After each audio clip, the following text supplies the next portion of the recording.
Greetings and welcome to Solid 10 D&D. I'm John. I will be your host and dungeon master this wonderful Oonsday.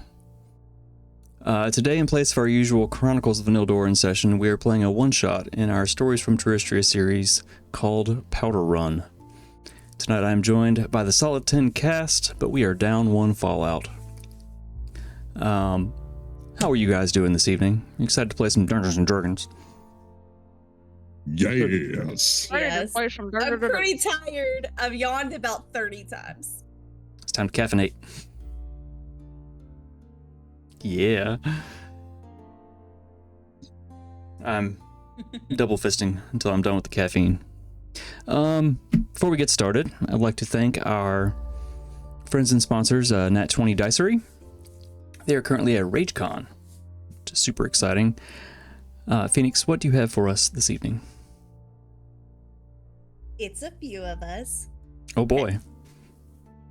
Oh, hey, Bug. How's it going?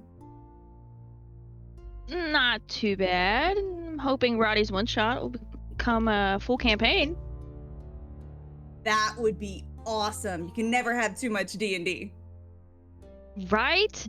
Although, I am hoping he gets some upgrades eventually. What do you mean?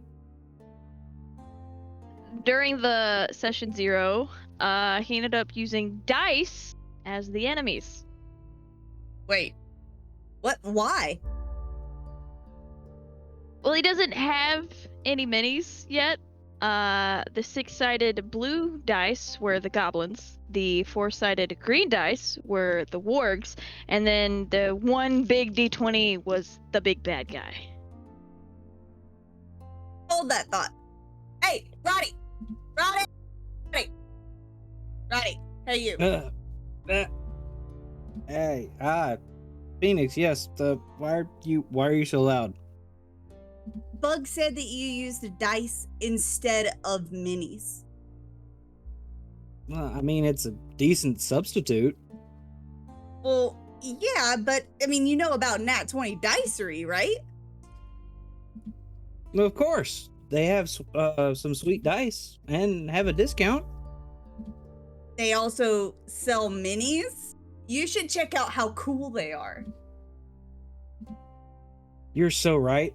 It'll definitely add some immersion to the game. Of course it will. Just be sure to use the link in chat for that 10% discount. And anyone who's near Reno, Nevada right now, go check out their booth at RageCon. Back to you, Mr. DM. Very nice. Thank you all. And thanks, Nat20 Dicery. I actually got some dice and actually got a mini today. It looks like a piranha plant. It may actually be a D&D creature, and I don't know what it is. I need to do some research. Yeah, this mini looks great. I need to get some paint and paint it. I think they're doing painted ones soon too. Our second sponsor this evening is Mystery Dice Goblins. That's perfect for all of our friends across the pond as they are based in the UK. Grab some dice. Supporting them helps support us here at Solid10 D&D. Gonna do some super quick announcements so we can get into it. Sometimes I talk too much. Deep breath. For 100 bits, you can add luck to the luck pool that any of the players can draw on throughout and re-roll a dice once, except for death saves. Players, you can be greedy or share, however you'd like to use them, it's up to you. If you're feeling lucky, you're feeling lucky. That's just your character. There are also channel points where you can help the players out with a healing word or bestowing disadvantage on me. Be sure to hang around for our break at around 11 Eastern Time, as we're going to be giving away a set of dice from our friends at Nat20 Dicery. I think we need a minimum number of entries. I need to make sure that there's an automated thing popping up in chat, and if you guys could just help me remember to do that. I think a solid 10 entries and we will give away the dice. Huzzah. There are all kinds of fun things you can find at solid10dnd.com. Become a member to help support us and to play some D&D. Looking to start a new campaign, some information can be found on our homepage by clicking Apply Now. If we hit our subscriber or bits goals, we will give away one of our Solid 10 Pride shirts. You can see the logo on the screen there. It's nice and big on the front. Hop into our Discord, chat with us anytime. If you see or hear something you like and you want it on merch, be it a phrase, saying, whatever, we were just talking about how we need to make more mugs. May make a clerical work mug as requested. Yeah, let us know. Hop in the Discord, let us know, and we'll make it happen. I think the Muscle Mommy shirt, it's the favorite right now. This Sunday at noon, check out part 2 of Heartbound on your favorite podcasting app. I listened to most of it the other day. It sounds so good. Hal, beautiful job. Be sure to give us a follow and an excellent rating. I forgot to remind you guys, but let's meet your characters. So let's start with... Ooh, let me roll dice. You roll dice to see what we start with. I'm gonna get a nice D4 here. Oh. Nice D4, keep it random. Ooh, there's thunder rolling outside. Let's see, number 3. Bug, you're up first. Ooh. Oh boy, me? How dare you, DM? I was really hoping I wouldn't go first. But anyways, hi, I'm Bug. If you're new here. Tonight I will be playing Thalara Thorn. Thalara is a weird, quirky little person. Not little, she's a half-elf. But she kind of keeps to herself a little bit. She likes to conversate with the voices in her head. So she mumbles a lot, and she's real twitchy and kind of quirky and weird, and you might occasionally hear her speak in childhood rhymes. And that's Thalara. I was hoping I had a few more minutes to prepare, but I didn't. So there you go. This is Thalara. I got you. Sorry. That's the roll. That's how the dice. That's how the dice roll. All right, no 3s. I roll a 3 again. All right, 1. That is Roddy. Them dice are rigged. Hello, I'm Roddy. If you've never seen me before, blessings upon you, but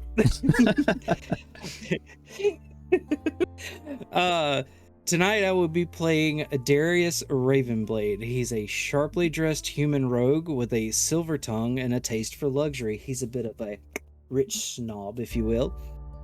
Equal parts thief and spy, but he moves effortlessly between courts and dens and is always a step ahead and 2 glasses deep in the finest wine. Always has a nice smug smile on him, big rapier sword to his side, and he believes everyone has a price, and he's already calculated yours. Oh my. Well done. Oh my. I don't have a D2. Guess who was prepared tonight? That brings us to Hal. Hello, Governor. Hal's going to be playing Halagor Half-Orc. People call him Halagor or Half-Orc or both. And I'll be playing a beautiful barbarian half-orc with long flowing copper hair with strange trinkets tied into it. Bits of bone, bits of armor. And is that a fresh finger? And he's always itching and witching for a proper scrap.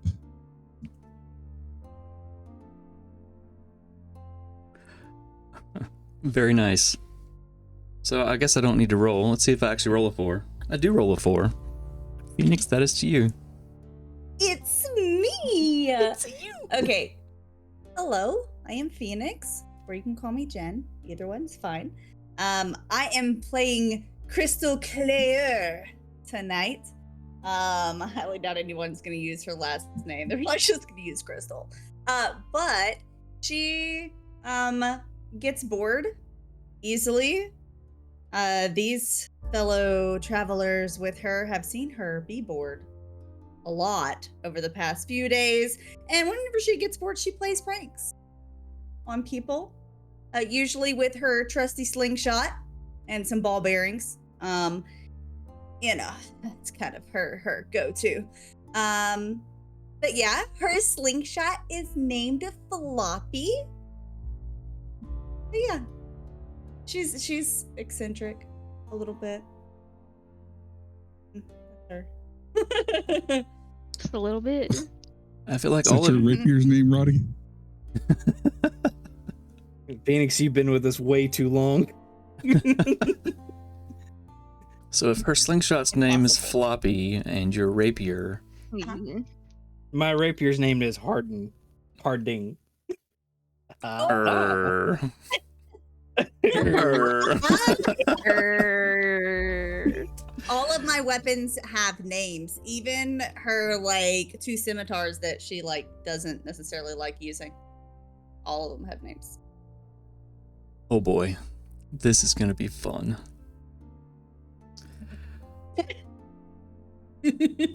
All right, I guess with that, let's play some Solitaire D&D.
Oh boy, it just cut on us. I must have mistimed something. I look over and oh, there we are. I didn't miss it. I waved to everybody. I totally missed it. I was working on something else. It's gonna be a lot of fun. Potential. All right. Woo. I forgot I had a timer on it. Missed the end. Oh well, you see it at the break. As we begin, the sound of thundering hooves echoes across the cracked earth. The stagecoach barrels down what can barely be called a road, its wheels rattling on loose stones, trailing a thick cloud of sun-baked dust behind it.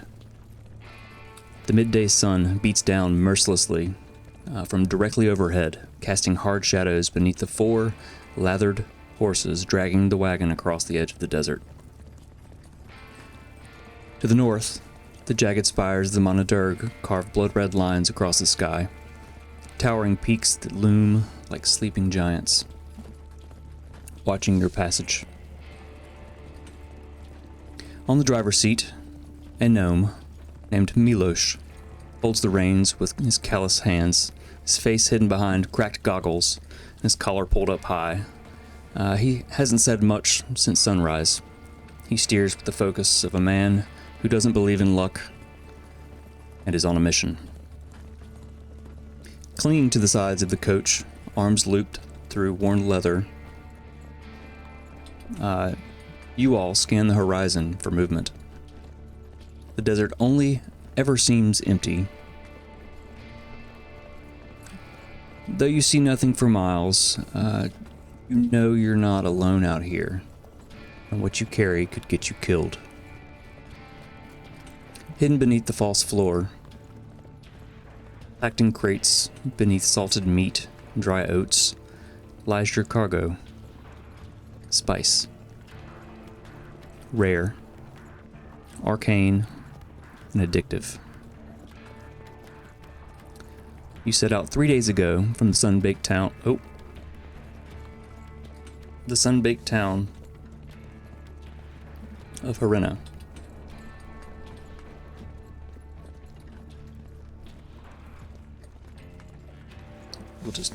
We'll let it be. Yeah. Bound for the bridge in Weenoh to cross the river. Oh boy. And from there on to Stonewater. Where your buyer waits near the river's bend. As the day drags on, your friends seem to disappear and pass out. Thalara is very busy talking to her inanimate objects right now. Okay. That's funny Very because, busy. your camera moved to Thalara. Oh, wait, nope. I know. Yeah. Welcome back. Technical difficulties. Yeah. Bonk. Bonk Thalara. Where am I? Am I in here? Yeah, like it's. I'm in 2 spots.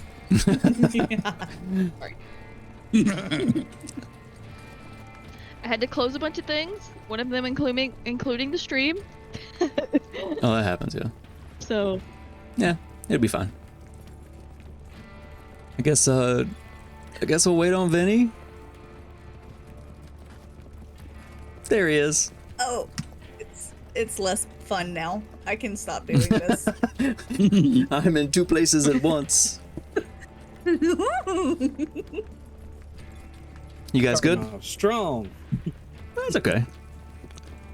The internet is a fickle bitch and likes to make it more fun sometimes. I blame my roommate. Yeah. All right, backing up a little bit. What's the last thing you guys heard?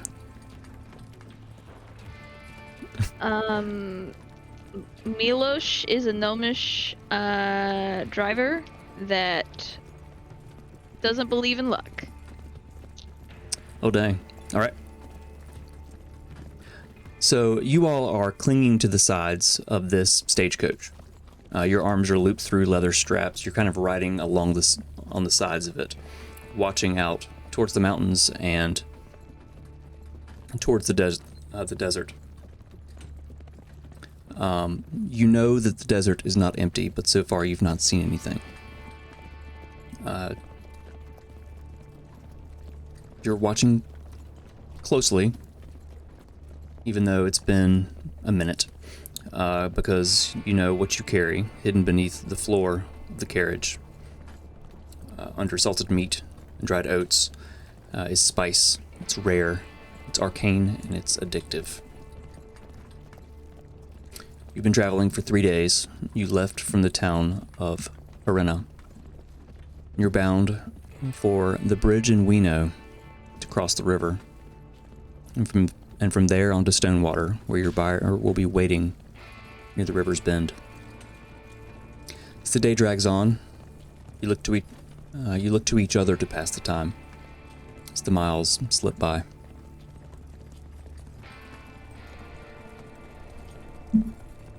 Okay. So, Crystal wants to get out her paint.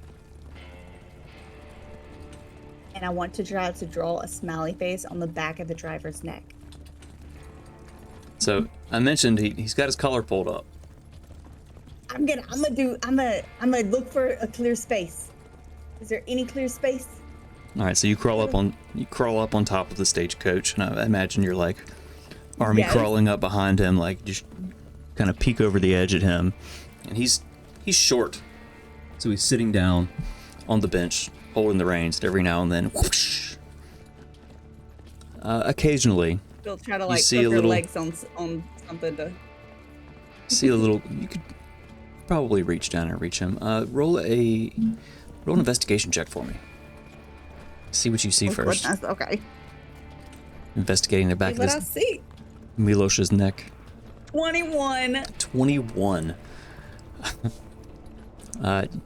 You see that occasionally he'll kind of adjust his collar as you're waiting for a few minutes.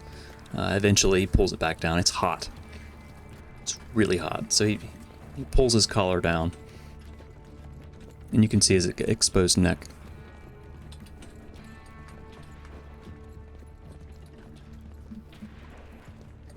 She's good. Just, little smiley face. All right, so roll a sleight of hand check. Okay. Also with a Big dice or little dice? use both. I'm gonna say disadvantage because you're on this bouncing stagecoach. Yeah. Too bad you didn't say stealth. I have advantage on that. Ooh! I rolled a natural 20 And? and a 2. Oh, So, I mean, that's a 5. Okay. You reach out and your arm is kind of shaking. Now roll a stealth check. Is it a disadvantage? So it's a flat roll or No, this is just straight. what? Flat roll. Okay, so advantage then. Wait, what?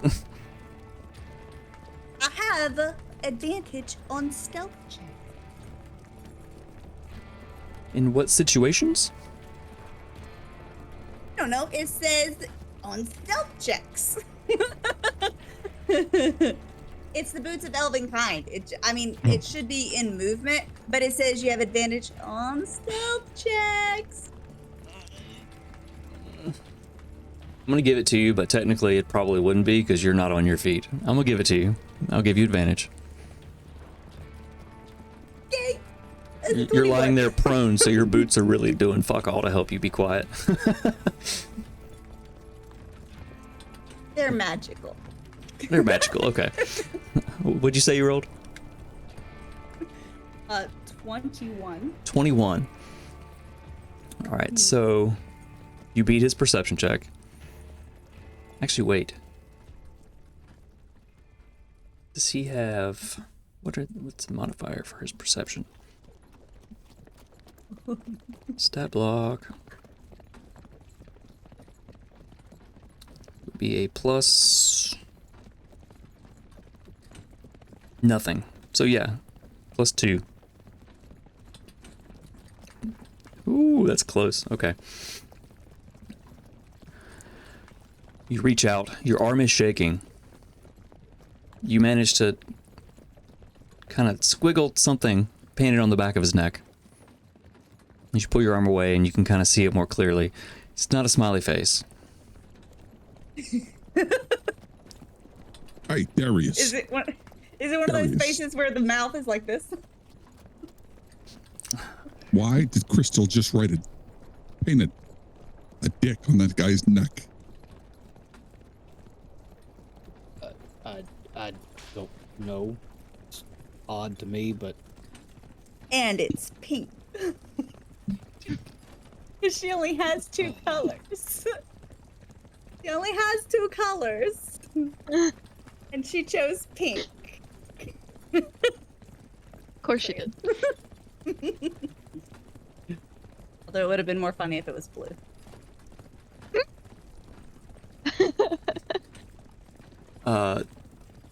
Milosh kind of wiping the sweat from around his goggles. Continues to drive, unaware of the dick on his neck. Just gonna scoot back.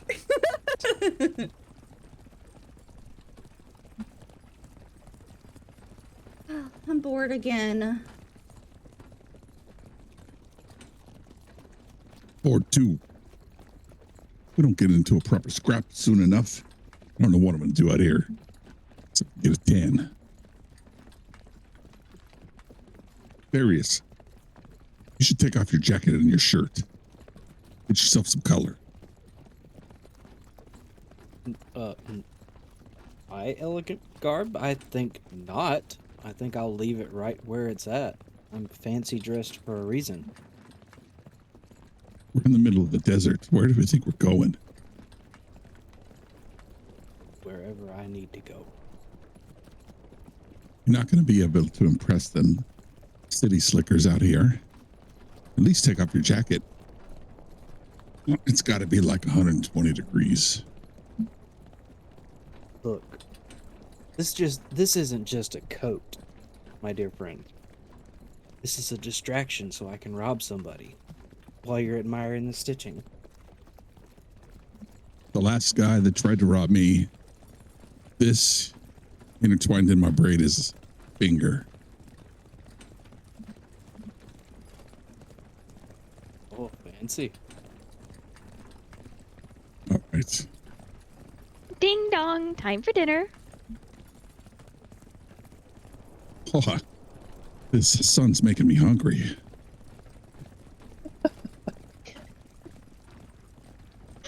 Crystal will head over to the Laura, right? Yes, the Laura. And like plop down right next to her. So what's for dinner? Did whatever you cook, I guess.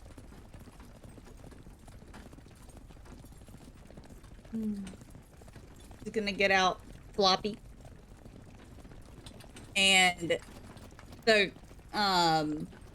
wagon is covered, right? Or not?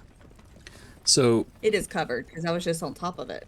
yes, this isn't like a covered wagon. This is a no shit like stagecoach. It is Gotcha. a box. Fairly nice. But since you all were hired to guard it, you're not riding in it. You're actually outside keeping guard. It's pretty fancy.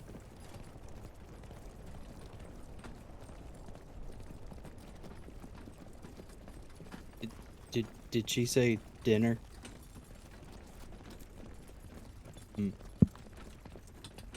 I'm sure we could round up some scorpions and boil them on a stick, bake them on a stick, boil them on a stick. I don't know. Or you can just eat them raw like me. Scorpions. How delightful. Laura's gonna reach into the very deep of her robes and yank out a piece of paper. And you guys have seen her do this a few times, but you don't quite understand why. And she's gonna use the stagecoach, as wobbly as it is, and like scribble something like very quickly and nonsensically. And she goes, "Scorpions, scorpions, scorpions, scorpions."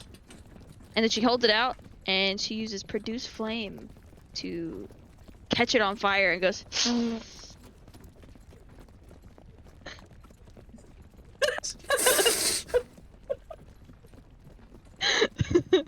Well, Al sees Solara do that, and he reaches in and he cracks open a little vial on his bandolier, and he'll just be like making sure nobody's looking at him. He'll Roll a stealth check. Everyone else, what's your passive perception? 13. I'm gonna sneeze. Hey, that's a 16. Anyone's passive beat 15 on mine. a 16? No? No. All right, no one notices you. Take a big old rip. And then Hal sneezes. How Hey. quaint. Scorpions Oh, and come on, Darius. flame paper. I was hoping for something a bit more refined, maybe? But I'll lower my standards for the evening, I suppose. Well, I mean, how about a snake? It's not like there's a restaurant we could go to. She's gonna take Floppy, her slingshot, and she's gonna pull out one of her ball bearings. This one's painted the blue, and she's gonna try to like shoot it up in. She's gonna lay down and try to shoot it up in the air, and then have it come back down for her to catch it. So she has to base it off of how fast the thing's going. So, yeah. A lot of math involved in that. All right. She's intelligent-ish. Okay. So roll an intelligence check. Okay. 16. Okay. Now roll an attack roll. Okay. Hold on, let me roll down to Floppy and see what Floppy's attack is. Hold on. Okay. Oh, it's gonna be a long 21. night. A D4 It's is Floppy average. when I'm not using it, so it's Floppy. Mm-hmm.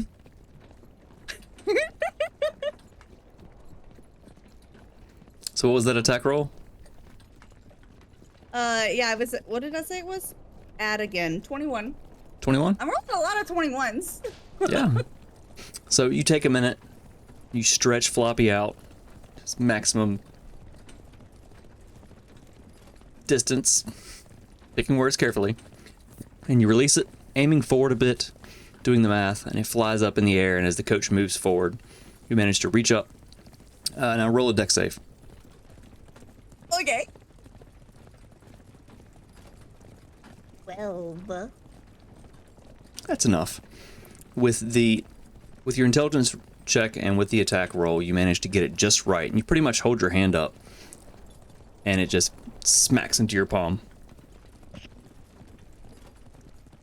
Nice. She smiles. And then kind of just like plays with the ball. Bearing. That she painted. Does One of that one us. have a name too? The balls? No, the balls don't have names. Should I name them? There's lots of them. She opens her pouch. And then she pulls out like a handful of like 20 of them, and they're all like pink and blue, all painted differently. Maybe I could have a name for the blue ones, and then a name for the pink ones. You want to help me name them? What should the blue be? Ding. Dink? What should the pink ones be? How about donk? Ding dong. We can find some bells. I can toss a ding and a dong at it, and it'll go ding dong. No bells. No bells. No, No bells. bells. No bells. No bells. Okay. No bells. Ding and dong. She puts them back in. I have to write this down. Ding is blue. As the day progresses, is there anything else you'd like to talk about as you travel? The miles disappear. Much the same. The mountains move past.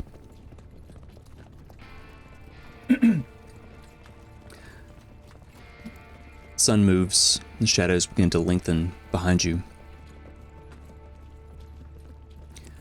The sun hangs low. The red peaks, the Monoderg, jagged silhouettes, catching the last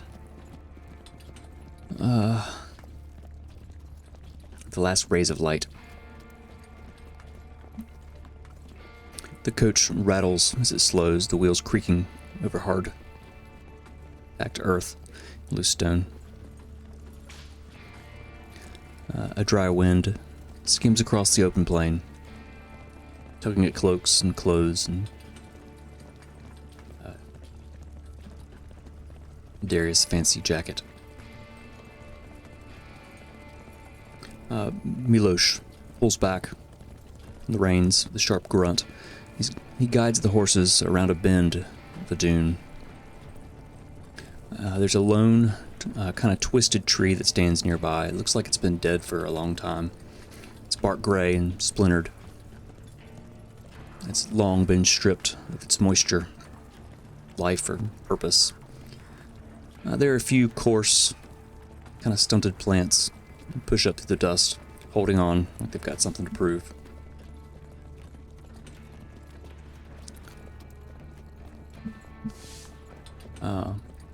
Milosh kind of clicks his tongue and then calls out.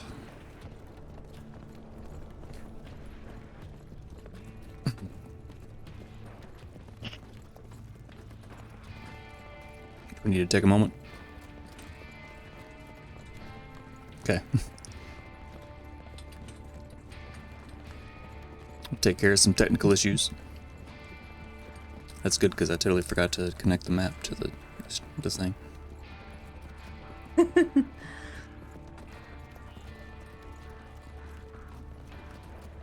Dun dun. Phoenix, why don't you tell us a little bit about Nat 20 Dicery while we wait? Nat 20 Dicery has lots and lots of dice.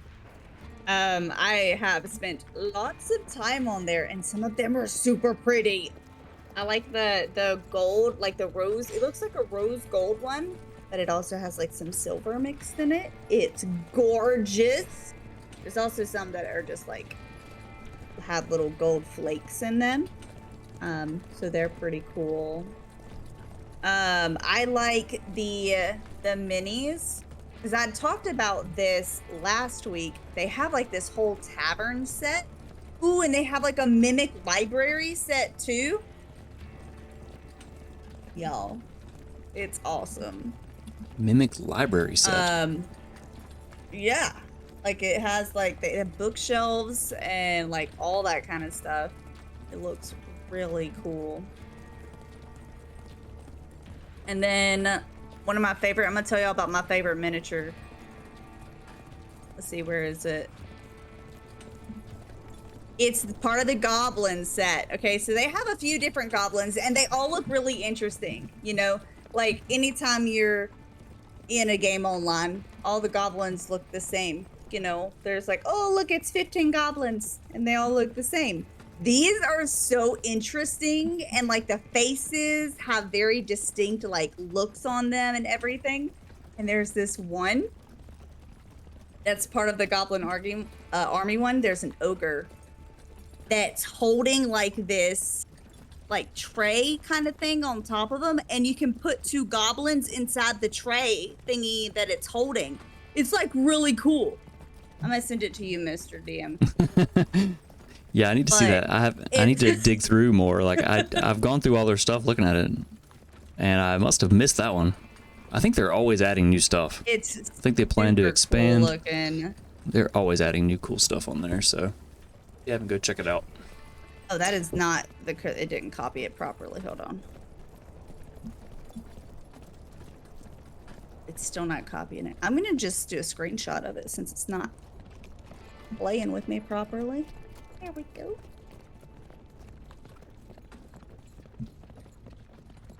Look at that. Oh, that's super cool. Isn't it awesome? I'm just saying, like their creativity that they put into the minis that they make, like So you can have it's like this. impressive. So you can have an ogre bursting into combat, and it's carrying multiple other enemies on its back. That's pretty cool. So while Yeah, I didn't know if you wanted to like pop it up on the screen or whatnot. that might take a little effort, and since things are breaking, Probably. I need to get some chunks too. Let's just pop to our BRB for a minute, so the cameras don't do the wacky thing. We'll be back just as soon as we get things fixed. Sorry, y'all. Things are about to get rolling. Yeehaw.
Oh my god, you guys.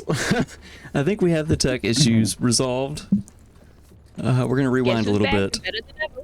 Better than ever. Let's rewind a little bit so we can set the stage here for what's happening. So the sun is setting ahead of you since you're heading west. Milosh has guided the stagecoach off the non-existent road that you're traveling, following the edges of the mountains, around a dune to kind of seclude yourselves a bit. There's a large dead tree there on the mountainside of the dune. You are on the other side of that same dune. He clicks his tongue at the horses, kind of looks over at all of you and says, "This seems good enough place as any. Horses don't seem spooked." And with a practice motion, he does kind of a loop so that when it is time to leave, you just hook the horses up and you're on your way out. He hops down, unlatches the harnesses and the lines, and leads the 6 horses all together. They follow him. Back around to the tree where he ties them off and gives them buckets of grain and water. Kind of pats them down. They've been running hard all day. By the time he returns, that didn't work at all. The sun is fully set.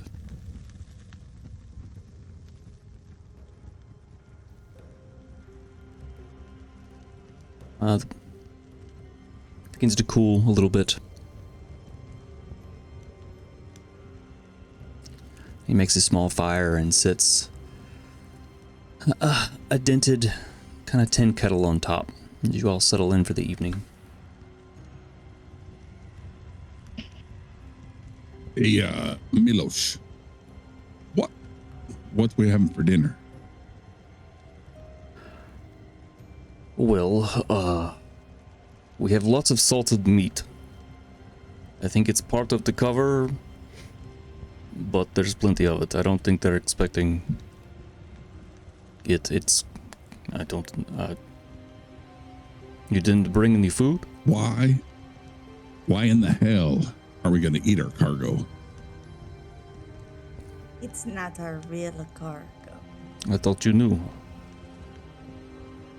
What do you mean? You thought I knew? You know what we're Yeah, it said, transporting, right? it said, go with this crew. It'll take you down the road where you need to go on your path. Your path's going to lay beyond it, and they're going to guard some meat. So why are we eating our cargo? Find a seat. Let me grab us some meat. While the water boils, I'll make some tea and I'll tell you a story. How about that? Oh, yeah, I think that would be great. No, I usually don't bring food because I can forage for scorpions and roots in the desert. So I just take from the land what I want. But if you have meat, then it'll definitely be beneficial. Yes, let's eat the meat. He kind of goes back and cranks open stagecoach and reaches in. You kind of hear him ruffling around a bit. Comes back with just handfuls of, it's pretty much jerky. And he passes meat out to all of you. Sits down and... Hey, Darius, your favorite. Do I get to take as much as I want? There's like food for 12 people for 2 weeks there, yes. We have plenty of food.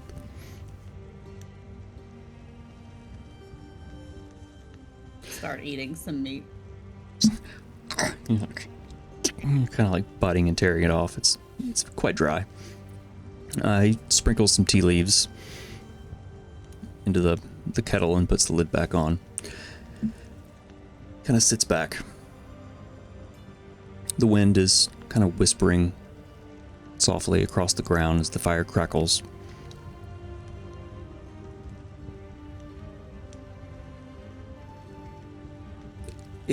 We've been traveling for a few days. you ever heard the story of Yurik the Painter? Have I told you that one yet?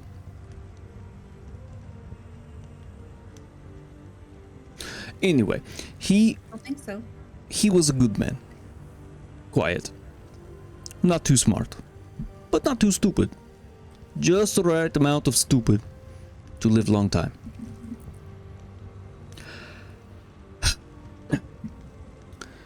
He had a little shack in the cliffs above the Dorich Pass.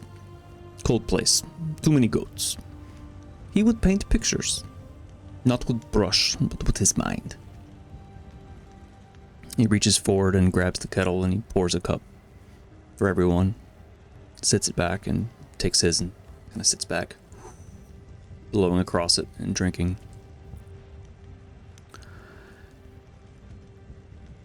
Yurik say he could see the color behind the world. Yes, that is what the spice do to him. First time I bring him pouch, he laugh. Dance in little circles like child at market. Say his teeth are rich, brain feel like a river. Next morning, painted whole wall in one breath. No brush, just thought. Beautiful. Terrible. Every painting got louder. Not sound, not smell, but louder in here. Like, kind of looks around like he's trying to think of a comparison. Like a storm cloud that will just not break. Hang, waiting. And the paintings, they start to move. Just a little. Never when you look straight, only out of corner of eye. Well, he stopped eating. Say food tastes like cloth. Next time I go, he's sitting naked in the snow. Staring at his hands. His shack's covered, floor to ceiling. Dishes, all painted. Spirals and lines and shapes I don't even have a name for. And it takes a deep breath. He don't even say hello, he just laughs. Quiet laugh. Crazy like mouse. He say, Milosh, I finally painted silence. And I say to him, Yurik, what does it look like? He leans forward towards all of you. He only blink once, and then he say, it's hungry.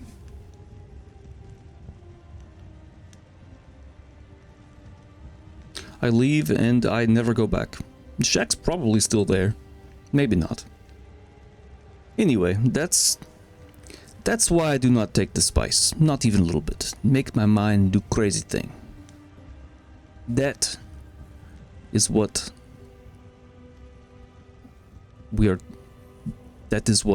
we are moving across the desert. Not the meat, not the oats. It is locked And that thing right there. It's locked in boxes with magic.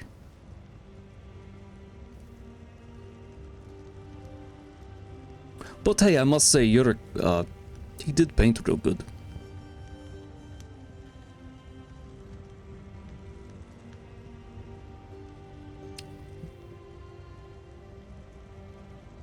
Magic, you say? What kind of magic? I don't magic know. goes boom or magic goes brr? I did not cast spell, I don't know. I pull up, they load up. Is this your first trip? No. I've been doing this for years. Okay. Crystal goes and lays under the wagon because she's bored now. The story's over. Now we're talking magic, and she doesn't really get magic, so she's just gonna kind of chill. I Wonder. I have moved things across the desert for many years. I must admit I've not been this way in over a year. Usually I take things the more dangerous route down to Gibratis. And why didn't we take that route? Well, that's the other way. That's Or route, as this they say in is- Elvish. Hmm? Or route, as they say in Elvish. No, Oh, please that- continue. our destination was different this time. Buyer in Stonewater. Want spice? We take them spice. I am just a driver. I pull up, they load up. They stack meat and oats on. Oats for horse, meat for us. We drive to place. Collect money.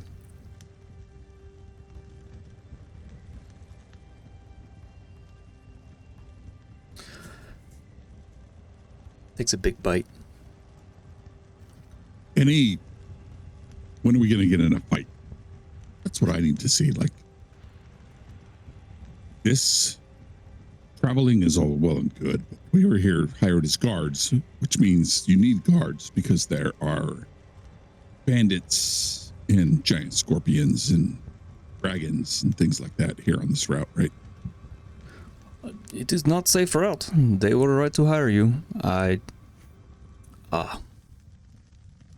I'm sure before too long you will get your fight. But eat, drink.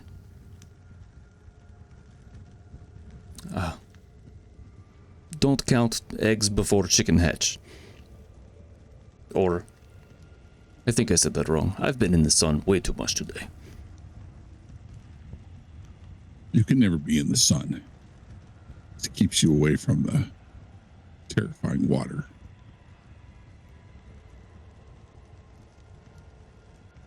I guess desert good place for you if you're scared of water. Oh, I'm not scared of water. I mean, oases and oceans and those wells, I swear.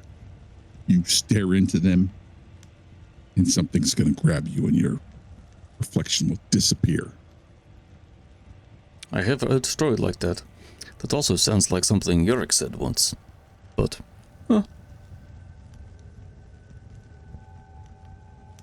So if we were to get robbed, like, is it this much spice or is it like this much spice or is it like, and he puts his arms out as wide as he can, is it this much spice? he kind of leans over and looks towards stagecoach. You see how big the stagecoach is? There are 6 crates. Yeah. Crates. Big wooden box. You know crate? Yes. Like one of those. And he points at the stagecoach. No. Underfloor are 6 big crates. Okay. Lots of Like the spice. size of Darius here. Okay, lots. I mean, if you cut Darius into pieces and stuff him in box, yeah, probably.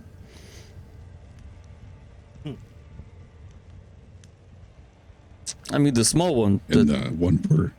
small one over there, she could probably fit in box, just fold in half.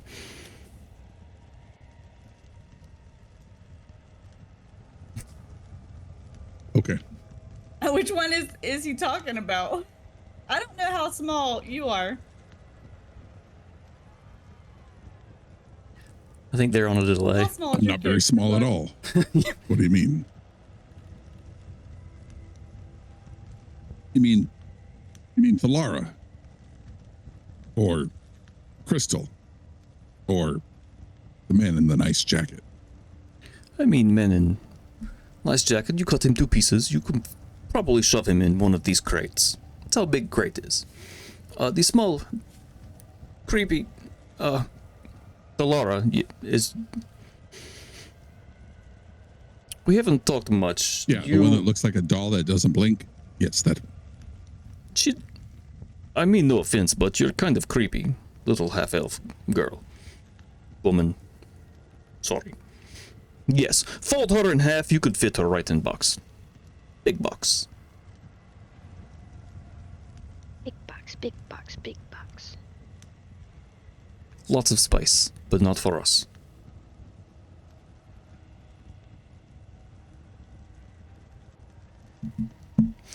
He kind of stands up. How many times have you delivered spice through here? This way it's probably been maybe 2 years. Like I said, I usually go south to the city of Gibratis. It's coastal city. They like to do the fun things there, I guess. I'm not sure who this buyer is. We will find out when we get there.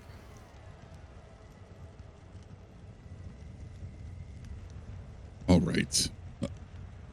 Anything besides jerky? I think I'm going to go look for some of those amber crack scorpions, maybe a hair or two. It's fresh. All right. I'll be back. I'm going to use. I'd like to use my background to forage for food. So you all watch as Helgar kind of stands up and walks off, mumbling about finding food. It takes you a little while, but you manage to find a couple small lizards. You're flipping over a rock they've crawled under. I mean, they're not like little lizards. They're pretty sizable lizards. You could probably get some meat from the legs, the tail.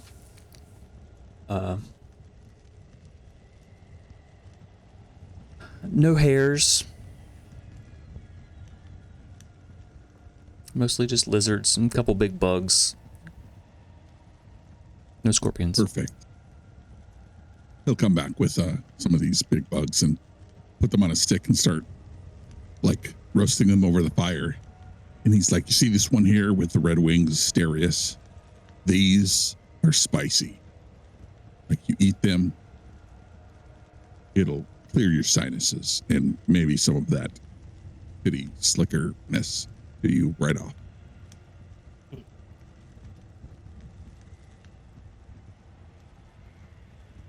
I mean, unless you like the jerky, the hard meat. Anything's better than nothing, I suppose, but All right, but there is a little bit of kick to it, so I just warned you, if you have a very sensitive palate, then maybe you should just stick to the bland dried meat.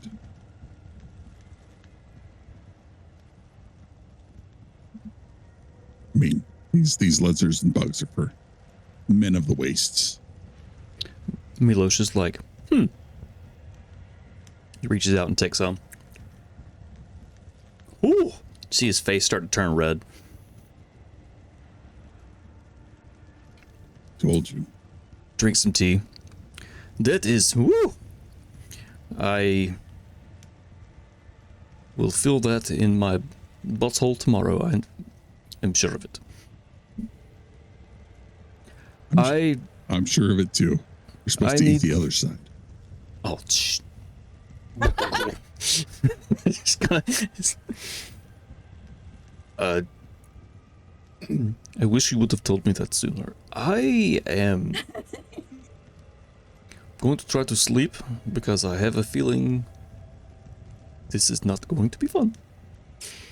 He kind of groans, stands up, and walks off, kind of between. I gotta have a map pulled up. He kind of walks off,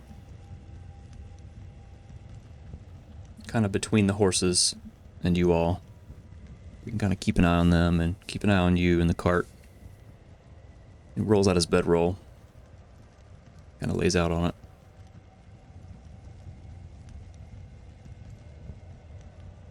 So, creepy little girl, what brings you out to the deserts? Like, where are you going?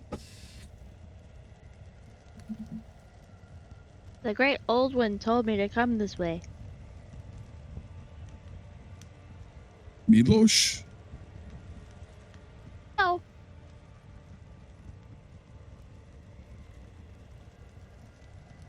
Great old one. He gives me visions. Like visions, like when you're getting ready to rush into battle and you smell your paper and then it gives you visions, or is it something else? Yeah. That. Oh, okay. Yeah, these files here rot from ember bloom flower and like something else. So yeah, whenever there's a battle, I just crack one and just pushes me to the edge. And he's kind of shaking a little bit as you see him. And I'm a little excited. Anyways, I'm hoping at some point we run across the bandits or something else. Do you want me to ask my friend? I can ask my friend. Let me ask my friend. You mean And Crystal? I take out a piece of paper. And I write on the piece of paper, will we have a fight here? And I go, watch this. And I'm like, my eye that has been ever, consistently twitching. And like my neck is like, I'm always looking around and everything like that. Like the more excited she gets, the more it twitches. And she goes, watch. And then she waits if she hears anything from her good friend. Roll a religion check for me. Religion? And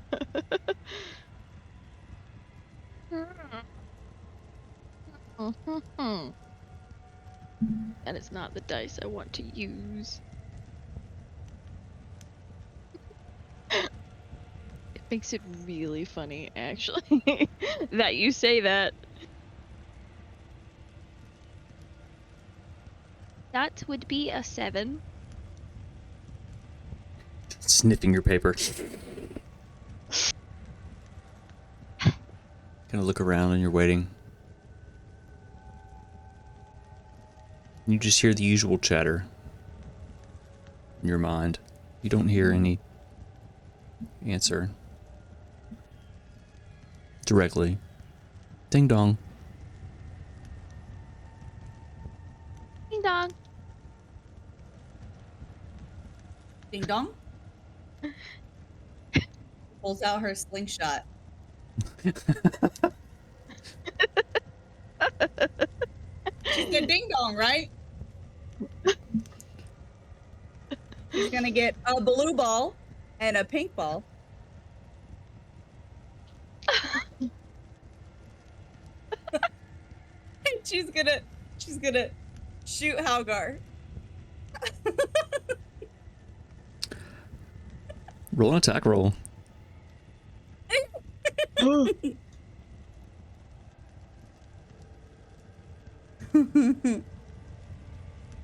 So are you still like laying down under the stagecoach? Yes, I Are should you have like- disadvantage probably. Are you like on your belly? Or on your like No, how- she was on her back. She was looking at the undercarriage of the carriage. And so but yeah, so she just kind of like pulls out Flopsy and a couple of ball bearings and turns over on this her side and then shoots over at Halgar. Oh boy. I mean, he's been begging for a fight, right? Mm-hmm. AC 16. 24. Holy shit. Halgar I just tell saying you, feels like you get stung twice. Tink tink. If you don't catch these bugs, they're going to bite you. Maybe you should use some of these vials. Like, your paper doesn't seem to be working because all you did was yell at or tell the one over there to let our balls. Ding dong. Go ahead and roll. Go ahead and roll damage too. Oh, okay. If you want me to. Was it 1d4 plus? Yeah, +3. So that's 6. Yikes. Is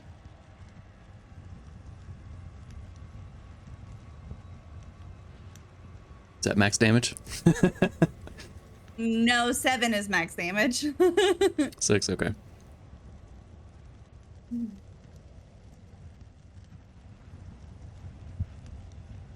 Damn, the campfire crackles. I'll be right back. I think I need to clear out some of this. They're attracted to the fire, so it's pretty easy to get them. I'm gonna do a perimeter and intentionally go by the carriage. You can keep my ding dong. That means something very different in Elvish.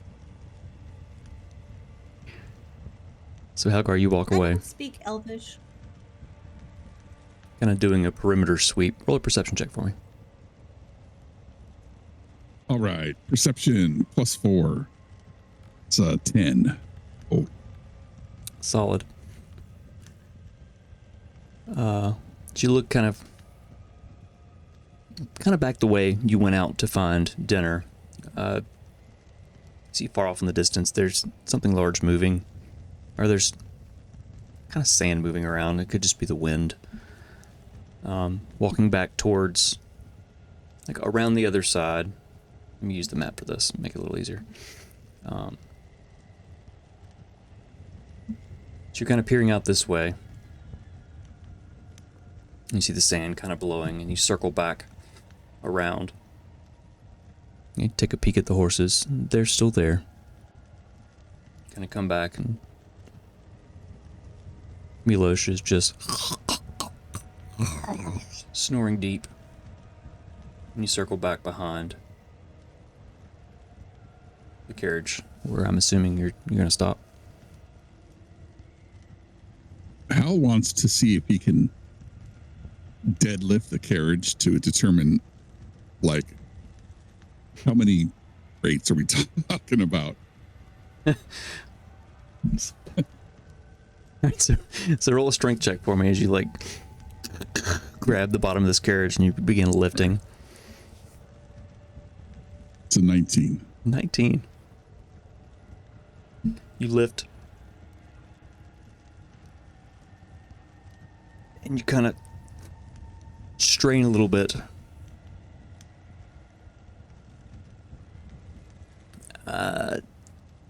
Your muscles begin bulging, but you can't get it off the ground. This thing, looking at it, you're like,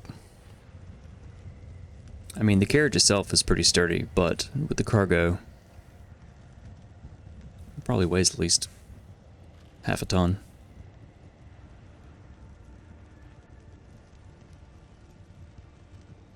And then I'll make my way back towards the fire, looking for any bugs that might be biting me.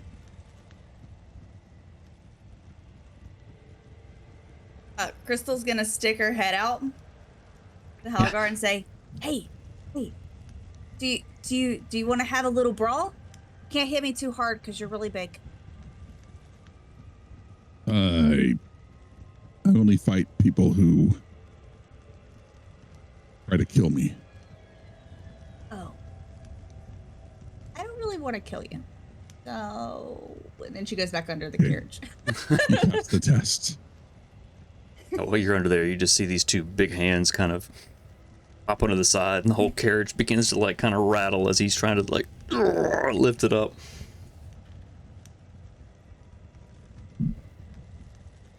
Anything else you want to do before you turn in? Milosh snoring. Probably not from this distance, not with the dune between you. We'll wait till the others start falling asleep then.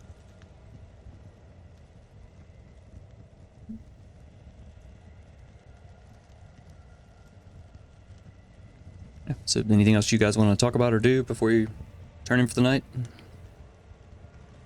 I will take first watch.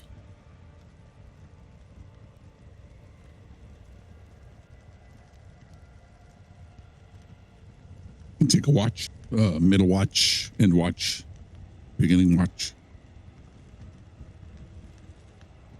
As long as one of us is up.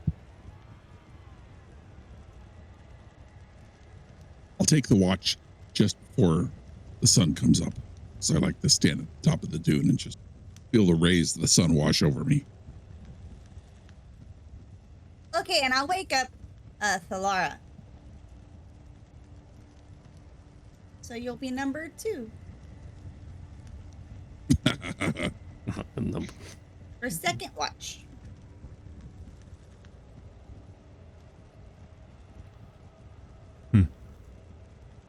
All right, so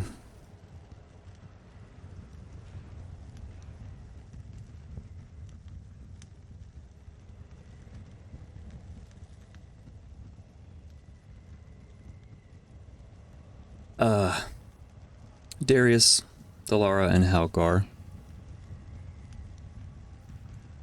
You all roll your bedrolls out. Lay, look up at the sky. The moon is very bright. But still you can see the blanket of stars in the sky. The wind kind of whistles across the ground. Crystal, roll perception check. Can I do something else before I officially start my watch? Sure. The others are turning in. Gonna get out her painter's kit. And she's gonna draw a skull that's pink and some crossbones underneath it that are blue. On what? On the stagecoach? On the bottom of On the bottom of it? wagon. All right. Yeah. Yo. You see the other, you kind of peek around and you see the others turning in. Kind of just begin doodling. Yeah. And then she'll go sit on top of it and start her watch. So I guess I'll go ahead and roll now. Okay. It's much easier to paint when the thing's not moving. Yes. Perception. Mm-hmm. 21. Another 21. Holy crap. Yes, it's an 18 plus Nice. 3. So for the first couple hours, just kind of looking around, you see a lizard kind of run by. See there's some sand blowing far off in the desert to the south. But Can I fling a dong at the lizard? absolutely. Okay. Let's is there a lizard on here? Yeah, let's throw a lizard on the map.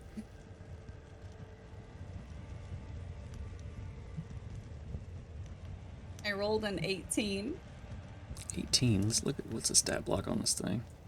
18's definitely got it. Yep, 18 hits. You kind of Nice.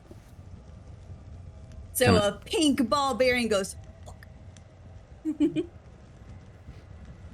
Oh, it's 6 damage. I mean, it's only got 2 HP, so like, it just obliterates this thing. It like slammed inside of its head, and it kind of rolls several times across the sand, and just ends up on its back, like legs kind of out. Nothing of note really Yeah, happens. she's gonna go stick a stick through it and then go put it on the fire. All right. Are you trying to be quiet? I mean, she's not trying to. Not really. I mean, she's just sticking a stick in it. It shouldn't be that loud. It's dead. Well, I mean, you're just walking around these people that are trying to sleep by the fire. Yeah. Okay.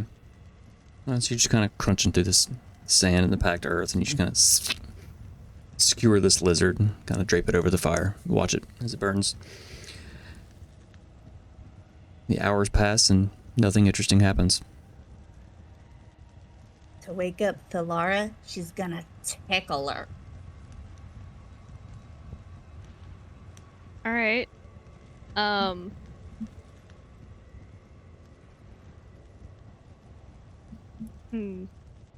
Okay. If you tickle Alara, she does that. If you've ever gone to wake up a person and they like they do the startle and this sudden intake of breath, and she grabs your wrist with one hand, and she like gets really close, like she sits straight up and gets really close to your face and says, "He's not wearing your face today." And then she blinks. Oh, that's good. And she looks I around. like to wear my face. You didn't open the 7th door, did you? No bells? No bells? Nope, no 7th door. I opened the 5th door. Look, I got a lizard. He sure is dead. Do you like lizards? I'm sorry. I can't undo it. It's okay. It's okay. You can have him. Oh, I was gonna give it to Helgar later. Oh. He might like that. He might like that a lot. Me and my friend will watch over. You can sleep now.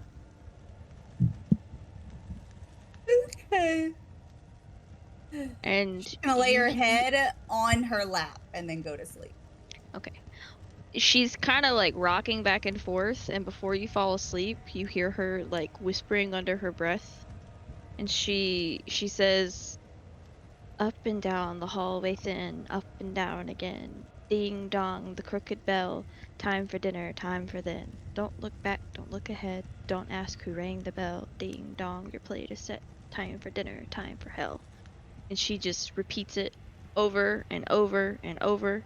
And she's rocking back and forth and kind of just looking around.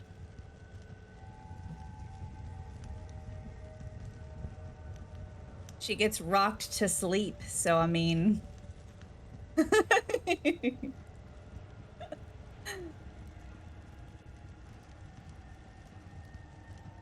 And so as you're repeating your mantra, roll a perception check.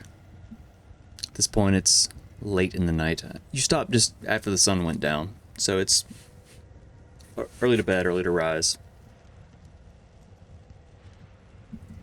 That would be a 15. 15. Gonna with the mantra, rocking back and forth. Don't see anything.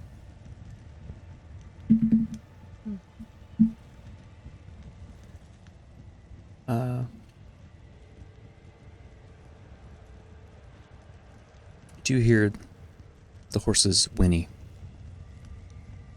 I hear them stamping their feet.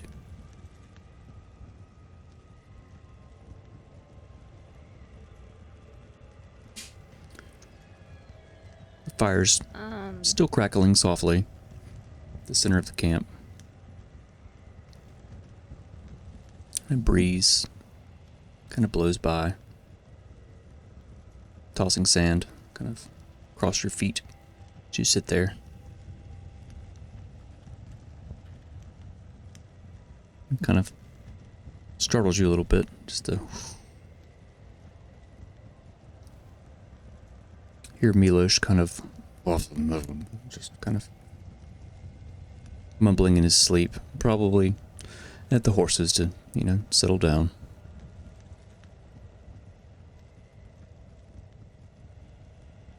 And it's quiet again.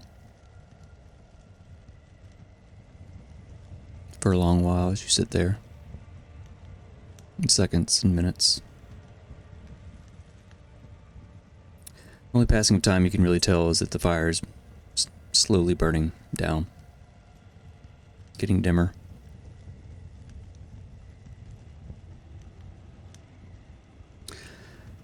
The ground beneath you begins to rumble softly. It's kind of as if the earth itself is shaking, and it stops.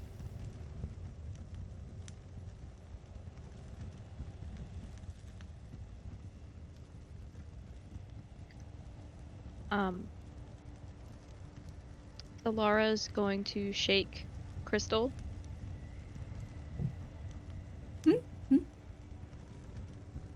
And she's not going to say anything, but she's going to point to the sand. She'll look to the sand and see it shaking, I'm guessing. It only shook for a moment. It's not shaking anymore, it's just sand. Okay. She's gonna move to where Thalara was pointing, and she's gonna kind of like run her fingers into the sand and like try to listen. Interesting. Roll a perception check. The ear to the ground. Natural 20. What's your total? So that's 23. 23?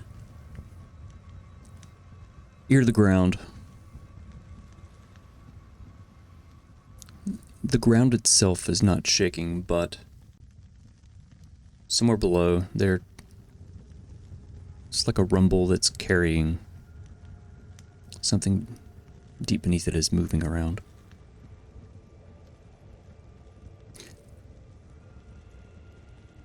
I'm guessing she's not intelligent enough to know how deep it is. Probably not. But as you lay there with your ear pressed to the sand, it's going to be nasty. You lift your head up and it's just kind of sand pours out of it. As you lay there, the ground, the entire campsite kind of rumbles again. Enough to wake Halgar and Darius. You're both kind of, you feel the ground. It's like a mild earthquake shake you.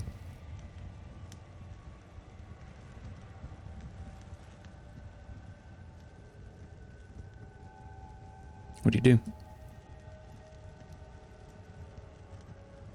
Well, instantly rolls over and then pulls a vial off his bandolier and cracks it, and then takes a big whiff of it and throws the rest on the ground. And then I'll pull out my darkened great sword. Or probably from your side. Shing. Pulled out. The ground rumbles again. Darius, anything?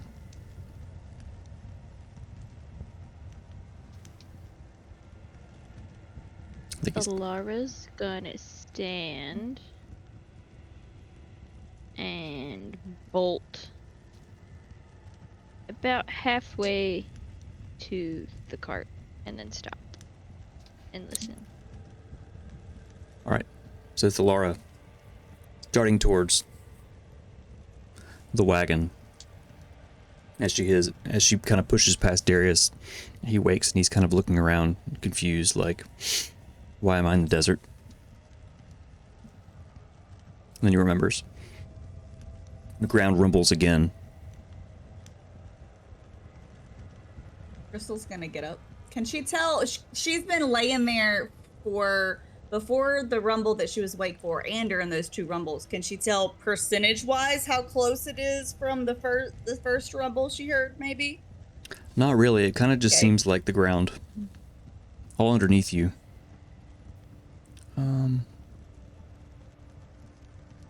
She's gonna stand up and then head over to Milosh. As Thalara is running past Darius and he wakes up and you stand up, and Halgar is drawing his sword, the ground beneath Milosh seems to explode upward. Sand is blasted into the air.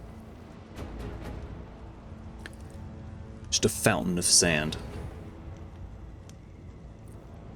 It begins to kind of rain down softly. And as it settles onto the ground, you see this massive figure.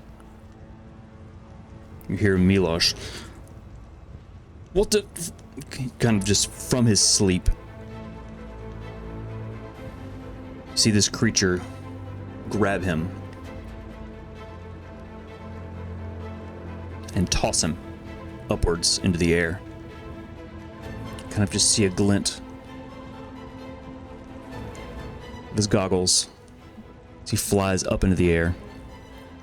He's kind of gone.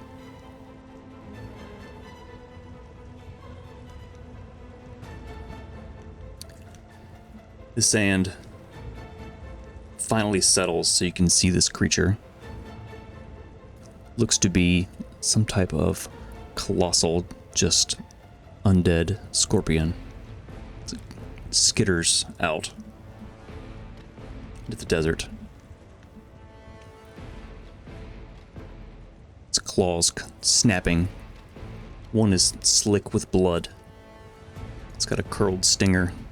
It's dripping with just this black, viscous ooze. A moment passes as it skitters out.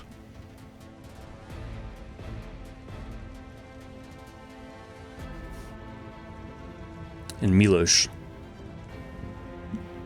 slams into the ground in front of you. Broken. His body just kind of bounces on the hard-packed earth like a rag doll. As he kind of rolls, facing you. Your wheeze just kind of escape his lips. He doesn't get up. A shriek fills the night. A dry, rattling screech echoes. The firelight is flickering violently. The creature turns its eyeless face towards you all. I need you to roll initiative. Let's go.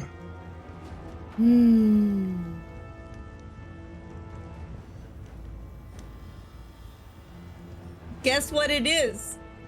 21? Yep. That's your number tonight. That's not a bad number either.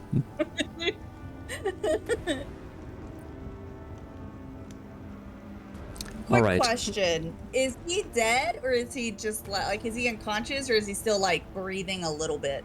Like, You don't I know. can't tell. It all happened so fast. This was all just Cool. like within an instant. You just saw him flung up into the air and he crashes down onto the ground in front of you. Halgar, That Would is you- a 15. 15. Thalara? That's a 3. Oh boy. And Darius, what did you roll for initiative? 21. Ooh, another 21. Right on. Virtual high five. Delayed reaction. All right, at the top of round 1 is Crystal.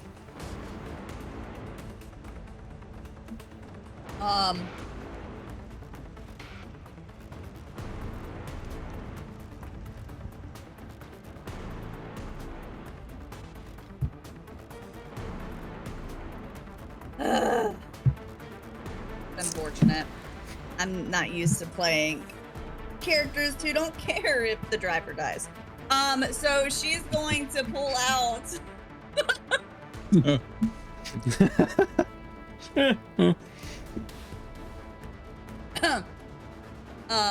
She's gonna pull out Opal, her handy dandy crossbow, and there's little like swirlies and stars and hearts all kind of drawn on the crossbow. And then she pulls out one of her bolts, which is painted pink. The tip of it is painted pink. And she's going to, get it ready and shoot it. Gonna load it and shoot it. All right. Should take aim. Squeeze the trigger. 23. 23. 23 will hit. That's good. Bolt flies. That is 7. Ooh, girl. Kind of skitters off one of the bones. See it, hear it crack very loudly. Like 7 points of damage. What she got? Okay, she's gonna move. Oh,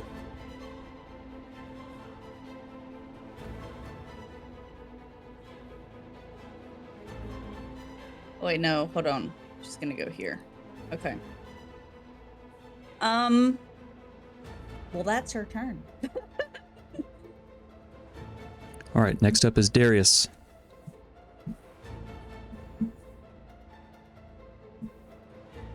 Hey.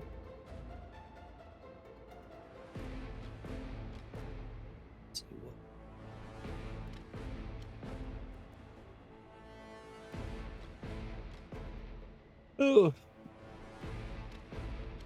Oh. Darius will think for a second, look at his rapier on his side, and go, too far away to play with that. I don't want to get it dirty. And then he'll reach behind his jacket and grab out his crossbow and aim at it. All right. To shoot at it. Take aim. Carefully. Still kind of waking up.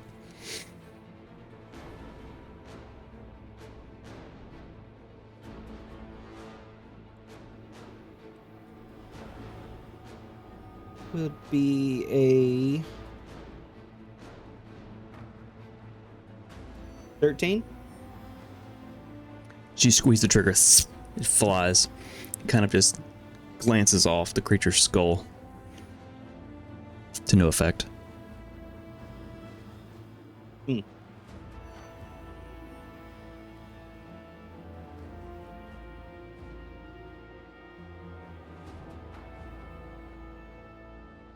That's all I got. Gonna move anywhere? Let's see, what movement do I have? 30.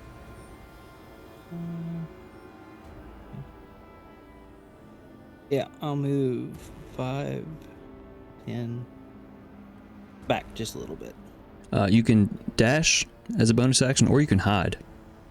If you're hidden, then you get sneak attack. I forgot about that. Let's do the hide then.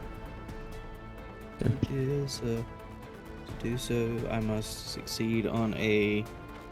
You gotta, I mean, you right now you're just kind of out in the open. You probably have to find something to hide behind. Quickly bury yourself in sand. That would take too much time. Dig a hole real quick. Lay down in it. Can't see me.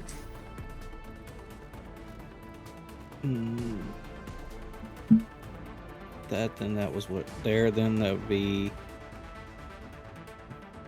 10, 20, 25, 30.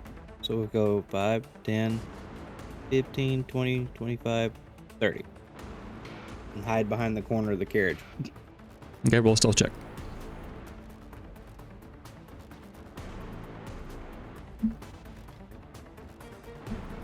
Halgar, you're on deck.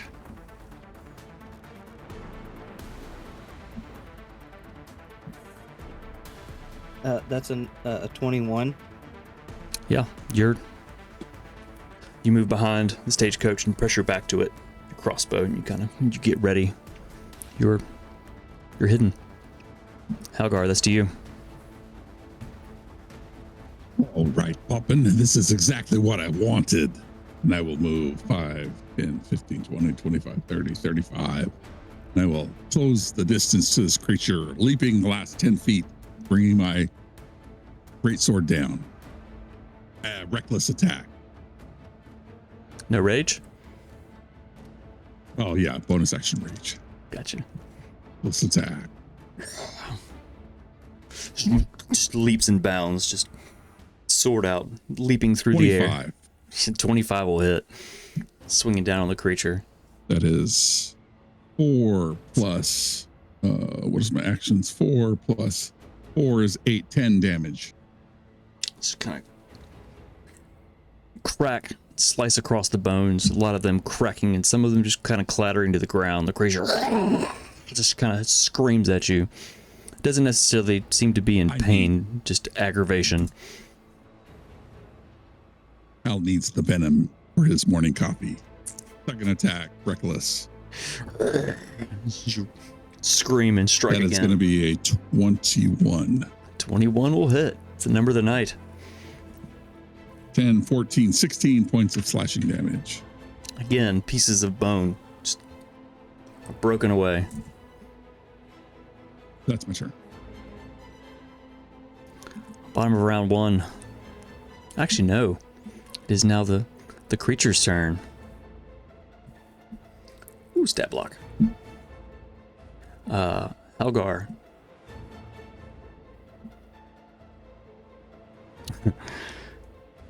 Being within its radius, it's going to turn and it's going to attack you. It has advantage. Oh, shit. Its claw strikes out at you.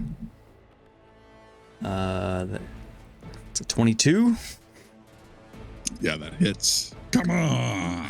As the claw scrapes across your chest, it deals 12 points slashing damage, halved to 6. Its second claw is going to swing at you, and that's a 7. Even with advantage. That one definitely misses. You kind of just juke out of the way as it snaps in front of you. And then as you're juking out of the way, its tail strikes down at you. And that's a math. 24. Mm-hmm. So as the barb from the tail strikes you in your chest, it deals 15 points of piercing damage, halved to 7. I need you to make a Constitution saving throw. All right, here we go. That is a natural 20 for a 27. Fuck yeah.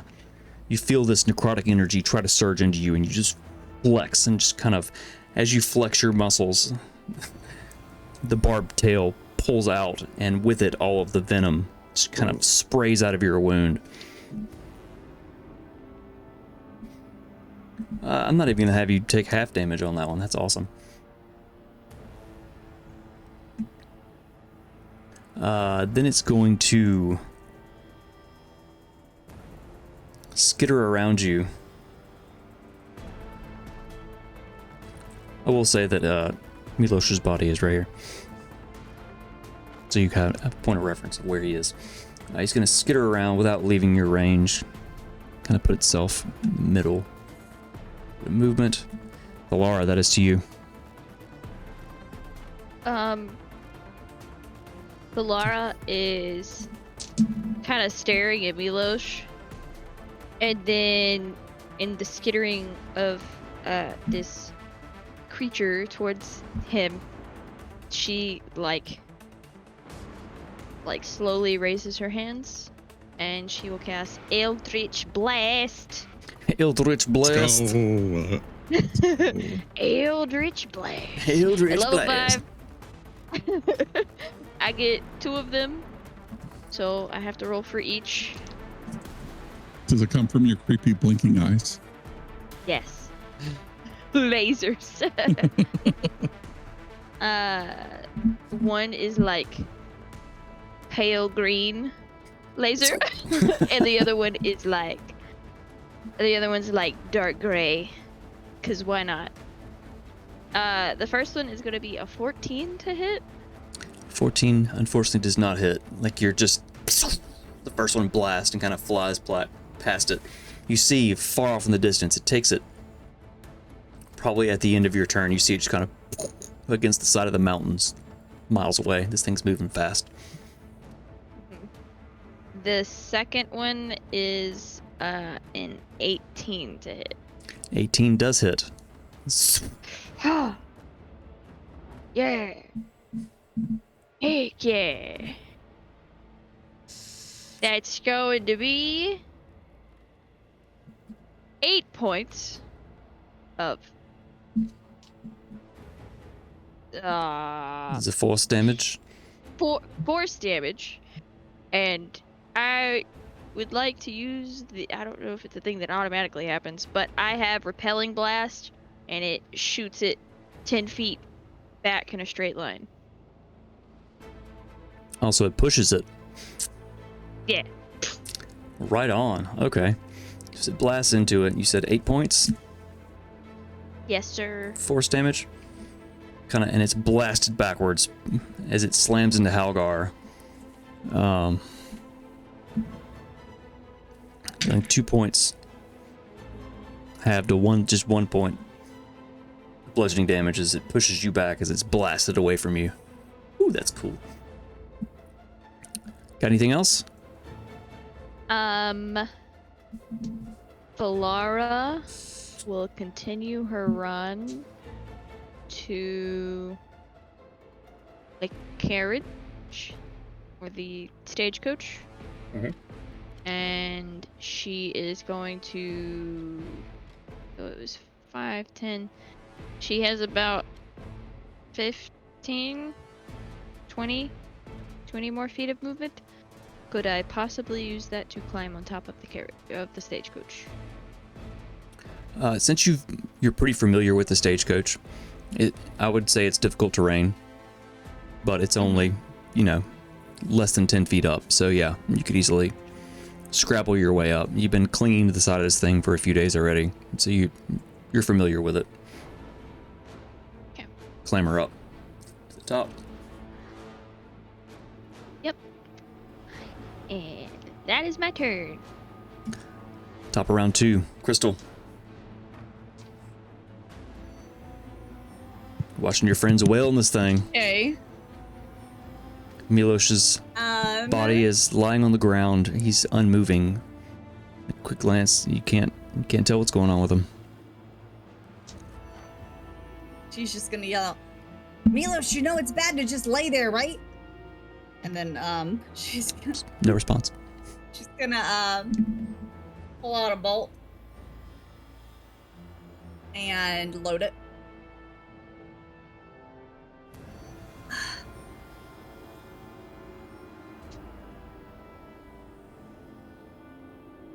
No, she doesn't care. It's fine. And so she's this time, I don't remember what it was last time. I think it was pink. This one is also a pink painted tip of the bolt. And she's going to load her crossbow and shoot at the creature. Taking aim. Yeah.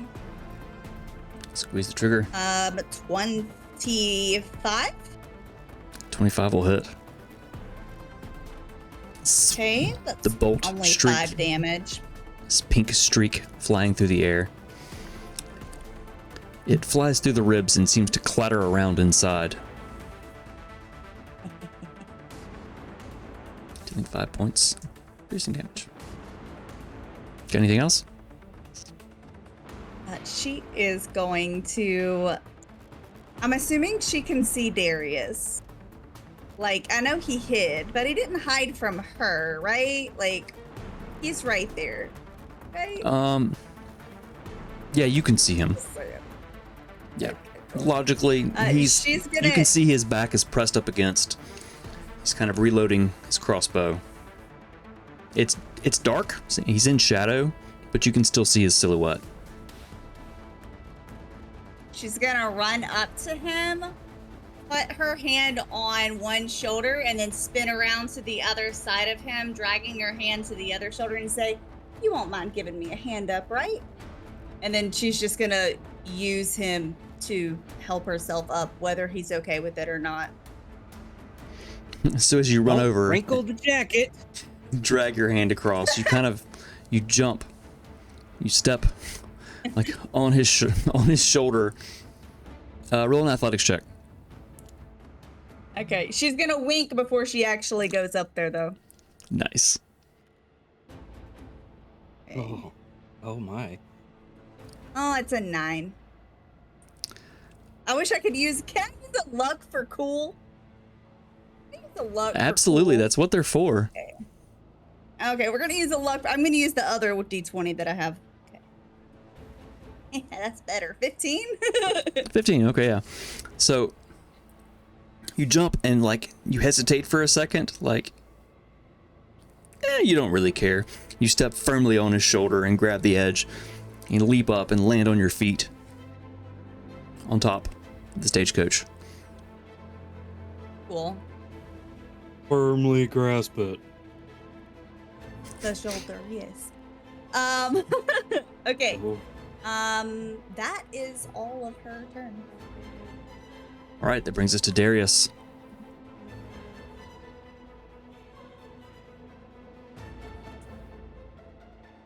Bear with me just a second, because unfortunately I have to close my character sheet every time, so it stays running. Can you pull? Do you have cell service you can pull it up on your phone? Cell service is worse. Ah, that's how it is for me too here. If I don't have Wi-Fi, then I'm in the dark. I have to walk out into the woods. So this being hidden thing is new to me, so you'll have to help me. If you're hidden, can you still make an attack? Yes, when you make your attack, I think because you are a rogue, that gives you advantage, right? Which would in turn give you sneak attack. Yeah. Yes. It's not a rogue in the main campaign, so I haven't like drilled all that into my brain just yet. So yes, you have advantage on your attack, and that will give you your sneak attack if you hit as well. Okay. All right. Well, then I will, after helping the other one up. You're welcome, I guess. Lean over to the side, around the other side of the carriage, load up another bolt in the crossbow, and try to aim again and hit. Hopefully. Just jumps off your Hold on, shoulder. wait. Peek around the corner. Take aim. I'm rolling this the sponsor dice. Yeah. I haven't used it yet. All right, here we go. Here we go. Roll with advantage.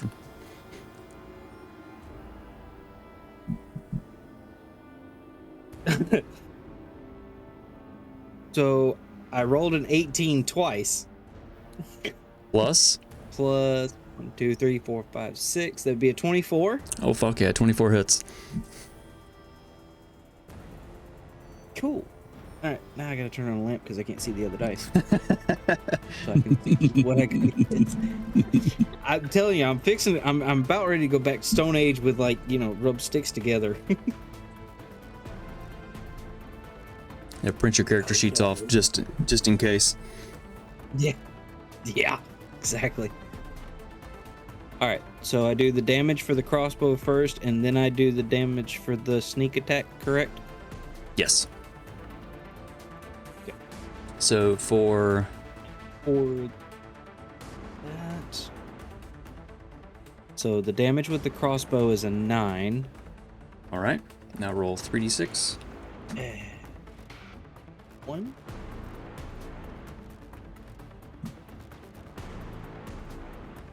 2. Uh-oh. Roddy was not prepared. He did not have enough dice.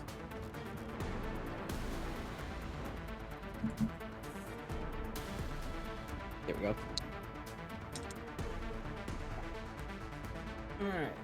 So that's 8 and 9. So 9 on that one. Nice. So as you come out from cover, no longer hidden, squeeze the trigger, the bolt streaks through the dark and slams into the creature, kind of ricocheting. Yes, bump me. Through the insides of the bones. You just hear it go click, click, click, click, click, click, as it kind of bounces around inside of it. Some kind of strange maraca. This guy's not looking great.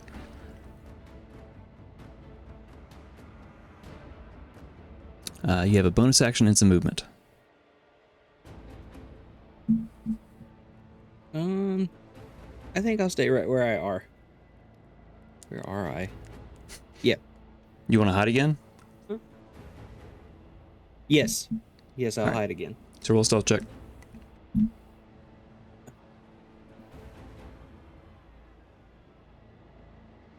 Brings us to Helgar. Brain, you can do it.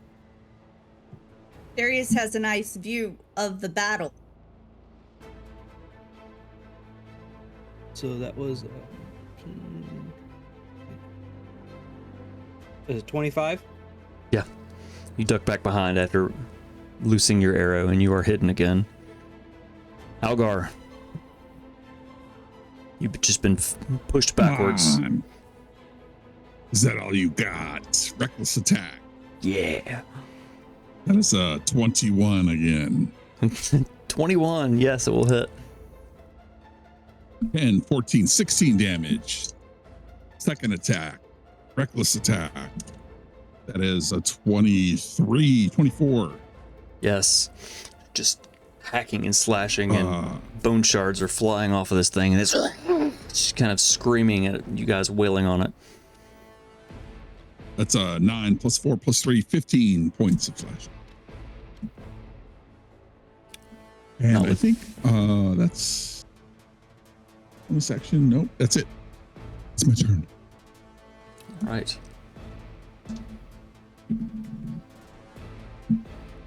Next up is the creature. Looking around, it sees. He doesn't see anything. Well, it doesn't see Darius hiding. It doesn't see the two of you on top of it. So it turns its gaze directly to Halgar, who's just been fucking wailing on him with a greatsword. And again, he strikes out with his two pincers and his tail. You were reckless, right? Yes, he has advantage. Of course. All right. That's all Hal knows. Reckless. That's a nasty That's why- 20. I mean, yes, my AC is 16. And that's 26. Mm-hmm. Ooh, lucky on the last one. It's that's a 9. And a 16. 16 is my armor class. Okay, so they all hit. So it reaches out, grabs at you with both pincers. Ooh, this is gonna be a heavy hit. The first pincer and the second pincer, that's 24 damage, halved to 12. The stinger strikes out at you, dealing 15 points of piercing damage, halved to 7. And I need you to make a Constitution saving throw. All right. It buries its that's stinger. a 17. 17. It buries its stinger in your chest. Again, having experienced this once before, you flex. Fighting as this necrotic energy is pulsing within you. You manage to shake off the overall effect, but still you take 10 points of necrotic damage. And you feel, as it pulls the stinger out, that it's kind of pulling part of your life force back into it.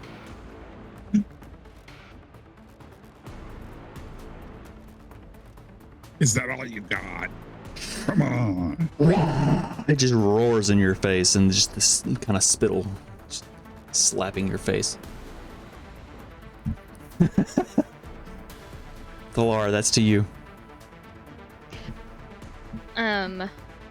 I will once again reach out and do a Eldritch Blast. This time, instead of coming out of my eyes, it will come out of my hands. You've climbed up and your hands begin to Stop it. glow, and you're just kind of like push them both forward, pulling energy from your patron. You blast the creature. A 14 and a 12. Both of them just kind None of that hits. hit the sand. Halgar, the sand just kind of splashes up around you, sticking to the spittle that's all over your face. So you kind of got these just sand globules. Ew. Stuck. Oh, that looks nasty. Just kind of peeking. Darius is kind of peeking around. Oh, that's nasty. nasty. Oh, that's nasty. Laura, you got anything else? All right. Nope. So Laura's just gonna be, she's just gonna chill on this edge of the stagecoach, and she is watching Milosh. All right, that brings us back And to the top. Got anything? Is that it? that's it. All right. Crystal, that's to you. Mr. DM, Mm-hmm. do we know where we have to take the spice? Yeah. So it's not something only the driver knows. No, you guys know where to go. You've been down this road before, but it's been a long time. Okay. That needing to get the money would have been a reason for her to go and save him, but she's not going to. I understand now. You're looking for your motivations. Like, do we know where the fuck we're going? She wanted to make. She was like, "Wait, are we getting gold?" And then, but yes. You were all briefed with the same thing that he was, so you know where you're going. You know where you're meeting. Okay, cool. How to get there. Okay, let's roll to see what color it is. It's another pink one. Pulls out the bolt. Gotta love the pink tip. Right on. Waka, Eventually, I'll get a blue one. So she loads and then shoots. She's actually gonna move to like here and like elbow the lower a little bit and then shoot. Oh, Take aim. Yep, she sure does take aim. And it's an 11. She was too busy elbowing. And then she's gonna go back here again.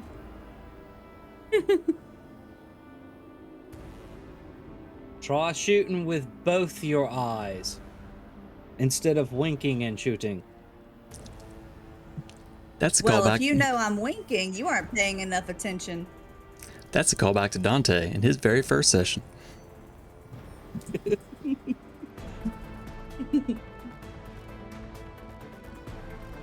Oh, that is her turn. All By right. the way. Sorry, I was sending you a message on the side.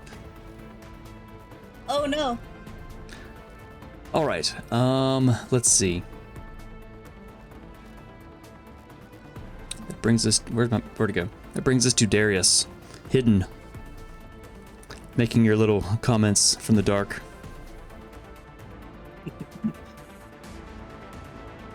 Let's lean out again and go aiming with a crossbow. Let's see. Let me get the blinky one so I can see it.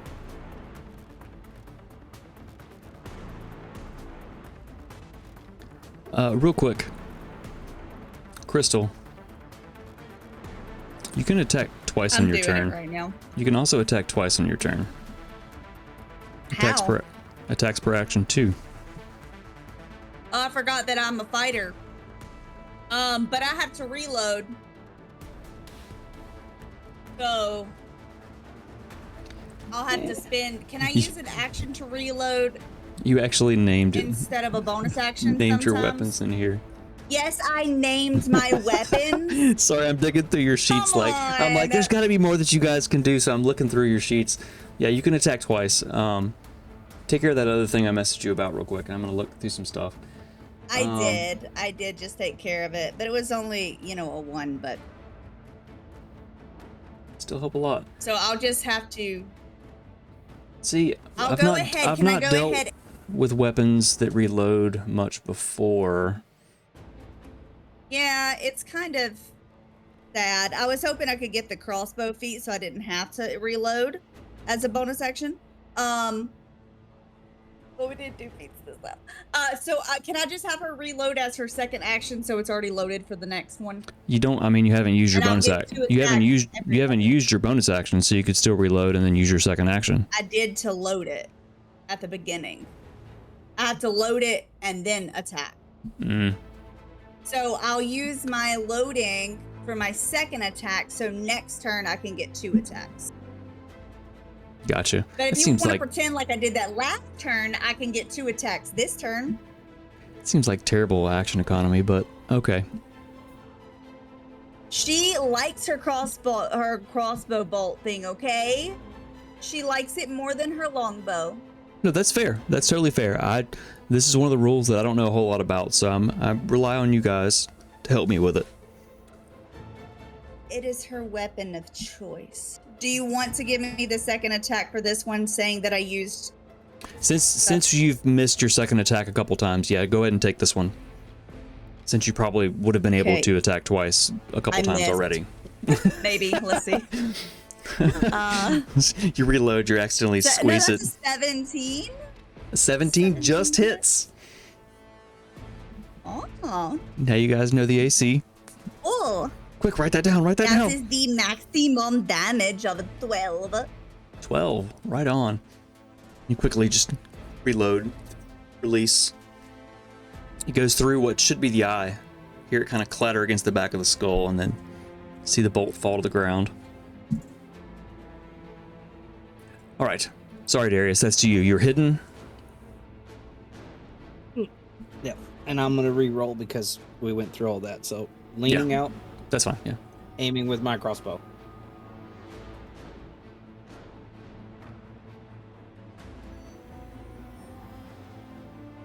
Is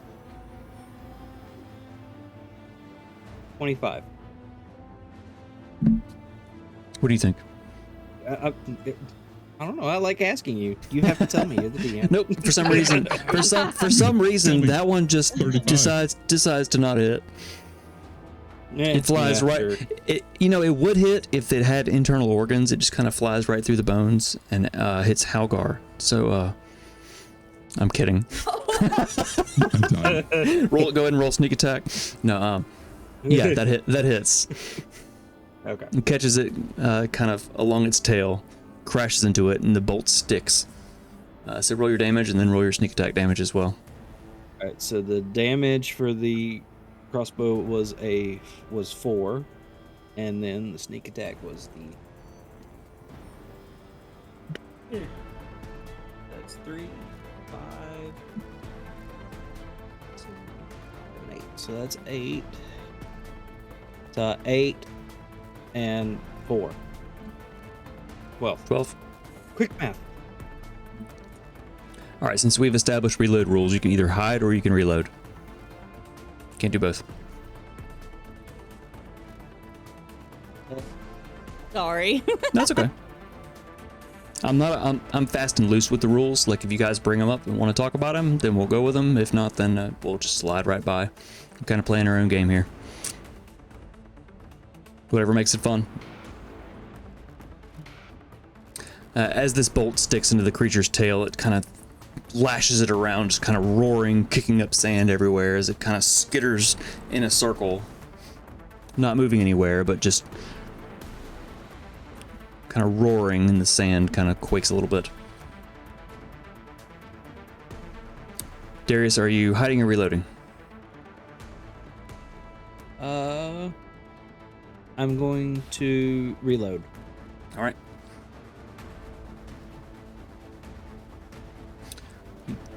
Kind of dip back behind a little bit. Again, reloading. Halgar, that's to you, and this creature's just kind of skittering around, roaring, angry. All right. Alder goes, come on, and he will recklessly attack this creature. Just full on reckless. Right on. Swinging your sword again. 23 to hit, That will hit. or 5, 7, 11, 13 damage. 13 not 103. 13. Second attack, reckless attack. That is another 22 to hit. 22 will hit. barbarians. I love it. 7, 11, 13 again. 13. This creature, like, it's missing so many of its bones at this point. It's something strange is holding this creature together. It doesn't look like it should even be standing. It looks rough. So does Hal. It's my turn.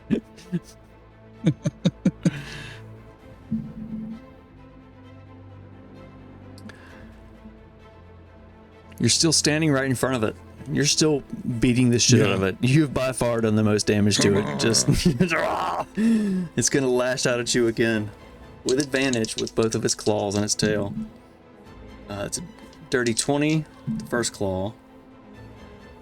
24 with the second claw. I'm just gonna go ahead and do it. Should I roll them all? Yeah. No. Yeah. I'm just gonna no. I'm gonna attack with the first claw, dealing. What did I say it was? 12 points of bludgeoning damage halved. Yet. Second claw hits. 12 points of bludgeoning damage halved. I'm still up. And it's going to strike at you with its tail. Oh shit! That's a natural 20. That's just the perfect time because I have 4 points. So as it buries itself, this time in the center of your chest, it's caught you in each of the shoulders in the past 2 attacks. This one catches you in the center of the chest and it buries itself deep with the barbs, dealing 15 points of piercing damage. I'm sorry, 30 points of piercing damage, halved to 15. Mm-hmm. Are you still conscious? The necrotic has to hit 2 this turn. Does it have to hit right? You, if you're It's unconscious, one attack, can you make a save even if you're unconscious? Yeah, because the whole attack puts me unconscious. Got you. Okay. So as it pierces inside of you, you feel this necrotic pulse again that you felt before. I need you to make a Constitution saving throw. That is a 12. It's a fail. Yeah. Take 20 points of necrotic damage. Nice. You see all the black stuff go through his veins as it creases across his arms, and he yells out. Finally, drops like pancake backwards to the ground. The sand cloud kind of bursts around him. You see the Suryamara kind of stand a little bit taller as it's drawing the life force from Halgar as he falls.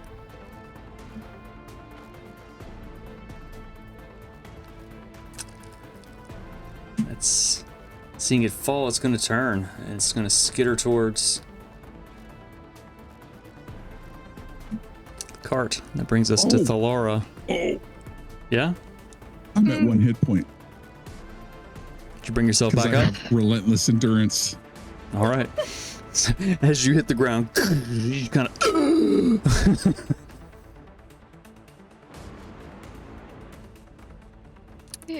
So do you actually? Alright. Do you still let yourself fall, or does this happen before you fall? Yeah, 100%. I absolutely hit the ground, and I think I hit the ground after he says arrows finally. And then there's like this flame that alights in his eyes, and his eyes open back up, and he sits up. Fuck yeah. As you sit up. Do you technically lose your rage for that? Yeah. Yeah, I'm pretty sure, yeah. Well, let me see, because it might say instead of dropping to 0, you might drop to 1. Yeah, it made where are you? You don't actually hit 0. Yeah. Yeah, I dropped to 1 instead, so my rage keeps going. Okay. In that moment where the life force was kind of pulled from you into the creature, just kind of a blink, but even still. As you kind of, and you look, you see the back of the creature, which should be the butt, just under the tail, as it kind of skitters across the sand towards the carriage. Thalara, you just see the face of this thing just running across the sand right at you as it stops at the edge of the carriage. It's your turn. In fear, she will.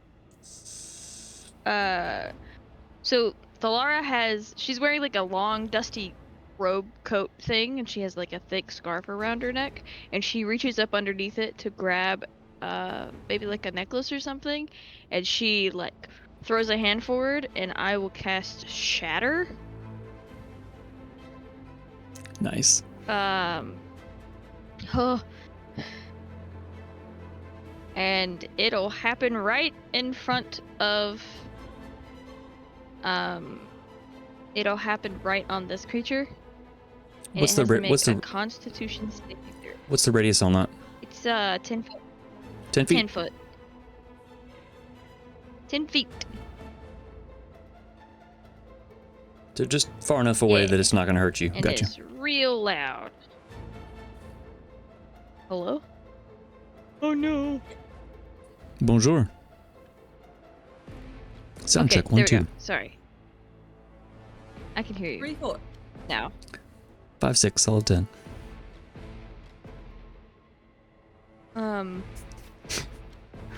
So it has to make a Constitution saving throw. Con save, right on. 15. Oh boy. All right. That is a 10. Roll 3 plus 7. Oh, It's got a high constitution, but I still roll like shit.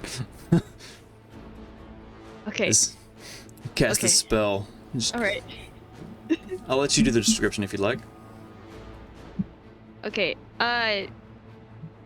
As she throws her hand out, this like shadow like crawls across her chest and swirls around her arm, and the ends of her fingertips glow with what looks very similar to the flame that she does, but it shoots off and lands on the back of this creature, and it explodes upon impact. Just loud. It shatters. 12. Sand skitters across. 8. Blasted by the 21 explosion. points of thunder damage. Thunder damage. Thunder damage.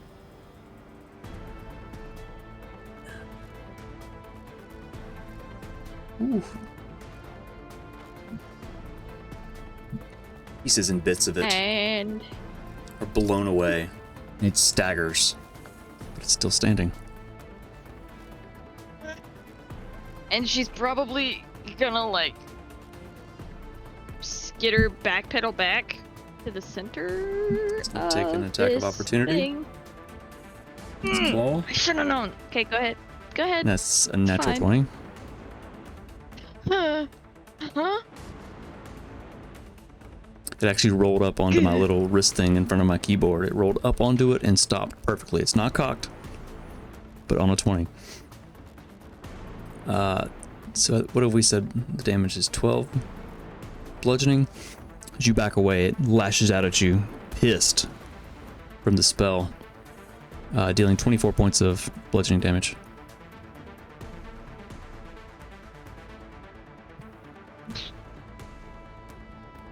That's its reaction. Top of round 4. Crystal, you've reloaded your crossbow.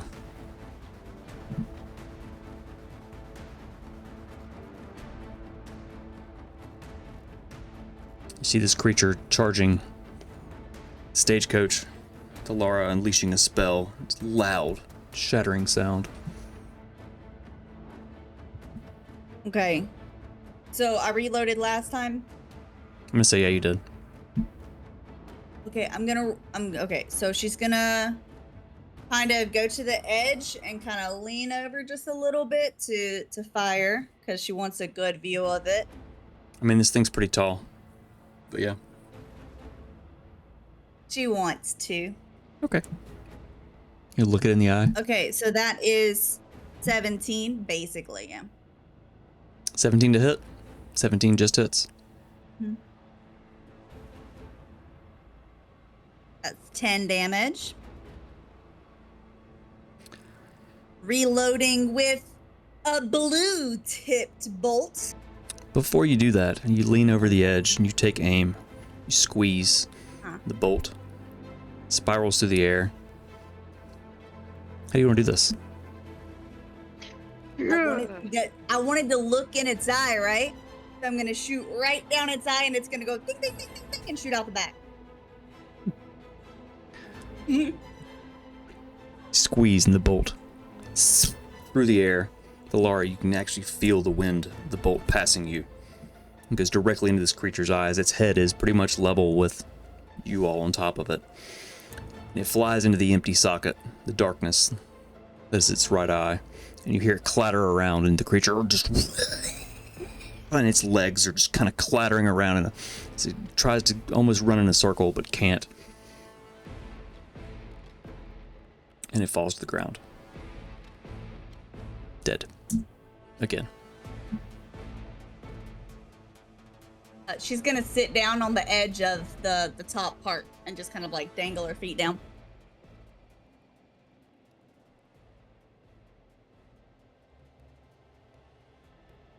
Hey, Milosh, wake up. There's no response.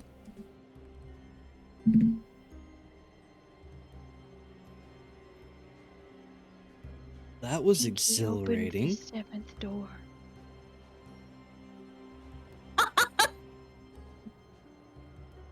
I was still raging and cutting this creature into pieces for the next 5 rounds.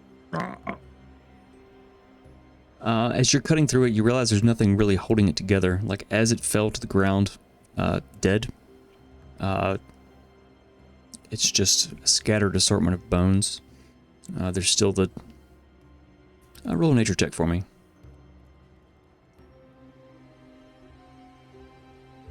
Okay. 10. Solid 10. Solid 10. Kind of looking at just the scattered bones now. The skull still sits there. The head kind of... the jaw open as it's laying sideways on the ground. The tip of the tail, however, is still kind of pulsing with this strange necrotic energy.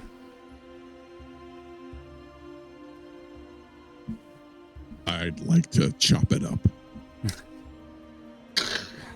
Just chopping it up. As Halgar goes to town, chopping this thing to pieces. We're going to take a quick break.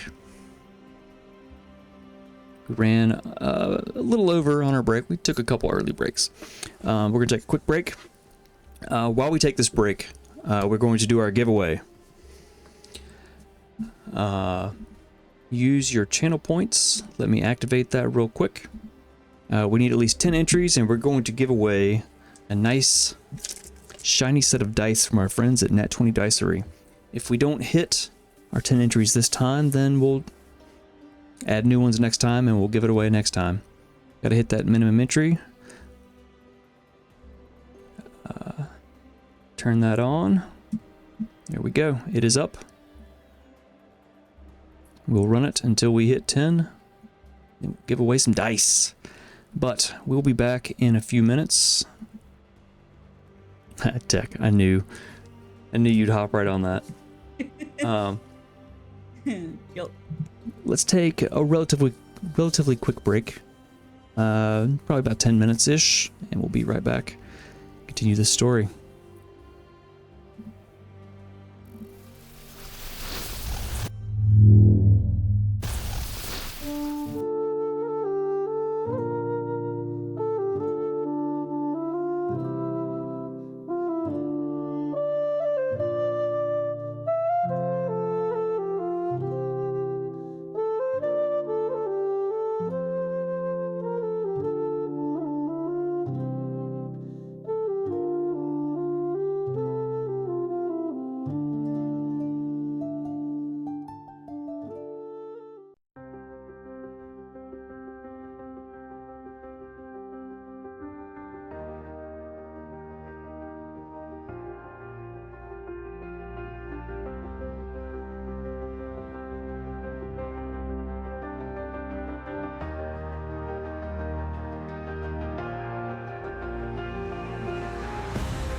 That was my line.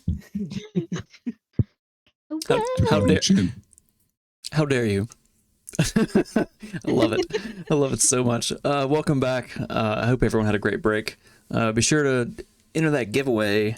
Let me check our numbers and see where we are. I should have done that before. I'm too busy having fun talking shit. It happens. With my wonderful friends here. Where is the thing? I lost the thing. Also, there's no music. Crystal.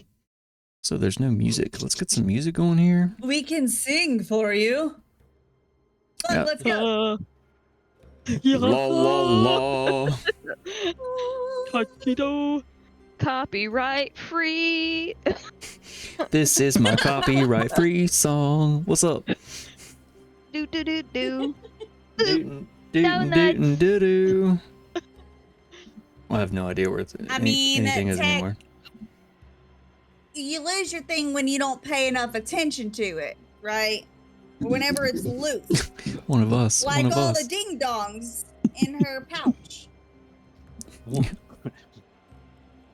Jesus Christ. They're portable now? Whoa. I mean, Crystal's ding dongs are. Wow. Where did... I'm just... You helped her name them, okay? This is all on Bug. Oh, I found it. I found it. Found my thing. That's a new record. I mean, what? Dishonor on you, dishonor on your cow. I'm Not really on glad your I whole can't family. see what he's doing. I can't Horses. see him now.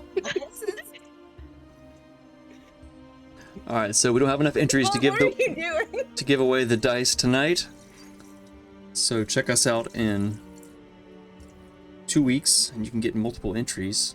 Greater chance to win.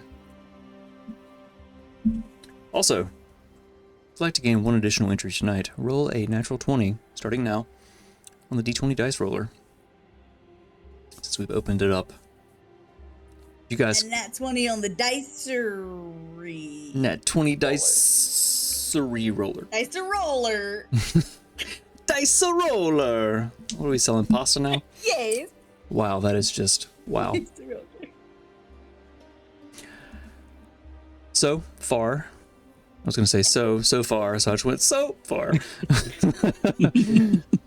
Hey, nice solid 10, Trash Overlord.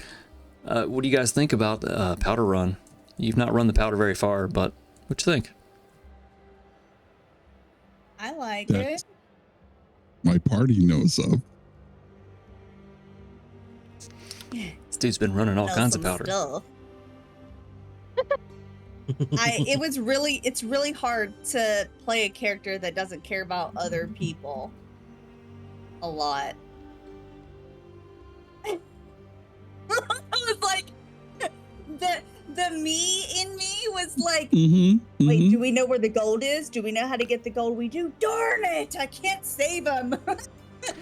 Did I say? But Crystal's like, it's fine. We get more gold now.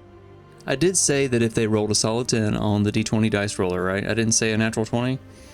Did I say the wrong thing? You said solid. You You said said a nat natural 20. 20. You get an extra thing because it's nat 20 dicery. Did you say nat 20 on accident? Maybe you should do both. I think I said it by accident, because usually we say a solid 10, and that's why it says, okay, yeah, I said 20. I'm going to say solid 10. I thought you were 'cause doing that's- something special because of nat 20 dicery. Okay, if you roll a solid 10 or a nat 20, you get one additional entry. Because we got two solid 10s back to back. So let me add you guys. Nice. Like that was, it makes a sound only that I can hear in my ear. It's very jarring. It goes dunk. So every time it But you happens, and it did it can't like back to get- back. You can't get it twice though. You can't get it for a 10 and a nat 20. Yeah, it's only one additional entry. You can, Yeah. you can keep rolling if you want. So let me add Mac and Trash Overlord. Look at that. You're coming in hot. Love it. Help us hit our follow goal. Rolling nat 10s all over the place. Awesome. Nat 10s. Solid 10s. Sorry, my brain is just... We're not laughing at you. We're laughing with you. But I'm not laughing. We But I'm love not you, laughing. Mr. I was about to say that. Yeah. Well, then we are laughing at you. Then. Getting back to the story. I mean, can it be both? I mean, Ha ha. There. Now you're laughing with me. Anyway, getting back to the story, if you guys would like. Helgar is just eviscerating the pieces. This monster. He's looking for the perfect piece to tie into his hair of this creature. Maybe like a the canine or tailbone. something. Yeah, I'm gonna slam that tailbone into my hair. Yeah. Oh. I need you to make a constitution save. No, I'm kidding. As you're battering the bones, they're kind of shattering off into pieces. Whatever strange magic that was holding this thing together, it's no longer there. So the kind of bone shards flying. As you're breaking them, you're looking just for this perfect piece that will fit what you're looking for. Roll a perception check for me. Let's see what we got here. Howl's perception is amazing. Not really. Oh, not bad. I'll say roll What's with that? 21. I was going to say roll with advantage, but never mind. After several moments of just battering these bones and the shards are flying and larger pieces aren't breaking and are getting pushed further, just deeper into the sand, a piece cracks off and kind of clatters and It skips across the sand and it lands perfectly on the top of your boot. You look down at it, and the way it's shaped, the way it broke, it's perfect. It's exactly what you wanted. And if you want to describe it in any further detail, you can. It's got a like rounded tip with a long little piece and some part of a bone in the back, and he ties it up into his hair and then shakes his hair out. Wipe the sand off your face. Flick your hair back.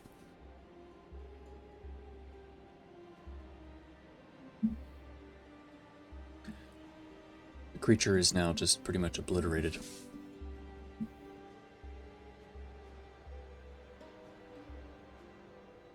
It's late. Right. I'm gonna need to sleep. And he will. As soon as his rage wears out, he's just gonna face plant. Sleeping on some bones. Hell yeah. Luckily, most of the just hell yeah, as he's just Hell yeah. most of them have just been beat to powder and pieces, but the sand here is soft. You kind of Beat the bone. sink into it, quickly fall asleep.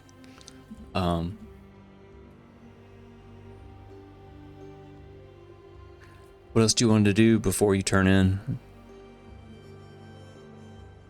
This was a quick couple minutes, middle of the night.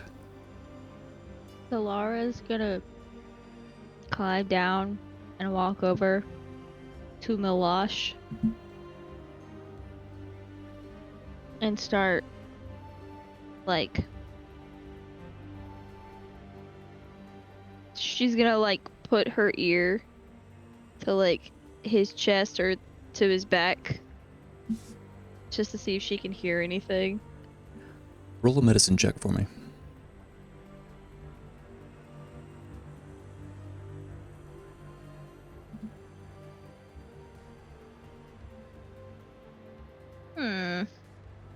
Medicine. 15.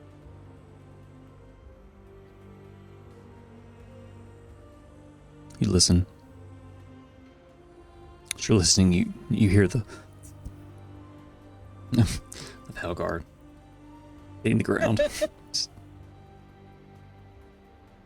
You hear, hell yeah. It's the ground. You kind of like look over your shoulder. He's face down, sleeping already. Just take another moment. You listen. Nothing.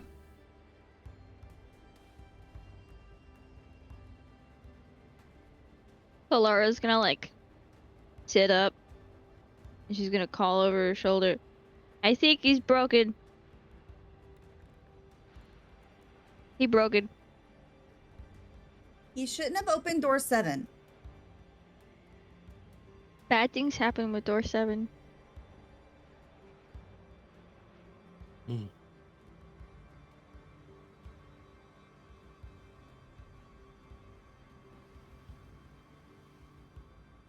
We should Does probably anyone bring know his how- body back. Ah. People care about that kind of stuff, right? And she's just gonna kind of hop off and land on the sand right here and lean up against the carriage. Superhero landing. Stand up, cross your arms, and lean back against it.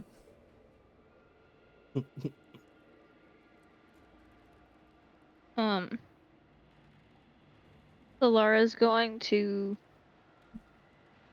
reach into her bag and pull out her rope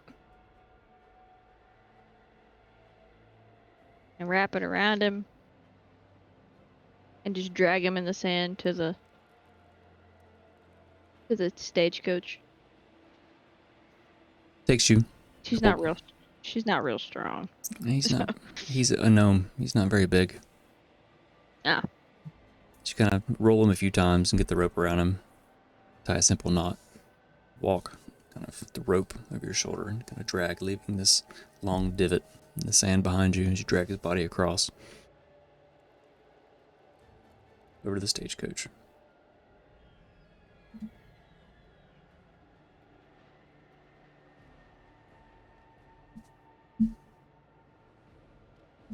imagine you open the door, struggling to kind of lift him. It's very awkward. Krista will help once you get over there. So.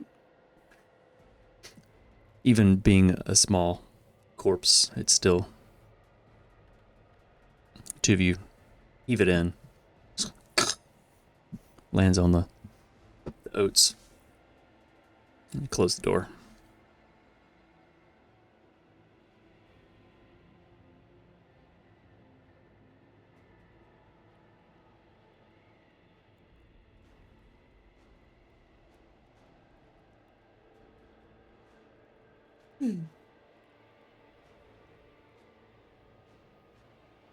Well, I already took my watch. Who's next? What's all? I guess it means that you're next, and she'll turn and look beside her to Darius. You know, because he's already asleep again. Thanks for the help up earlier. The shoulder, it's nice.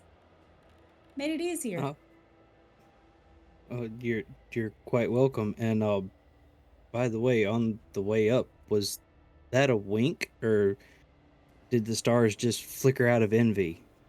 Careful now. Keep that up, and I might just start thinking this trip has some actual treasure in it. Oh, sweetie. There are so many people that weren't able to keep up.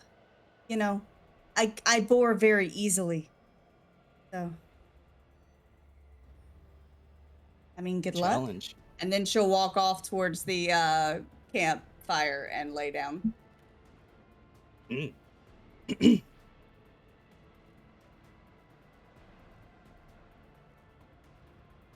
Thalara's just, as she walks away and like is out of your view, Thalara's just standing there, staring at nothing, just kind of chewing.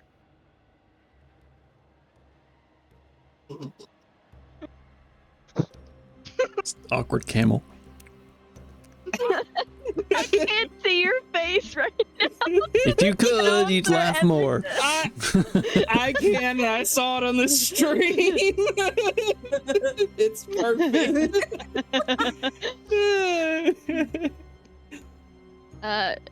Thalara, after chewing on nothing for a minute, she's gonna step real close to you, Darius, and she's just gonna like kind of looking through you.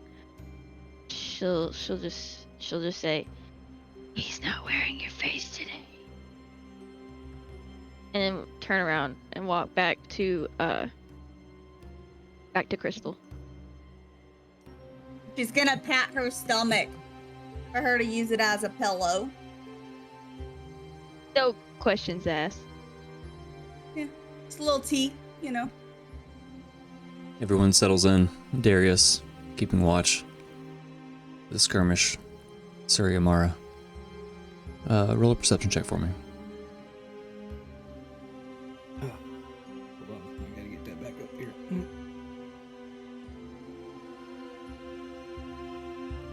Plus 5. Yep. Thank you. 19? 19. You watch around. You hear the horses nicker a little bit, making a little noise, but nothing spooked. It's quiet. Just a little whistling of the wind, sand kind of across the ground, but your watch passes without incident. Quite boring, actually. Time passes. It's time to wake Algar. Yep. My turn's over. Onto the big glute. And he'll just kind of like nudge his shoulder. Hey! It's your turn. I gotta go get the sand out of my jacket. Too much sand out here.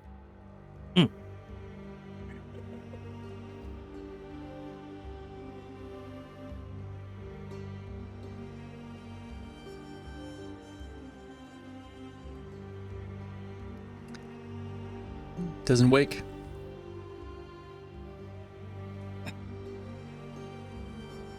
servants that do this better than him. Wake up! Come on, let's go. Mm. Mm. What time is it? Good. Sun's coming up soon, right? I assume so. It's time for you to watch. That's what time it is. All right. Get some sleep. Just kind of like walk away shaking his jacket. Trying to get all the fancy back up. It's kind of as the sand falls out. It's just like you think there's just a little bit, but you like go to dump your shoe and it's like just never stopping kind of thing. It's coarse and it gets everywhere. And don't after he hears Hal tell him get some sleep. So yeah, I once had to sleep on cotton sheets. I still have nightmares, so this is gonna be worse. Almost under his breath. What is this dandy doing in the desert?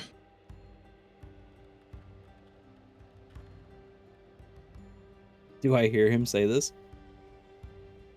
Let's says it under his breath.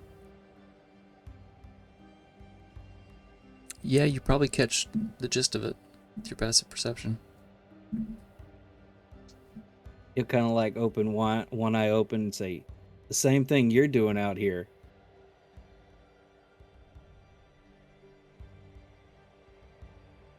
All is looking at the stagecoach, eyeballing it.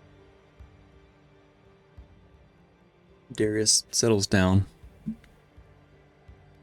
goes to sleep. Helgar, it's just you. Awake in the wee hours. The moon has moved far across the sky. A couple hours still, and where the sun begins to creep up.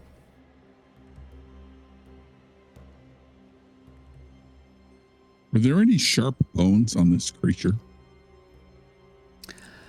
that I can use to bore through wood? They were probably, yeah, the way you were battering them with your sword, several of them cracked and broken were probably very sharp, yes. Hal is going to lay under the carriage. Is there anybody else laying under the carriage? I think That's a good everyone's question. around the campfire. Thalara's lying across Crystal's tummy, her tum-tum. Hal's going to start using the bones to try to split some of the wood pieces of the carriage. I have a very important question. Mm-hmm. Are you avoiding the artwork of the skull and crossbones that she So- painted under there earlier? As you crawl under, you kind of lay down on your back and you kind of shimmy backwards. As you get underneath it, there's this. It was blue, right? I used blue for the skull part, and then the pink is the bones underneath it. You see this kind of painted underneath. Just dead center. You shimmy back. Hal's going to reach back and touch the back of his neck and like kind of check to see if anything was painted. Comes away clean. Yes. I'm sure he'll look back at the bottom of the carriage. All right, at least it's not a dick. And he'll Start begin to prize away pieces of the wood. You trying to be quiet about this?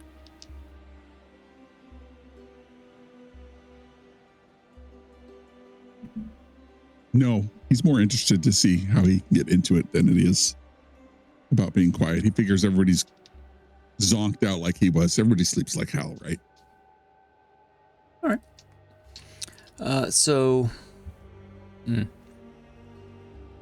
Roll a general dexterity check for me first. You kind of Dex check +2. That's a Wait. 7. wedging the bone in. Can't really find a good gap Maybe it's the paint. It's filled the gap. But you're searching, can't find a good gap. First try. You keep looking.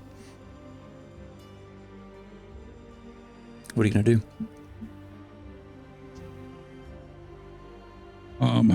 Maybe he would crawl out from underneath and see if there's a way to get to the back of the carriage. Like he's looking for weak points at this point, since he knows he can't get there. And maybe he thinks that this skull and crossbones is the protective magic that they were talking about. As you crawl out from underneath, and you kind of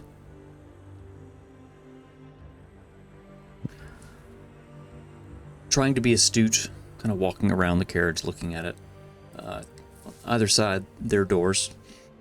On the back, there's also kind of the doors on the sides open out like normal doors. There's a door on the back too that drops down kind of into a back compartment. You're just kind of walking around. This is not hard to see. You see the latches to kind of pull it open. No dice needed for that. He's gonna look around the back to see if Milo's still not moving. Milosh.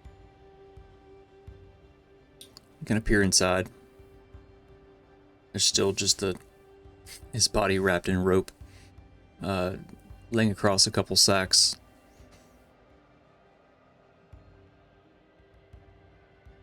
All right, let me crack open the back and see if I can pull out one of these cases, one of these crates. He thinks about cutting Darius and their thirds and putting them into a crate. Who now? I'm looking for a crate that I could take character with D name and put in. As you kind of pull the latch and kind of squeaks and falls flat, kind of like the bed of a truck. The way it falls open it actually opens as you look inside to the main cabin. You can see the back of these two sacks.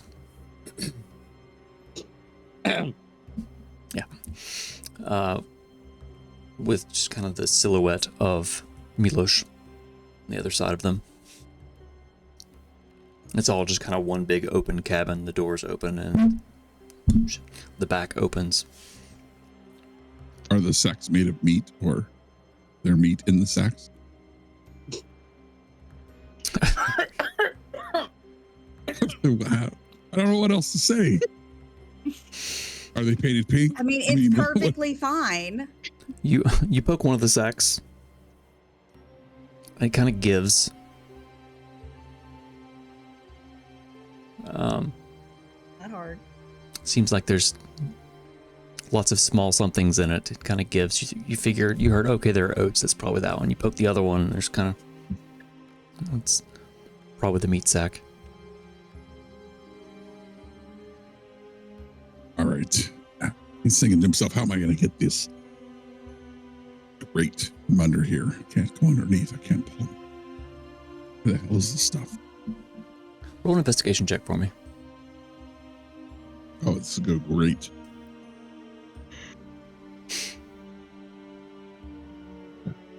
It's a 9. It's a 9. You're looking. You know it's hidden underneath all the stuff somewhere, but you're not seeing it. I want to try to tip it over. What are you trying to tip over? The carriage. The whole damn carriage. Again? You've tried to tip it over once already. I tried to pick it up to see if I can, how heavy it was. Oh, gotcha. I'd like to see if I can, like, shoulder it and tip it over. All right.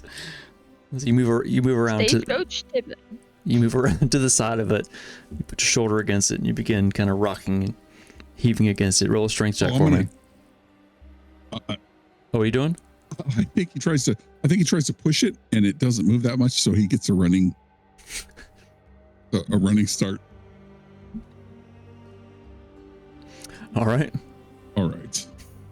That's a 10. Solid 10. Solid. So, Darius, as you're starting to you've drifted off a little bit. You hear this sudden, just loud smack. So, Kind of open your eyes. You look, and you see Halgar shoulder like slam into the carriage, and it just it creaks as it rocks. Doesn't tip over. what in the hell are you doing?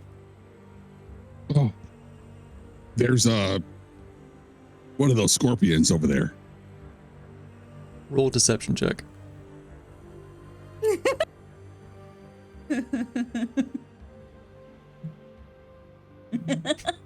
That's a dirty 20. Dirty 20. Roll Darius, a 19.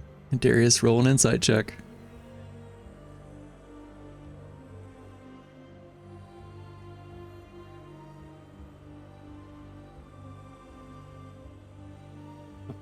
Damn. That's an 11. Oh, you believe him. Oh. You believe him that there's a scorpion over there. Ah. Another one of those dinners y'all tried to have me eat. Well, Yeah, come here. Help me try to. It's underneath. Help me try to tip this thing over.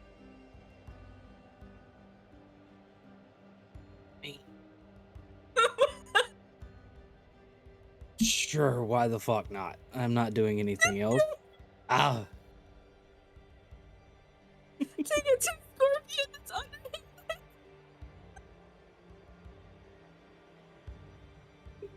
All right, so you guys trying to Wait. What the hell am I thinking? No. I'm not gonna do that. I'll get dirty.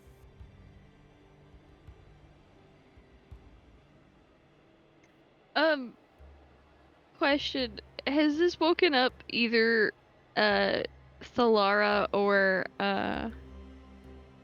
Crystal yet? I guess you can't see me nodding. Yeah, I'm thinking that after the bodily smack against this thing, like the running shoulder into it, trying to like shoulder check, tip this thing over, and then the conversation with Darius, not necessarily being quiet in the deepest of night. Yeah, you guys have probably stirred a bit. Okay. I mean, shit, Milosh is probably Lara? woken up at this point, and he's fucking dead. Thalara would like to sneak up on them talking. Or try to. Roll stealth check. Don't What? fail me now. Big money, no whammies.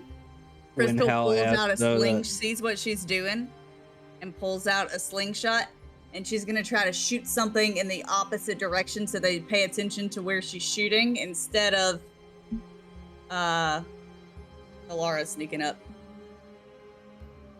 Like in the distance, just a random noise, you know? Okay, so you're helping her, so roll with advantage. Yeah.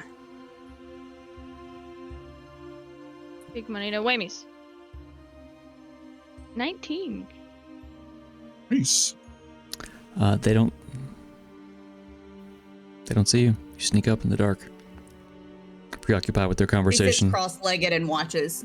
about the scorpion Uh, sound.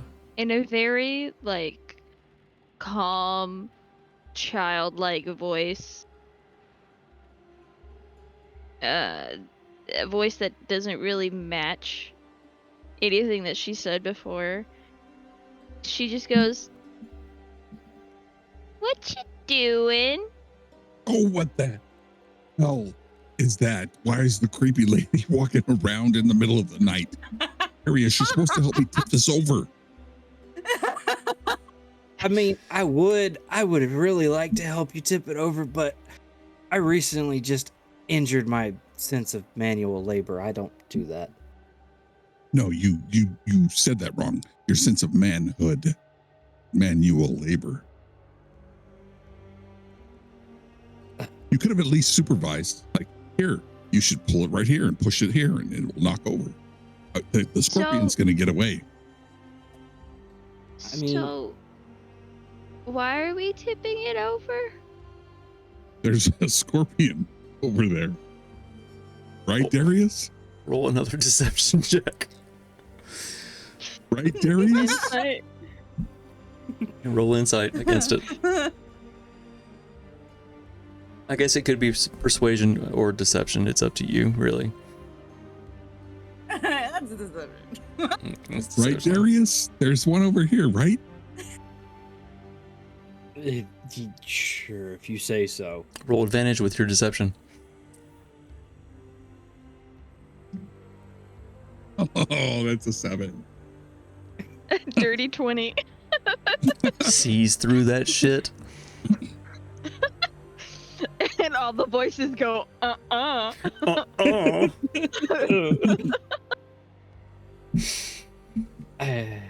I mean, So, you see another scorpion? Yeah, it was right over there. Me and Darius saw it. Crystal's gonna start crawling in the sand under the carriage. Yo, why does tipping over the carriage help you out with a scorpion? That Because it's under the carriage. the other scorpion was bigger. It's a Algar, I'm baby. sorry, but your plan, bold, brave, but really stupid. And what if it Like- damages the cargo? Look at me. I cannot climb underneath that to get the scorpion. I literally barely fit underneath that. After she has stealthily moved over there, she's gonna reach out and grab Hal's leg. I don't know if there's anything really stealthy about it. Roll a stealth check and let's see. I feel like Well, I thought they were on the other side of the carriage. no, I think they're still on the campfire side, so there's some light. Oh, I thought he said he went to the other side of it. No, he had walked Oh. around Anyways, it. He was at the back end and then he came to the side with light so he could see inside better. Okay, well, in that case, she's not gonna creepily crawl across the sand slowly while they talk. And she's just gonna kind of walk over there and say, "You can just go under the carriage." And she kind of rolls her eyes and then goes under the carriage to look for a scorpion. I can barely fit under the carriage. And the That's only what you thing you'll got see is a blue skull and crossbones. It's the magic that's protecting the cargo. How did you know it was there if you couldn't fit under it? I said I could barely fit. Oh, okay. And that's the magic. I just drew that. And then she... You don't see any scorpions underneath. I don't see any scorpions. All right. Okay. Maybe I was just having visions, but I swear Darius saw it too. It typically happens when like after a prey I've been fighting has been defeated, I typically take a piece of their essence and then braid it into my hair. And you see this finger's fresh. And then it happens sometimes where I get visions of my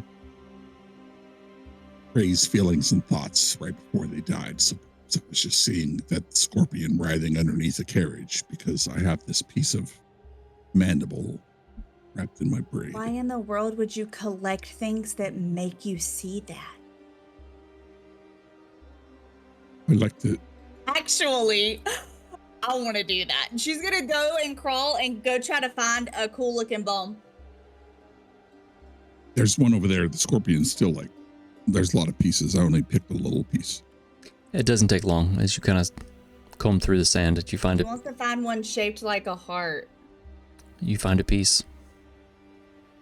Okay. There's lots of kind of sand it's collected inside of it has been kind of battered into the ground, and you kind of poke the sand out. As you poke it out, you hold it up, and it's in the shape of a heart. I'm not going to put it My- in my hair though. I'm just going to put it on my person and maybe I'll have cool like visions like that too. And then she like, Do you want to put it in my hair? no, this one's mine for me having a vision. No, like another one of those. Maybe you can help me rebraid my hair. Oh, she looks for another heart.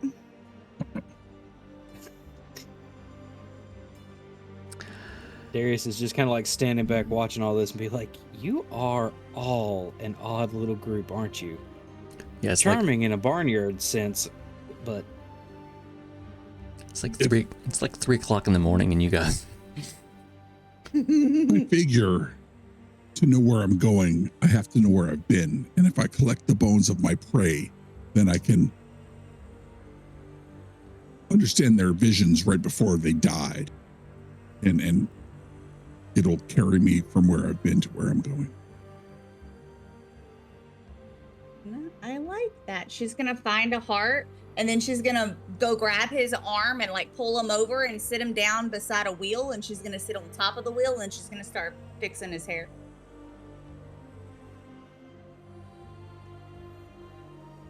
Okay. Spend a few moments doing that. Nobody's rebraided Hal's hair since his mother did years ago. Falara is over there watching, but standing next to Darius, and kind of just like this, and just leans over and be like, how would you know what a barnyard is like? You don't seem like you've seen much of anything besides your own ego. oh. Right in the floppy. See? right in the rapier. Hard ding.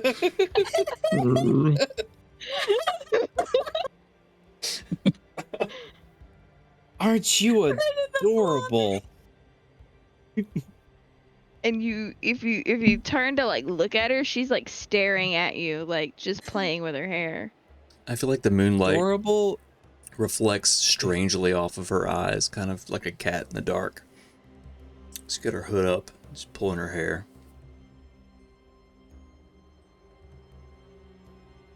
Adorable yet creepy. Yikes. I've been called worse. And then she just gets real close and is like, ding dong. And then goes and sits crisscross applesauce in front of the fire.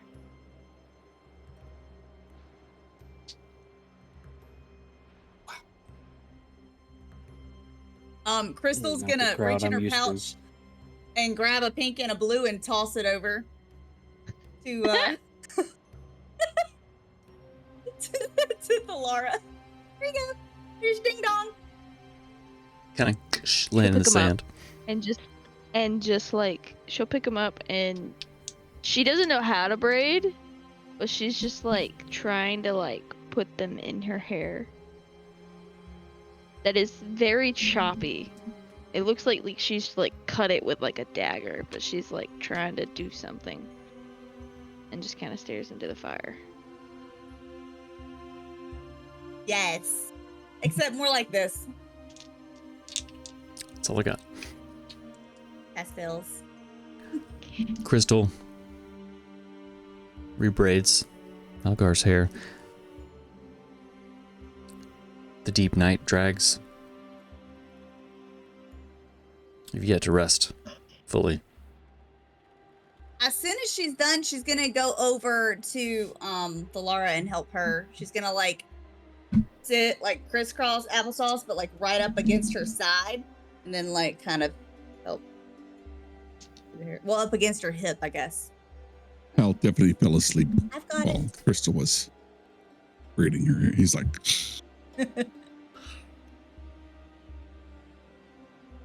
Eventually, Thalara too will fall asleep if Crystal is playing with her hair.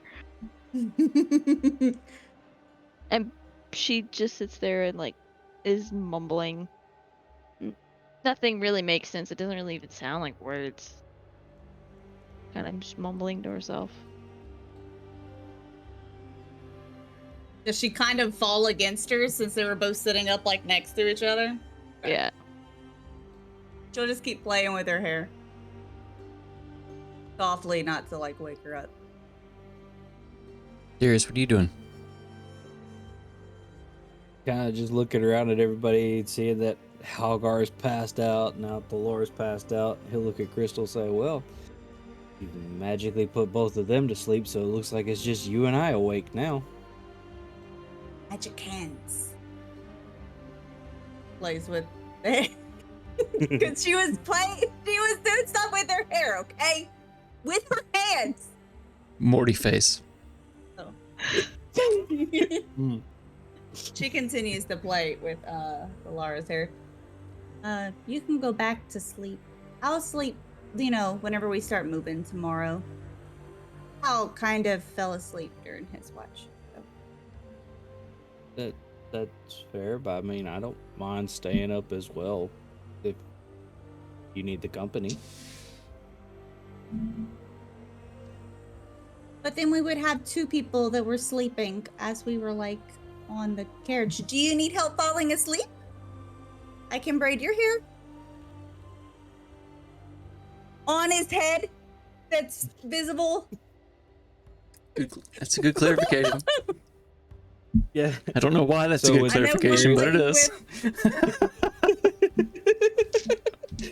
Well, because he has a beard. He scratches beard. Moving on. I mean, I guess you So can with braid his Darius's- beard. So with Darius's hair like kind of swooped to the side, he kind of does his hands through it like this. Is like, I mean, I used to have people that would do that to put me to sleep, but no, I think I'll be fine. I'll sit back and go back to sleep. But if you need me, you could wake me before the other two. And he'll Well, just that kind of might like, be a little hard, and she looks down, like against her, like arm, chest, like her head's probably right here. Laura's head, like so. well, I mean, I could. But okay, I'll wake you up. It's fine. I was just You saying, can sleep right are here, you- and she did- pats the sand next to her. That's what I was saying. Is you're sitting down on the sand, right? So I could like sit like next to you or something, and just kind of like lean over to like lean my head on the side of my shoulder, and just be like, "I'll be right here, next to you. Just nudge me, and I'll wake up." It doesn't take Okay. much. She's still, gently playing with Laura's hair until the sun comes up and she feels like everybody slept enough.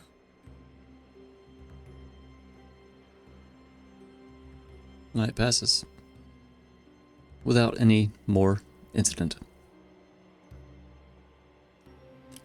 A chill still hangs in the air a little bit as the first pale light creeps over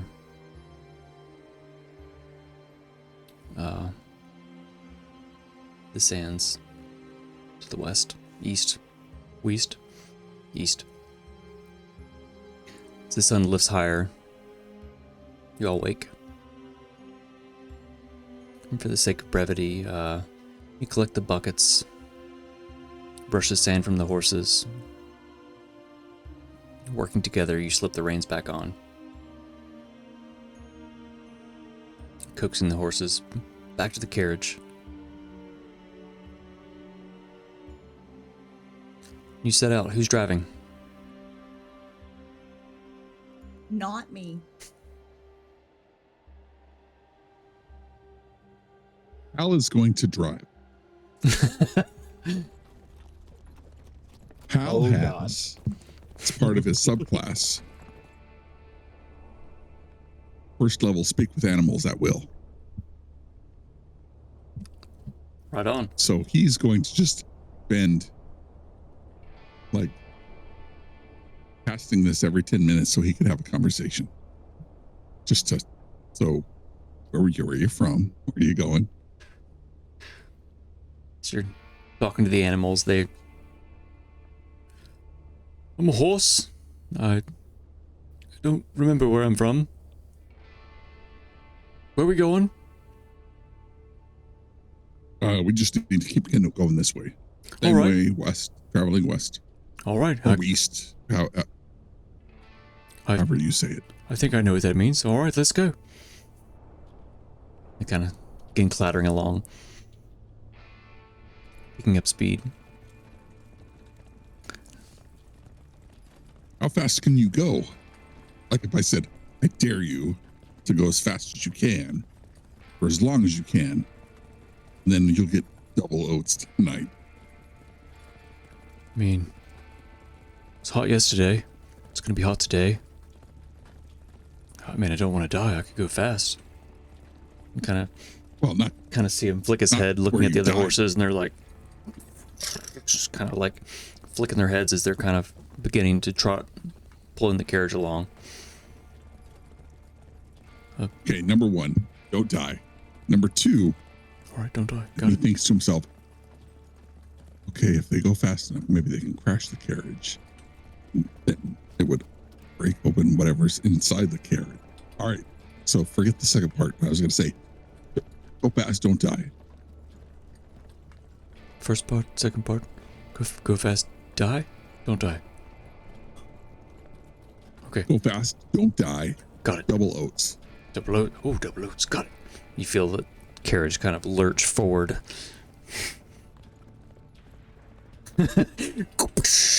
I guess she's not gonna get to sleep. The rest of you, either on the carriage, in the carriage, wherever you are, awake or asleep, you're now very much jarred, shaken as it lurches forward, gaining speed.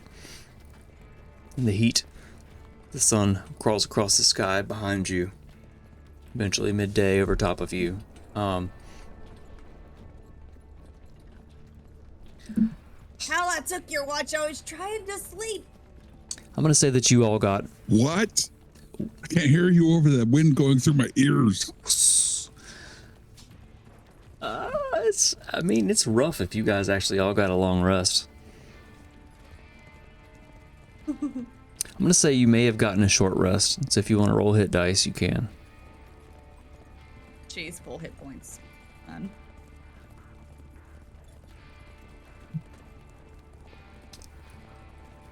It's going to mean that if this is a long day, it's probably going to end poorly, but...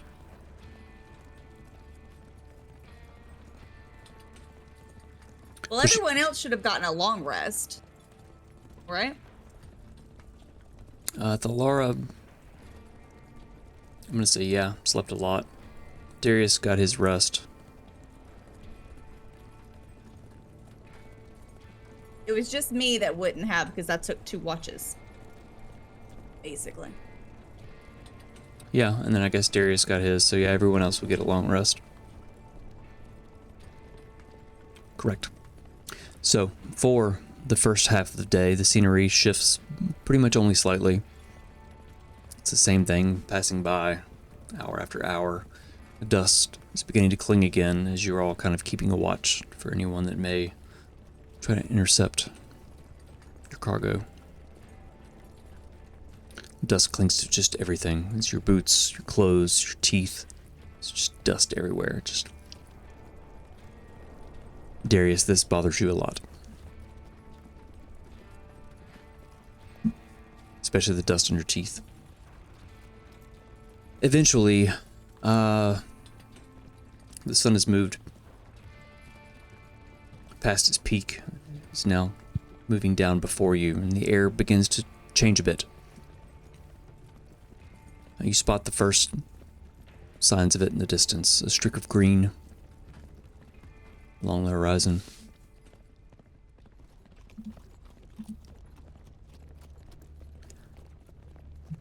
Let's see. As you continue forward, you see shrubs, maybe reeds. Reed? Reed? You smell the scent of water, herbs touching your nose. It's a sweet relief from the dry desert, sand and the dirt that's in your nose. The mountains begin to actually curve around in front of you. It's the range. It runs east to west, curves now, heading south. Before you stands a small town. A bridge over a river. And beyond it, wooden walls. The gate that hangs open. Dried grass. along the riverbank. Goes a bit beyond before the dry sucks the life from the land again. You've reached Weenoh, the outskirts. Before you lie the bridge, then the town. What would you like to do? Before we go away from this river, we should let the horses get some water. I'm gonna go downstream and she's gonna take off her leather armor. And then she's gonna kind of just get some sand off of her real quick. Crystal. Be careful of the water. Make sure you always stand where it's moving. Because if you stand in an area that is still water, it will steal your reflection. Oh. Well, I can understand why they would want to steal it. And then she starts rinsing off the Oh yeah, I could agree with that. sand. Finger hand crossbolts. Yeah. Finger hand crossbow bolts. Words are hard, okay? You wash quickly and the horses drink deeply as the water moves fast. It's a fast flowing river. It seems to be flowing towards the mountains, strangely. North.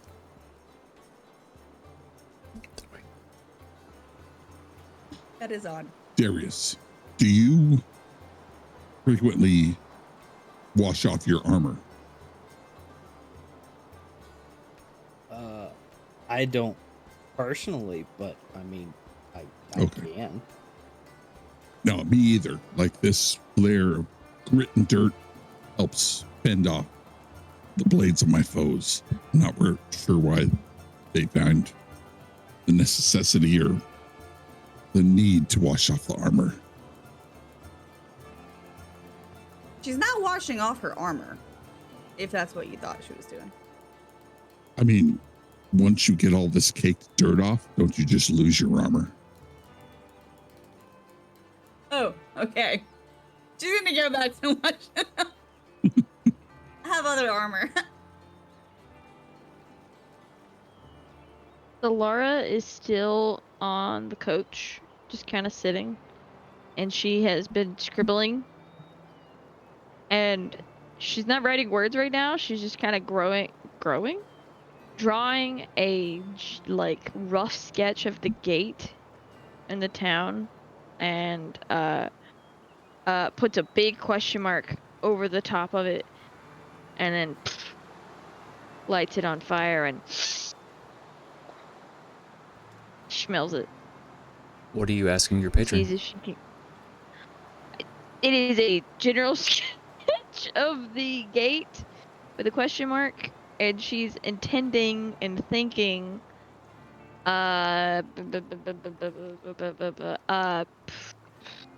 is it safe? Roll a religion check. Big money, no whammies. Yoy. That was a whammy. A yoy. Religion.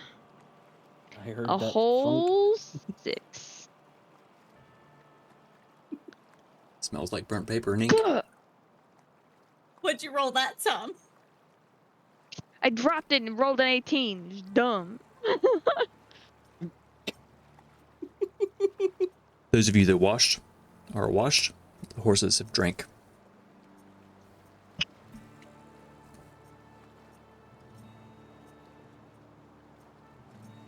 Let's travel by map. She puts her armor back on. Just to clarify. So Krista walks out of the water, butt ass naked. Clothes under her armor. Uh-huh. Okay, sure. RPG armor. Didn't know the stars could shine in the daylight too. Let me know if at least say that she's like, barely wearing anything, right? Like a swimsuit under her armor. Like, PG-13. although it would Gotcha. be padded clothing, because armor you don't want tied up against your body, just normal. Let me know if your maps pull up. I use stickers. Yes, Give me just a I second. do see a map. Get it to show Same. them, hopefully. I too see a map. Hey, what do you know? It's working. Last time I used map stickers, it worked kept on the crashing feed. out on me. They've done updates since then, so. Nice. As you see. Oh, yeah. Scared me. As you see the carriage go side to side. Outrider's like, run sideways really fast.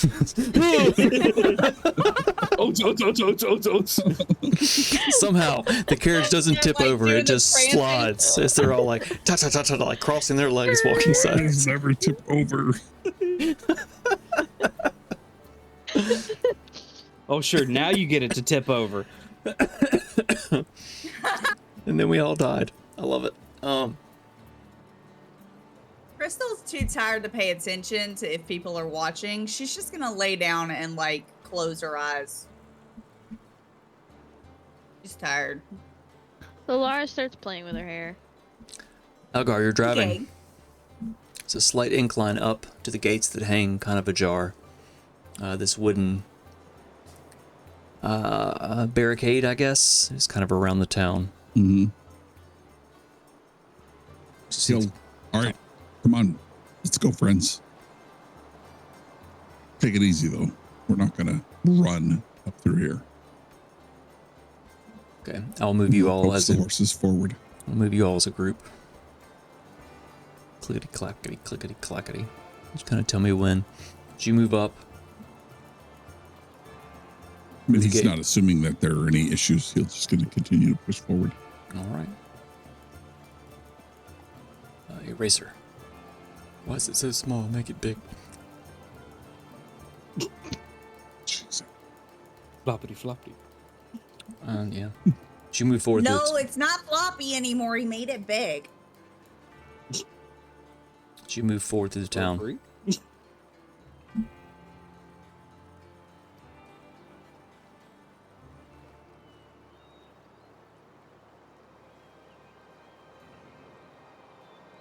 the first thing that you Is notice, that a pile of death? you're laying down. You're not paying any attention. You're very clear about that. I'm gonna mute myself.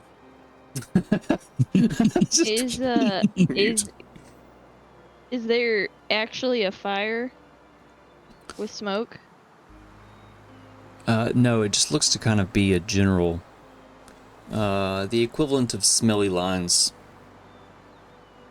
Just kind of refuse, garbage, stench. As you move forward, I was getting to that.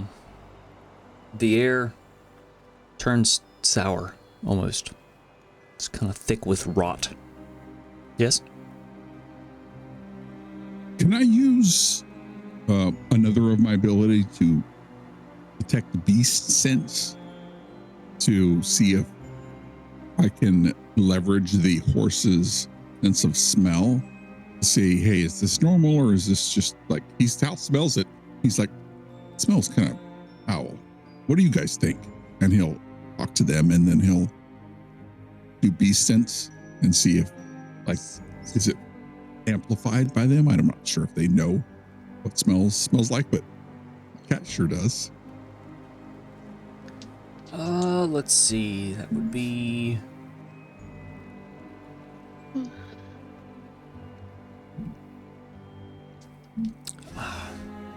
You ask them and it's kind of just like smells trash. It smells some dead things. I don't know. And kind of their ears are kind of turning. You don't really get a lot from them. Okay. Can I use my beast sense and then I'll actually go into what they smell, see, and hear. And then I'll be effectively blinded and deafened. Interesting. So roll a perception check for me then. Do they get any kind of special bonuses? It's +0 being horses? to a horse.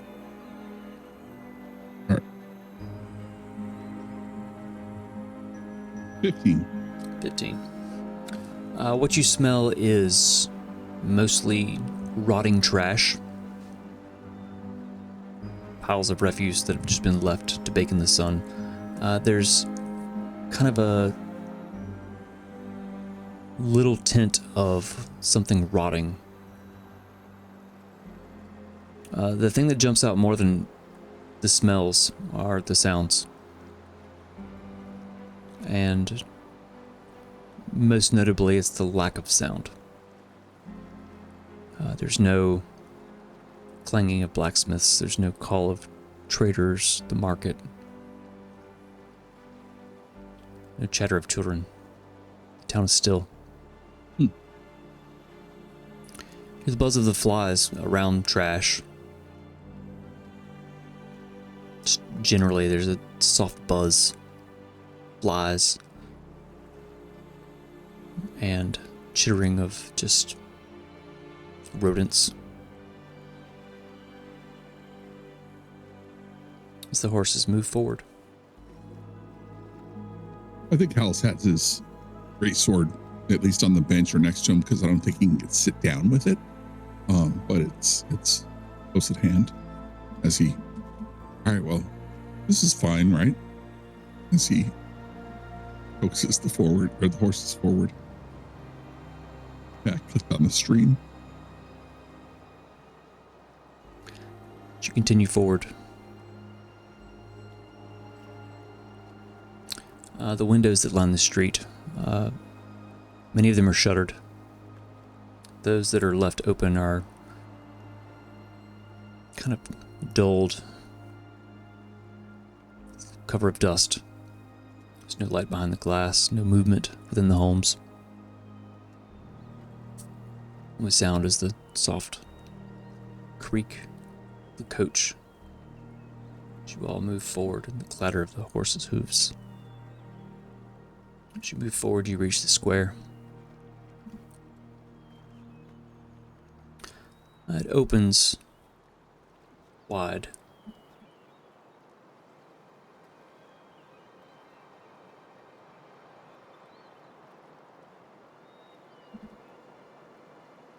On the button. And they're sprawling across the ground.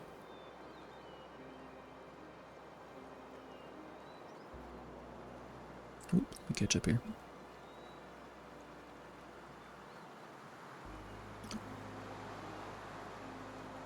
Lies a broken skeleton of a dragon.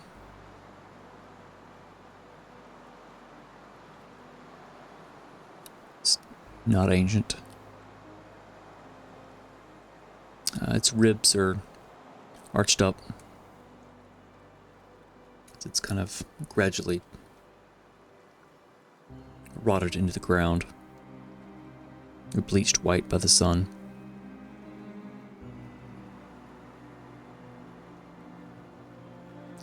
The meat and the scales have long since been eaten or rotted away by scavengers.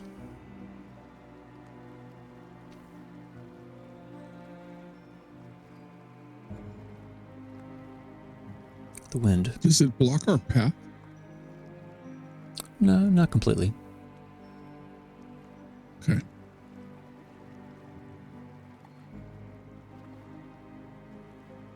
Continue to move.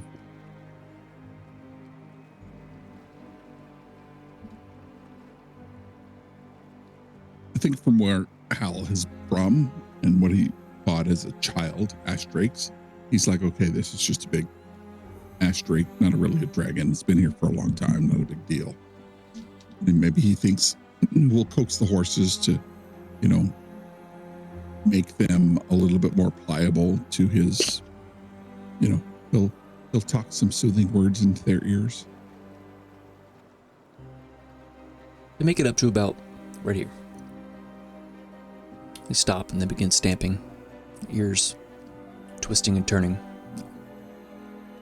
You can sense their energy.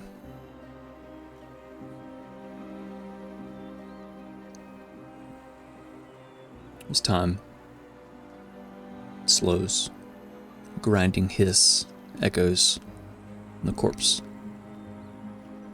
The skeleton. From beneath the dragon's bones, a shape stirs. Small, unfurling its wings. There's two of them. As they crawl out. Their skin is kind of blistering and bubbling.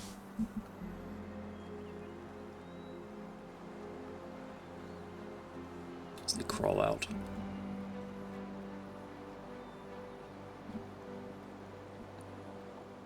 Within the dragons. I didn't mean to do that. I'm so sorry. It's okay, I'll lock it. I'll lock it to help you guys. Now you can grab your things. Laka. Lateral move. Slams into the wall. From within the dragon's skull, it seems to light up. It's a green fire that's flickering. Flying out from its face. Oh no. How dare. Oh no. You hear something clattering across the rooftops above you that you can't see.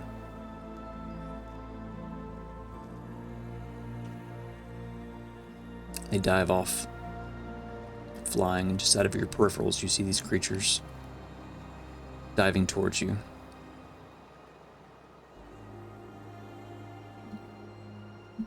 Their bodies are kind of cracked and ashen, held together, crumbling.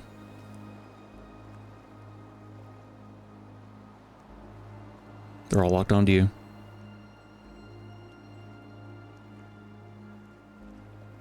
I forgot to cue music for this. I'm gonna need everyone to roll initiative while I do that. Oh, I have to unmute myself. Okay. Oof. Oof is right.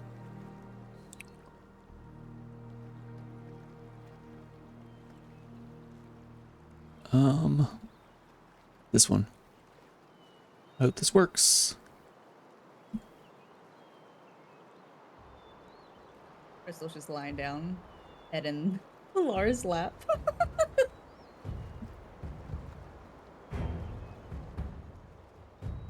And Cal grabs the horn at his waist and he blows it, seeing these creatures from his path. Instinctively grab it and blow. How? You halloo. Hootaloo. All right. For the sake of making this look better, I'm going to erase some stuff here.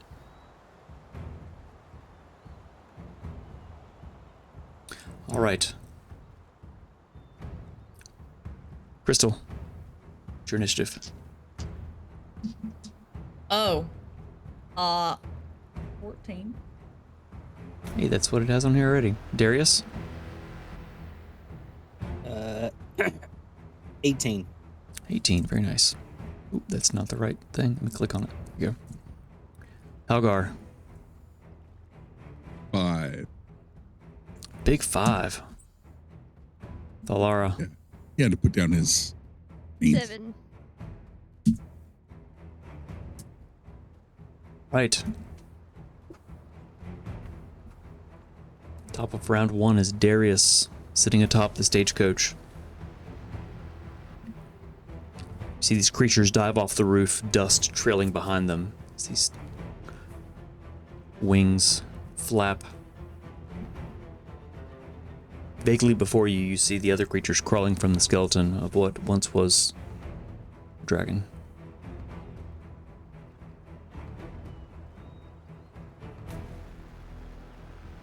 What can I do that would be interesting?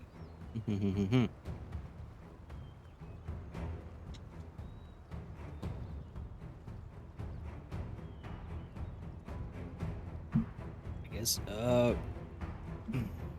I'd still have to use an action to put a bolt in my crossbow, wouldn't I? I imagine it's you probably loaded it at some point. There's been a whole half a day, most of a day. Let's see. Is the distance on this thing 80? And I would like to try to use my crossbow to aim at the A, if I can. As it's diving down through the air at you. Check aim, crossbow.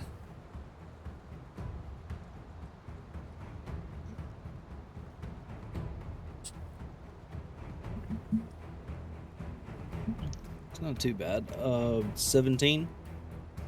17 will hit. She released.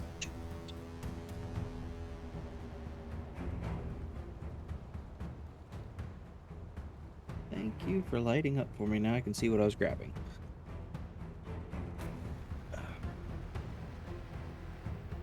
Uh, 8 damage. As the bolt strikes, it flies through the wing, tearing a huge piece of it away. As these things already seem pretty fragile as it is.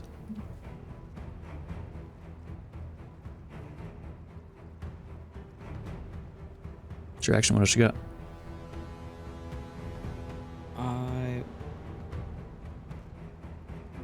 How much movement, if we're sitting on top, how much movement is to get down? Probably not much. You could probably just drop down and be 5 feet of movement. Okay. Let's see. I want to drop down. Mm-hmm. So that'd be 5, 10, 15, 20, 25. Drop down off the back of it and run off to the side of this building here to hide. Roll stealth check.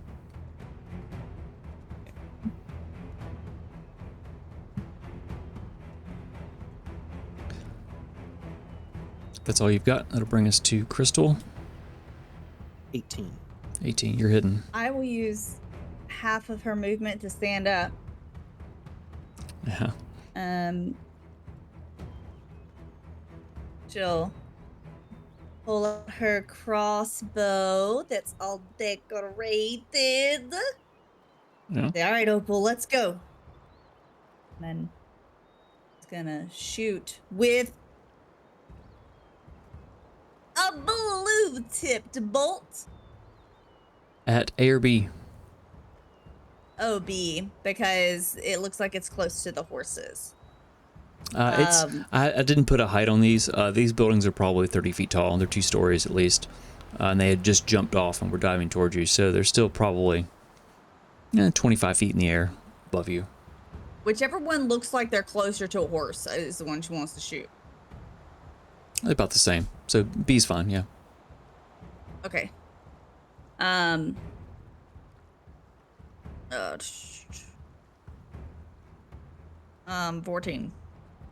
14 will hit. Cool. Squeeze the trigger. 6. Slams in the creature, Reload kind with of bonus. spins in the air. Bonus action, you reload. Let's try to hit again. Huh? Bonus action, you reload. Really quick. Oof, that Take aim. one's bad. 13, actually. 13 will hit. You squeeze it again. 5 damage. The lowest damage I can do.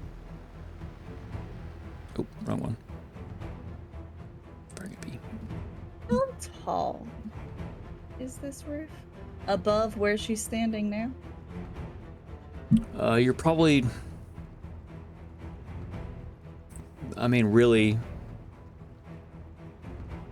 round up or down, it's between 5 and 10 feet. The buildings are 30 feet tall at their peaks, so it's 15 feet above you. It's pretty high. Maybe a running jump if you wanted to get up there. Climb. May take a turn. She is gonna move here to prep for a running jump for the next time because she doesn't have movement for that. So she had to stand up. So. All right. Next up is this flaming skull.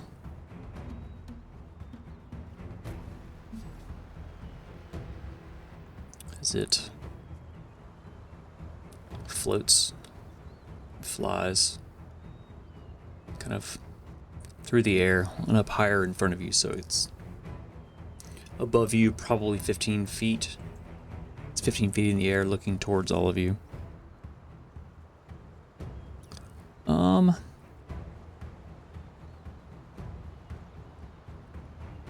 It's going to shoot. Where'd my dice go? There they are. It's going to shoot a ray of fire Oh no. at Helgar.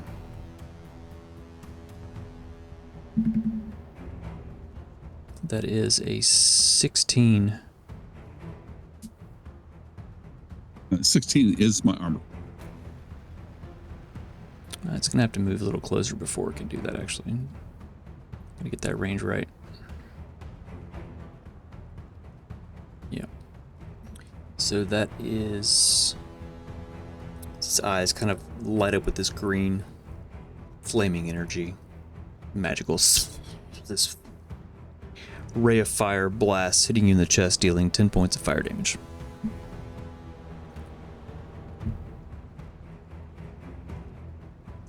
Then it does it again. That's only a 10, though.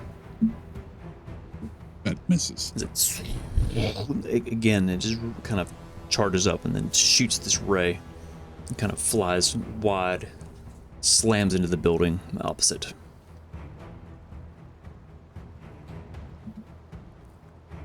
It's going to stay there. Next, this creature is going to...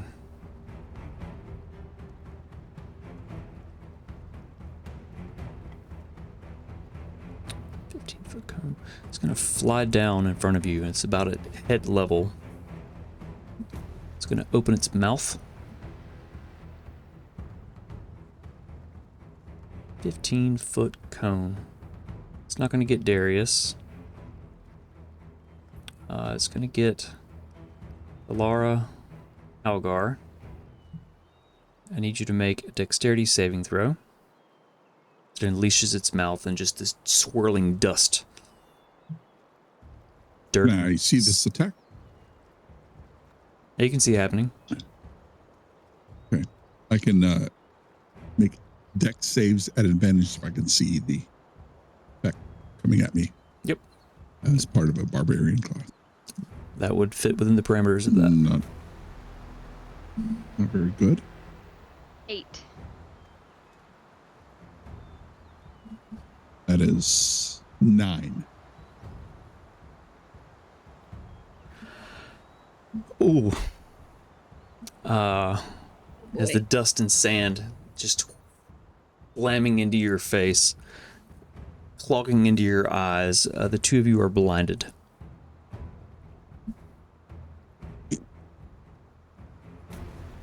You can repeat the save at the end of your turn.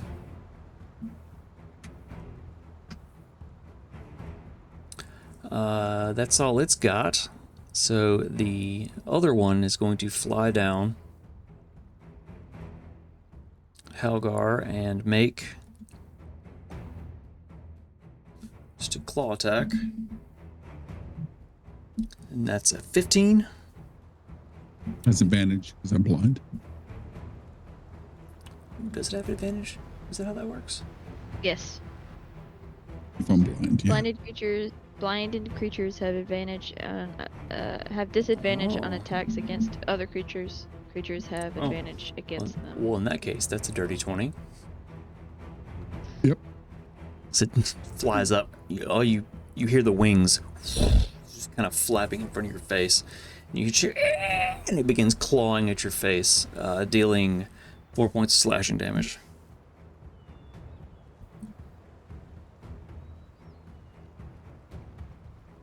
It's just gonna stay there. Other two creatures Just going to take flight up into the air. They really need to add height to these for depth. We're both going to take flight up in the air. Fly around.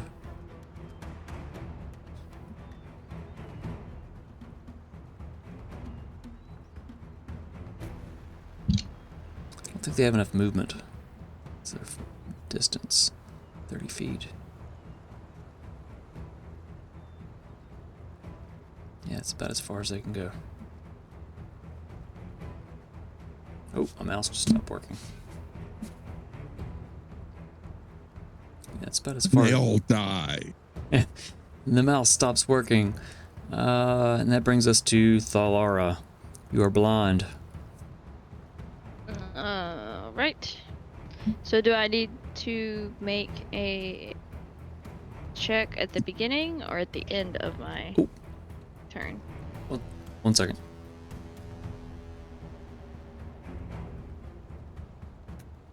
I think it's at the end. At the My end? headphone died, apparently. Even though I charged it on the brick. I can't hear you. Give me just a moment. Balls. Whack. Ding dong. Ding dong. Come on, you can do it. Dragon. Output my headphones. Cheese Go. nuts? Hey, I can hear again. Dang it, I was muted. I said that. Mind goblin. Mind goblin He's nuts. nuts. There it is. Come back to a D's nuts joke. Hey. Shocker. I'm deaf. No, Not a that, never mind. shocker. Just a moment, and Shocker? then there it is. You can repeat your saving throw on each of its turn. A blinded creature can repeat the saving throw on each of its turns, ending the effect on a success. So it doesn't specify; it just says on your turn. Okay. Oh, hang on. At the end of your turn. Okay. Alright. So I am going to try to do my Eldritch Blast on where I thought that the closest creature was to Halgar. Mm-hmm. And I have disadvantage. Yes, you do. So, but I have two of them, so I'm gonna shoot it out twice at the same. I'm gonna aim at B. Yeah. Because that was the one that got the closest. So the first one is a 3? No. 10. 10. Just you have no idea. Okay. The next one is an 18. 18 will hit.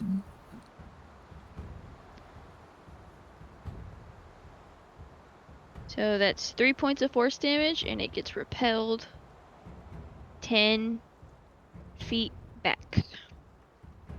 10 feet back. Just you hear as it kind of crashes into it, and it's pushed back. You can't hear it. So go ahead and make your dexterity saving throw. Natural 20. You're no longer blinded. Or wait, what? You're no longer blinded. Okay, It's combat. Nat 20 is a nat 20. It's automatic Oh, yeah, success. that's right. Natural 20. So as you kind of blast out of each hand, you hear the creature scream, and you wipe the dirt and dust from your eyes, and you open and you see that it's been pushed further away. You're like, must have hit one. I'm going to step to the back of the stagecoach, and I will end my turn. All right, Halgar, that's to you. All right, Halgar will reach next to him and his greatsword. And then he will run out. I'm going to rage as the bonus action, and then run out to where I hear these creatures flipping and flapping, and I will attempt to recklessly attack them. All right, still blinded. So reckless would it make it a Yep. flat roll? All right, here we go. So, A 7. which ones are you? Natural 1. Which ones are you attacking again? Whichever one I can hear. I mean, from a mechanic standpoint, it's like, unless they're hiding, I can still perceive where they are. Mm-hmm. And so probably the closest one, he's going to run off and try to just jump in the air and try to hit Okay, so A, I guess it would be. A is flying in the air, roughly head height in front of you, about 5 feet away, so you can hear the flapping of it. You kind of jump out and you swing at it with your sword. What'd you say you rolled? I rolled natural 1, so clearly I. Your sword sings through the air as you land, hitting the ground. You can feel the horse next to you kind of jerk away. Luckily, you didn't feel your sword catch it. It's your first attack. Is there anything in range? So you'd probably be right under this one now. It would be just above you. You could probably reach it if you swung up at it. You can hear something above you. Its wings flapping. The kind of just dusty nature of this creature. It's falling at you. So it's a flat roll because you're blind. 16. 16 will hit. Okay, that is 2. That's low. 3 plus 4 is 7 plus 2 is 9. As you strike this creature, blinded, kind of just swinging upward at it, you hear this kind of explosion. Dust kind of rains down on you, and I need you to make a Constitution saving throw. All right, that is a 11. I mean, I guess you can't be double blinded, so. Correct. Just like open-eyed. There's already like sand, like caked in your eyes from where its breath weapon kind of hits you, and the sand hits your eyes. You just blink it away. It doesn't matter. No effect. So at the end of your turn, My armor.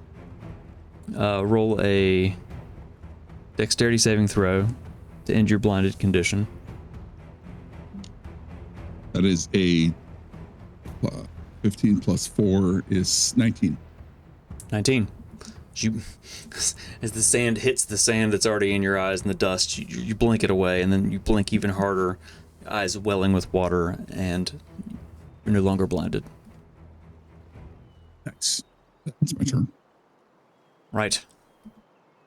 Good turn. Top of round 2. Darius, you were hidden. You were unloaded. And you hear some commotion. I will use a bonus action to reload. Quickly jam another bolt. Crossbow. Lean outside from the building and aim at A. A's dead. Sorry, I meant to hide it. Oh. It exploded into a dust cloud. From where I'm standing, then can I see B? Yes. I guess the letter went away. It's just it now. Yeah. Yeah. Okay. He's nuts. Hit. Got him. In stream. Hey. Alright, here we go. This would also count for the sneak attack, correct? Let's see if you hit first. Okay. 2, 3, 4, 5, 6, 23. Oh yeah, 23 hit. So roll your damage, then roll sneak attack.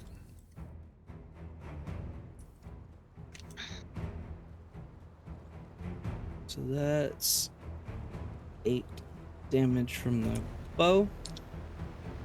And 10. 10, 8, 18 total. This thing just fucking explodes into a cloud of dust. Halgar, I need you to make a Constitution saving throw. 23. I guess I should take the status effect off of you. You succeed as the dust. You just experienced this. You close your eyes, kind of rakes across your face. You're not blinded. However, this creature, dust slams into its face, is blinded. Darius obliterates the other dust creature. Attack bonus action.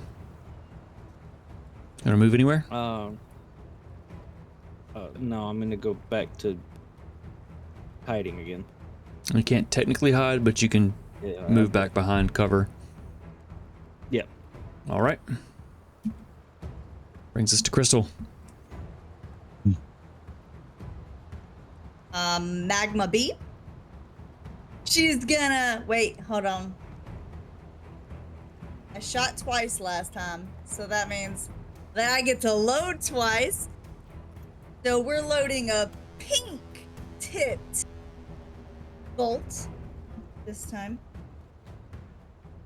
And we're going for Magma B.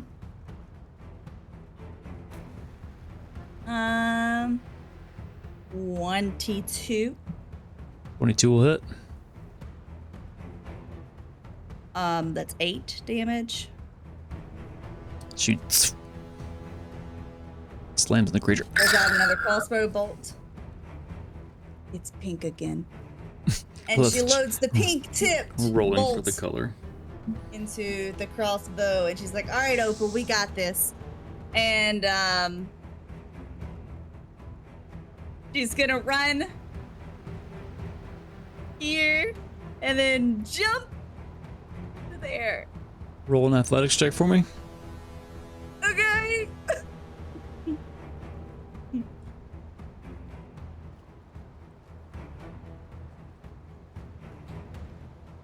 That was cocked, but it still kind of landed. It just went and like got stuck. Okay. If it's cocked, roll it again. I trust you. Roll it again. Okay. I'm gonna roll on not this. I'm gonna mute. Nat 20. Yeah.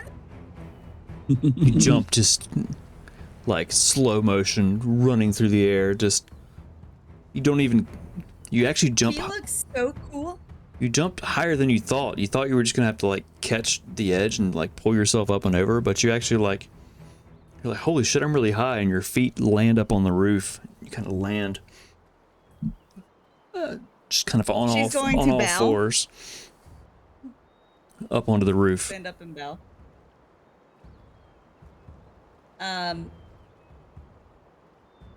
See. She's just gonna move up a little bit more. Can she see over the tip of Phrasing, come on. the house? I mean, it's what it is. So with that jump, you probably used a lot of your movement up to it, even with a natural 20. What's your movement speed? 5, 10, 30. 30. You could probably move 5 feet from where you are. 10, and then You could probably move maybe What? 5 feet. Just from off. where I landed. Yeah, that's why I moved her to here. Yeah, that's probably what I give you just off the figured cuff. ahead, Yeah. So does she see? She wants to see if she sees any other evil creatures, like over here that are about to To perceive like that would probably take an action. You kind of glance around, but you can't really tell. Nah, she's good. She's like, we got this, Opal. All right. Brings us to the flame skull. Oh, chat. It's gonna fly forward and up. Triangle math is about level with the roof.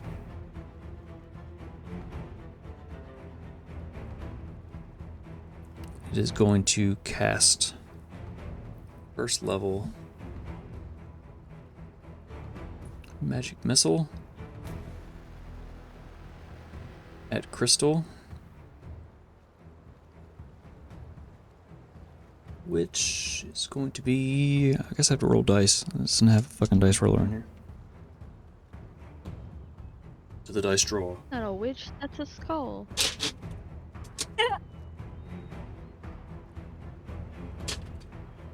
How dare you?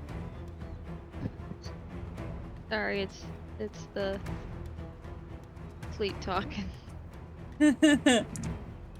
Dealing Sleep token. 6 points of force played. damage. As these missiles Okay, dokie. spiral out and slam into you. Keep that out for later. Let's see what other dice I might need. She just licks at the skull. brother. Oh, brother, this guy stinks. Really, I didn't smell anything. There it goes. Ready for his next turn. That's everything it's got. It's about 30 feet in the air. Next are the magma creatures. Start with B. It's gonna fly at Helgar. You're just always right in the front. And it's going to claw at you. That's a 5. It has advantage. Well, that's a 14. Still misses.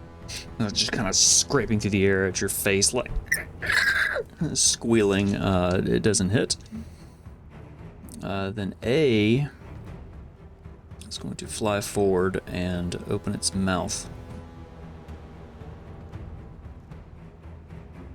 It's gonna fly close enough that it'll actually hit. Oh god. Opens its mouth, unleashes just this swirling torrent of fire. Thalara, I need you to make a dexterity saving throw.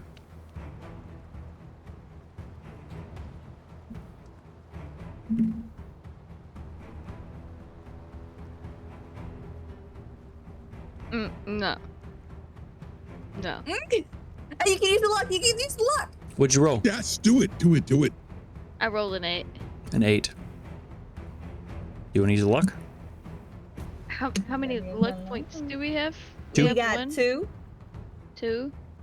If Wait, it's do- alright with wait. the crew, I might. Okay, I'm gonna use Yeah, the luck. I mean, I used it to look cool earlier.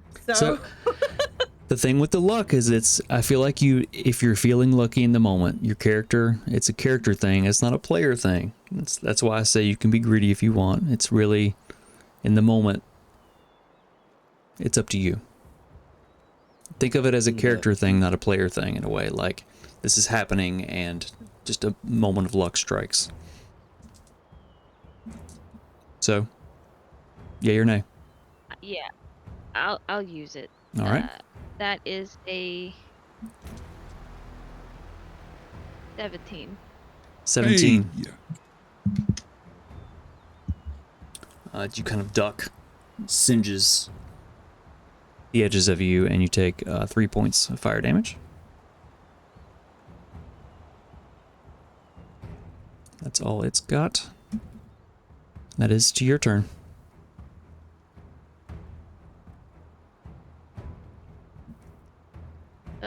In retaliation, she kind of tries to duck out of the way, and as it hits her, she's going to whip out a hand and do another Eldritch Blast. Eldritch Blast. So let's get cocked. So the first one's Did you get over your blindness? yes. Okay. I rolled a natural 20. That's right. Okay, sorry. Brain. First one's a 25. Yeah, that'll hit. And the other one is an 18. That will also very much hit. As you kind of release.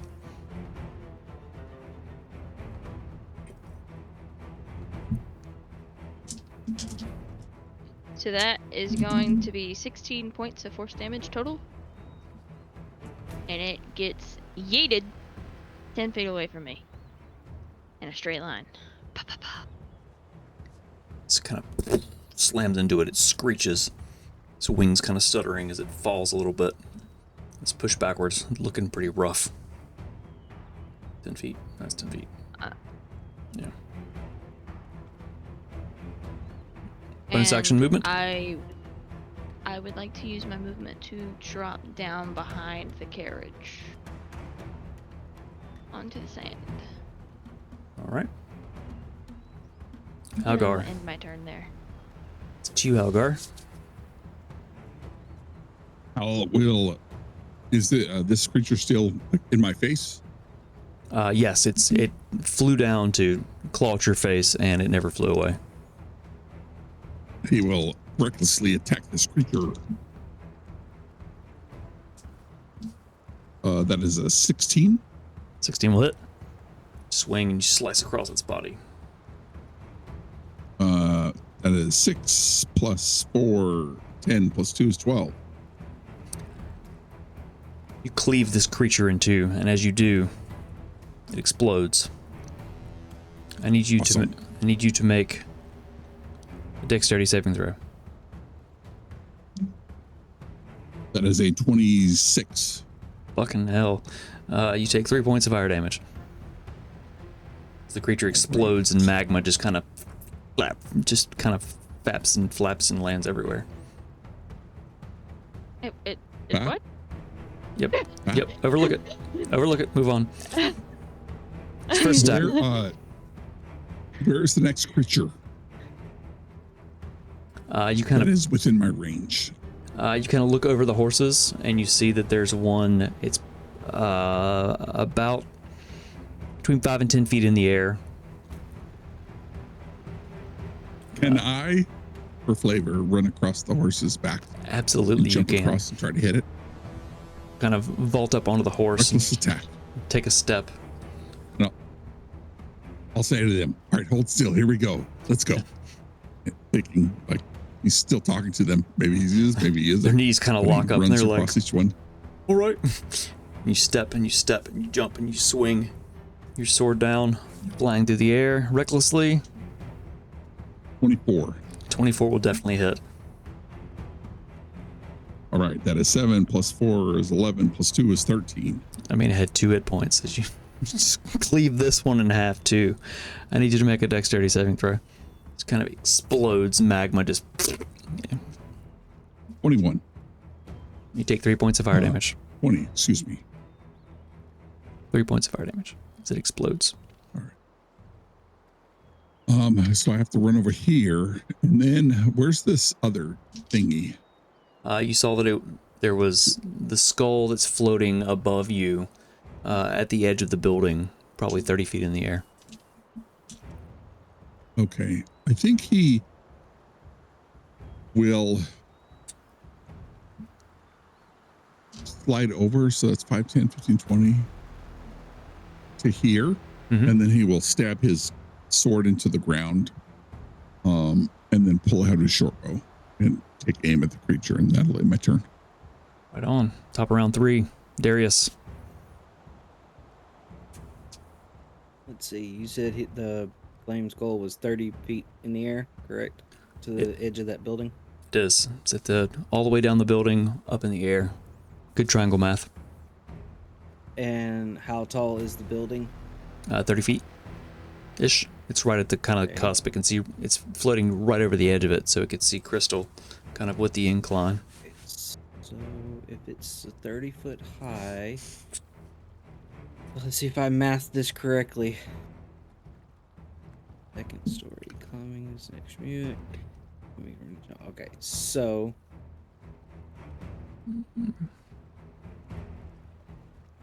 50, with 60, me standing on the side 50, 60-ish feet. to get up and then over. Like if you were to step out and to shoot up at it directly, it's probably 60 feet is what I'd rough math it at.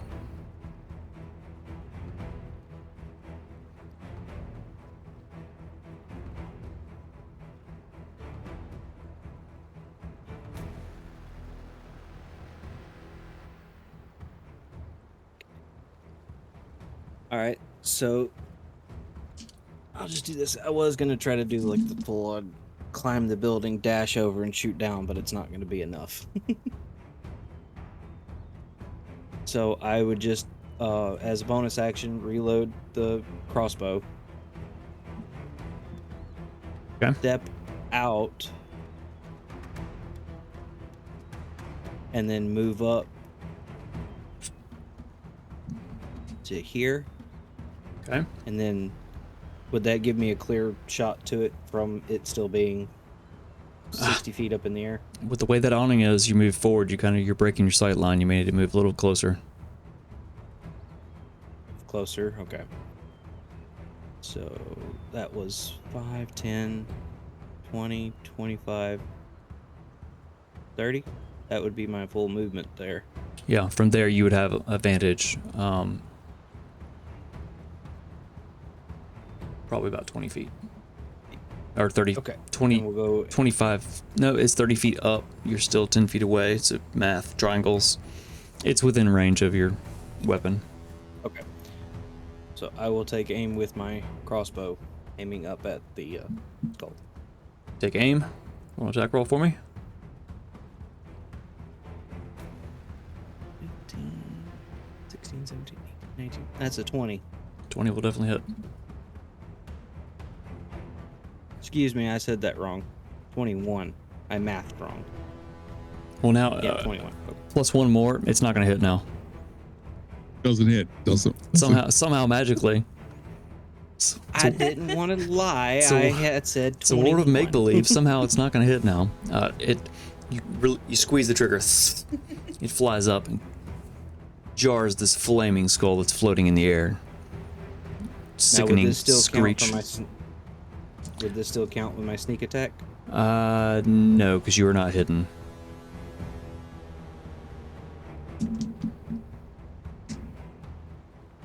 So that's 1d8 plus the 3 is 8.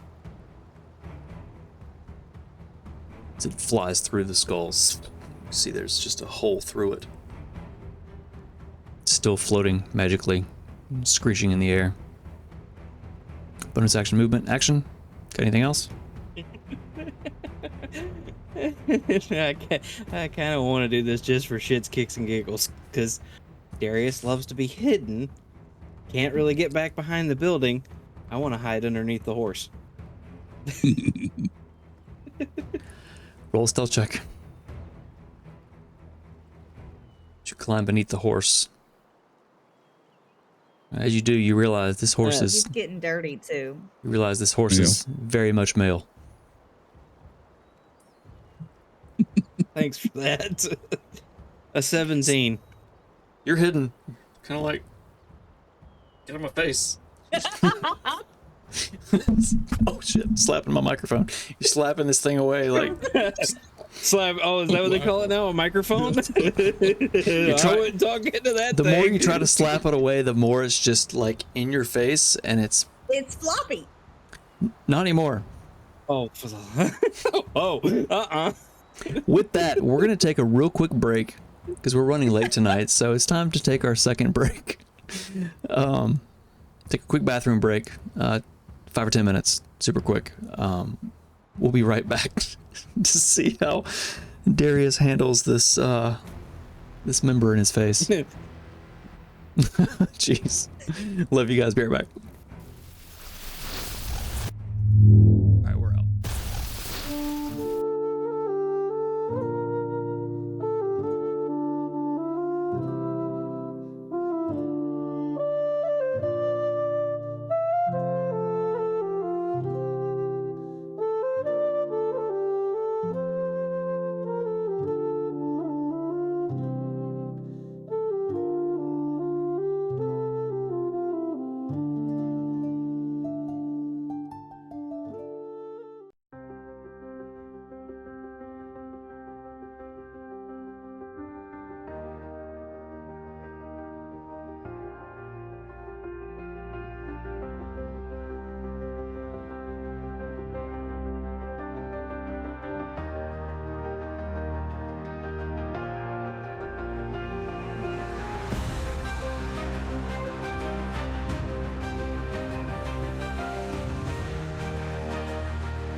Balls.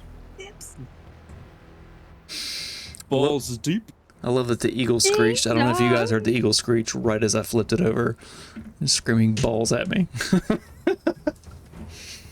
All right. Awesome. Ding dong. Ding At least dong. we're screaming it, not throwing them at you. Luckily, Ball bearings? Ding dong. luckily we're playing virtually, so you can't throw your balls at me.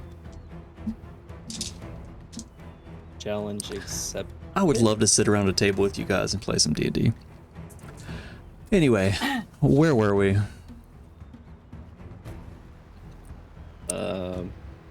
We are All That's deep in Crystal's flame turn. skulls. turn 2 around 3. Crystal, you are up on the roof.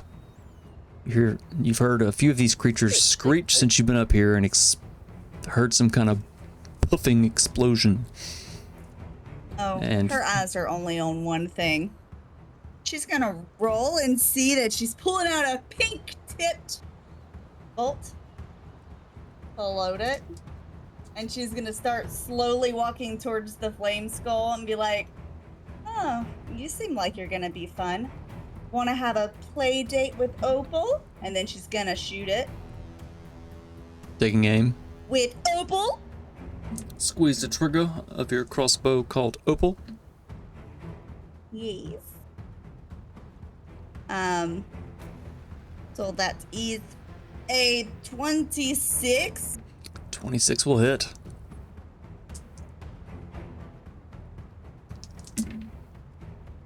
Six damage.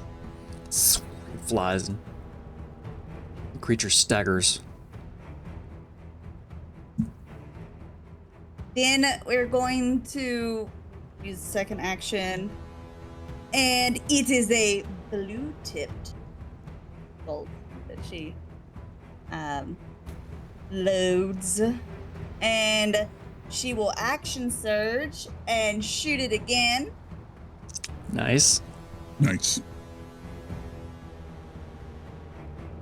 No, that's not that great.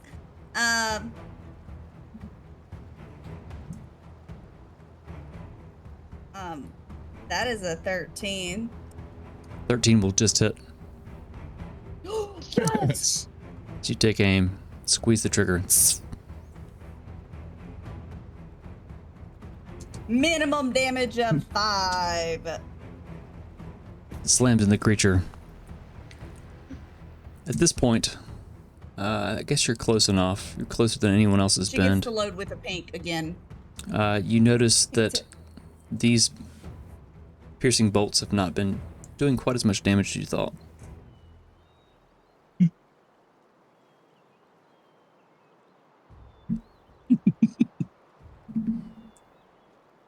Opal, why are you doing this? You son of a bitch. She's gonna put Opal away instead of loading, if that's okay.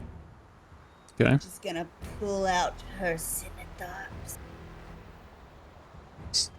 Shing. Is that the end of your turn? And then she'll walk a little bit closer and say, "Or do you like double dates?" The eyes glow brighter green and it just screams at you this blood-curdling screech. And now it's its turn. Okay. Let's see. I don't think it likes you much since it flew up and it's looking directly at you. So it's going to fly up a little bit higher. So it's now, I'm going to say, at 35 feet.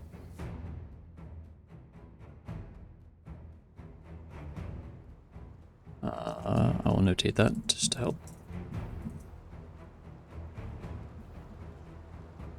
And flies away a little bit. It's going to cast Fireball at you. And just you. I need you to make a deck. If you like me, you should come closer. I need you to make a dex save.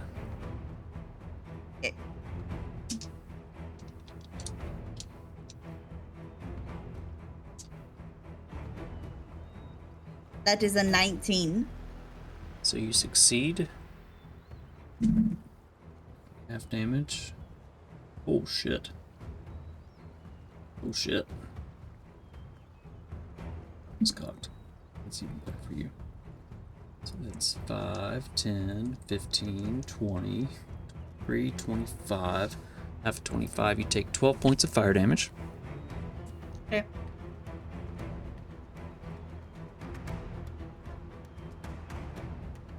Let's get that.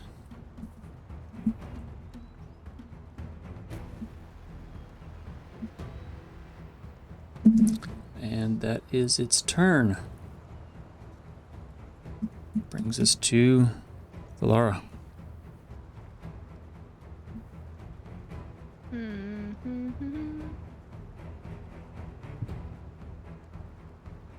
Okay. Valara is going to step out. 15, 20, 25, 30. Under the lip of this thing, can she get a clear view of this thing? Looking upwards, yes. Alright. She's gonna do... Actually...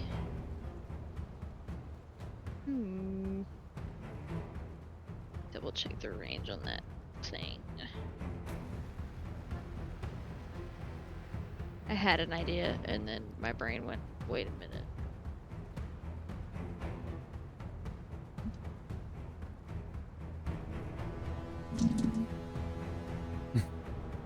It's 20 feet away and 35 feet up. What's the range of what you're trying to do? 60 feet. Yeah, I'm gonna say that's within range. Just barely. Okay. I'm gonna cast Shatter, and it has to make a Constitution saving throw. Let's see, that's a 15-foot radius, not a square. I don't know why it always defaults to a square. You said, is it 15 or is it 10?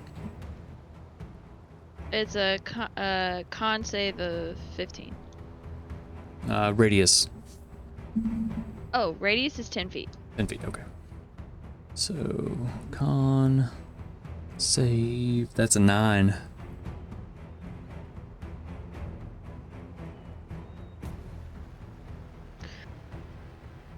Great, it fails. So it takes 13.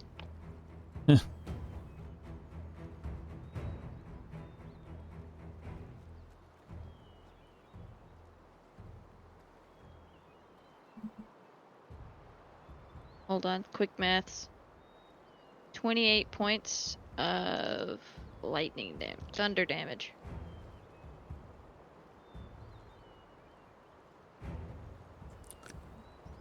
You said 28 points of Yes, sir. thunder damage? Nice. Yes, sir. It's not resistant to that. Holy fuck, okay. Just to clarify, you said 28. Yes. That's exactly how many hit points it has. How do you want to do this? Let's go. Oh. Solara is like leaning out from underneath it, and she just points at it, and she says, "Get him, big guy."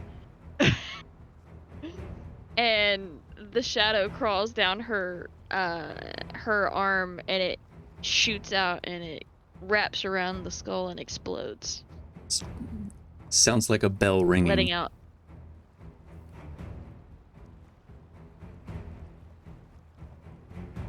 And then she starts rambling, but the child rhymes that she's been repeating, she now repeats in reverse. She gives like a 1,000-yard stare. Creature clatters to the ground. Rolls back over here.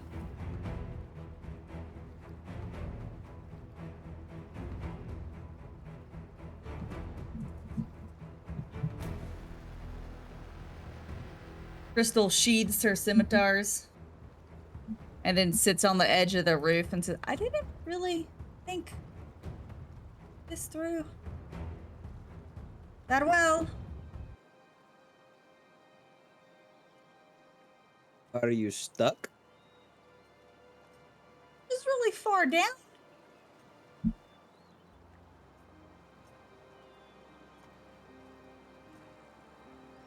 Just gonna get up and come back over here.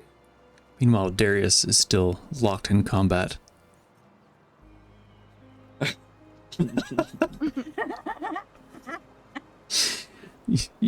Let's see. You suffer. I am fighting for it now, aren't I? Fighting for your life. You suffer 8 points of psychic damage. This thing waggles in your face.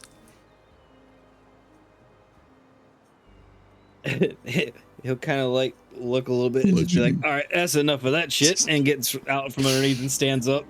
You're lucky And it's just psychic. brushes off. You're lucky it's psychic and not bludgeoning or piercing. Moving on.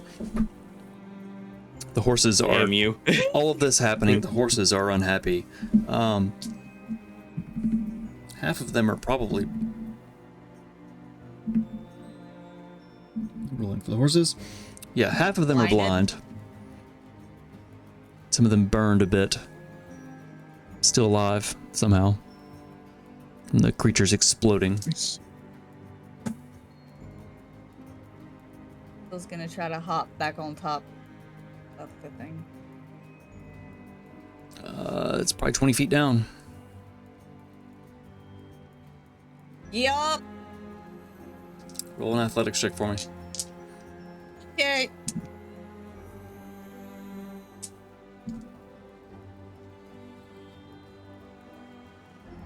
That's a 13. Less graceful this time. Try to superhero land and you kind of stumble. Your ankle goes, ah, it kind of twists a little bit. Now you suffer 3 points. Bludgeoning damage. Okay. It wasn't graceful, but it was still very, very attractive. Ow! She massages her like ankle.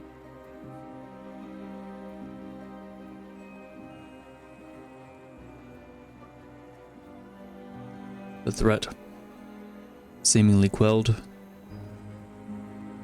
What are you guys doing? Crystal's gonna go to the front side of Laura, and like try to see if she can see what she's seeing. Is she still chanting backwards? Yeah, you hear, last be not will know you won. Fast answer. Don't knock 3. Death for 2, silence for 1. Breath your hold, then cracks the count. She's gonna shake her and say, "It's not door 7. You're fine. You did it." Do you want me to roll for anything, Mr. DM? Roll a wisdom saving throw. Okay. Advantage, disadvantage, or straight roll? Just straight.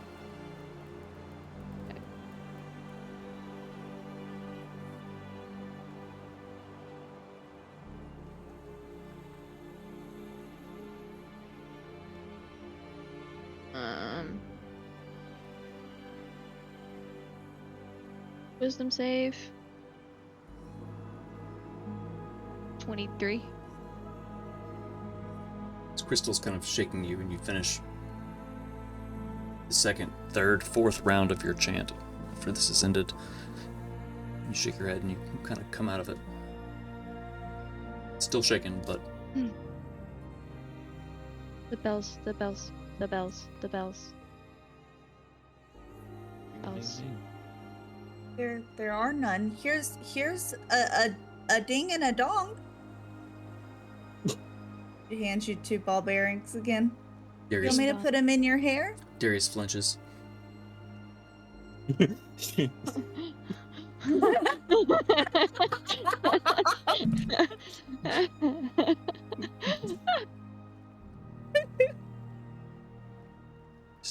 looks at You the horse and want be a like, look, normally I'm not the one getting trampled in the relationship, but good boy. She just shakes her head, and she goes and she gets in the stagecoach. Open the door, you crawl in, you kind of push the corpse aside. So you open the door, flies just fly in. Doesn't smell great traveling half a day in the sun. Push to the side. You see that there's a small trap door in the bottom, under the oats. Close the door behind you.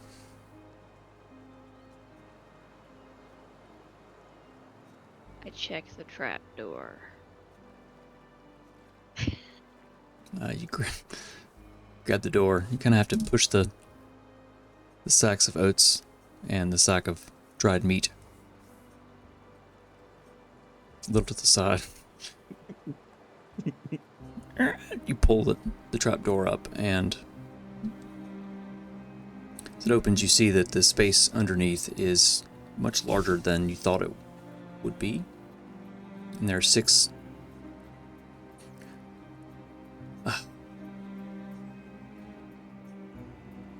like half coffin size crates.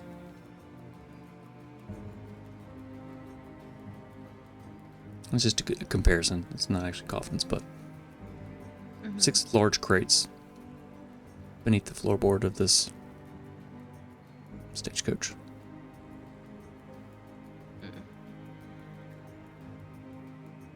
Do they have do the lids look like they're nailed shut, or do they look like latched? Roll an investigation check.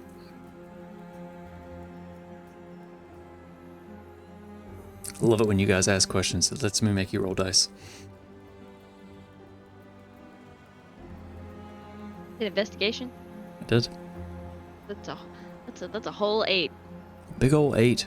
The way they're kind of crammed in here, kind of with the mental ordeal you just went through, you're not looking very closely. You don't really know. But you can see they're packed in here tight. You'd have to lift one out a little bit to look at it more closely. I'm not gonna do that. I'm gonna close it. I'm gonna sit on top of it. Crisscross applesauce. Darius, fighting for his life, crawls out from under the horse. I was gonna say, Darius got out from underneath the horse a long time ago before he asked for his phone number. What's a phone? It's like, I'm very intimate with you now. I'm gonna cast sending and scrying all the time. I don't have a word limit now, buddy. Ooh, ooh. Algar, what you doing?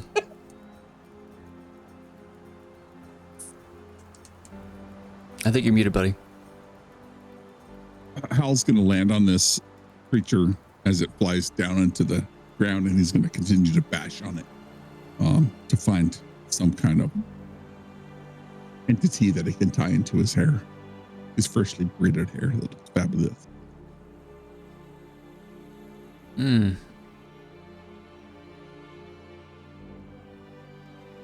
All right, as you bash on it, you beat it to pieces, and eventually you find a piece suitable. And I think he reaches into the dragon's mouth and tries to crack a tooth off to tie it in there. Like, hey, this is a dragon's tooth. Not a lot of people have this, so I'm going to tie it into my hair, even though I didn't fight it. Very nice. Aren't some already missing? Some are already missing. Hard sentence.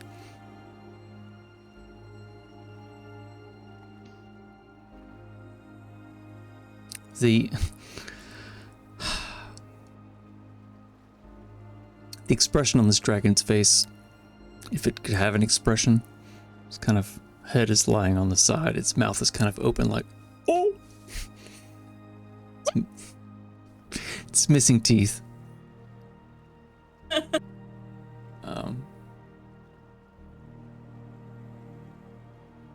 But you managed it. It's pretty easy. The tooth just pops right out. So there's no flesh holding it in anymore. Never mind. I can't say that right now. I'll wait. Nope. You're gonna say the exact same thing I was. Crystal's sitting on the ground, by the way, like trying to like rub her ankle. You sit for I'll step over Crystal. You sit for a couple minutes and your ankle's fine. You didn't take a whole lot of hurt from it.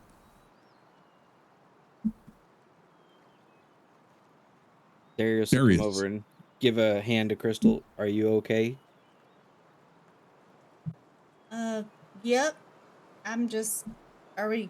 And she puts her hand in his hand and gets up. So is this where we were supposed to do the drop off? Because I don't think anybody's here.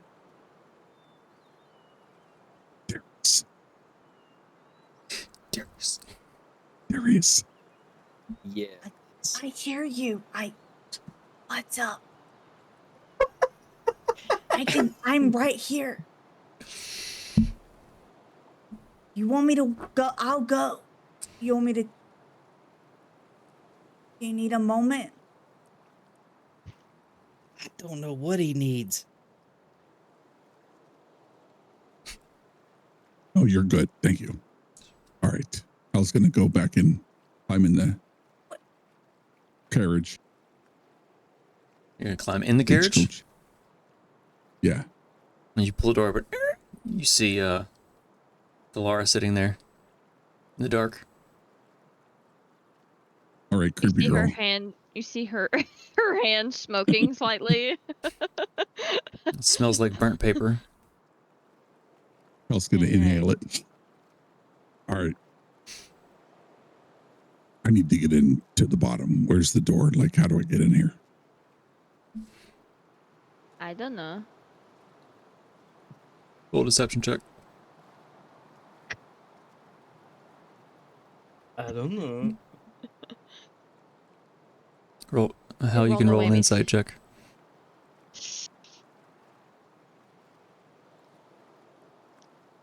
I rolled a 10 for a 17. I rolled a 16. You believe her? I'd like to use the last luck. Hal is fiending for that shit. Right on. Okay. Down to 0 luck points. Oh, that's not better. Oh, It's worse. Hal was feeling lucky. Hand still smoking. I don't know. Why do you need it? Is that why you were trying to knock over the thing earlier? I've literally torn apart armies. I can't get into whatever is down here in the stagecoach. It's like the biggest magic ever. That's what she said. That's what you said. Well, Y- she's gonna like, Never mind. she's gonna like nudge the corpse with her boot from on the floor, and she's gonna be like, well, he died, and he told us he didn't do it. So maybe it's not a good decision.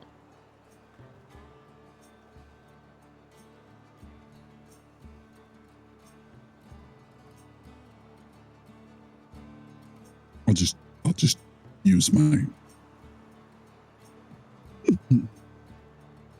Anyways,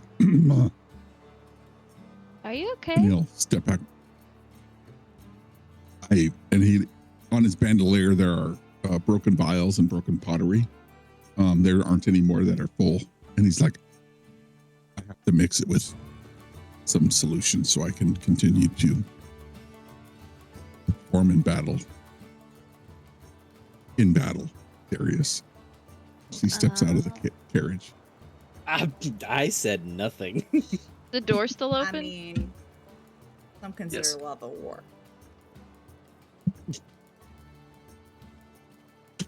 She's gonna wait till the door's shut. So he walks away, the door's still open. You reach out and pull the door closed. Mm-hmm.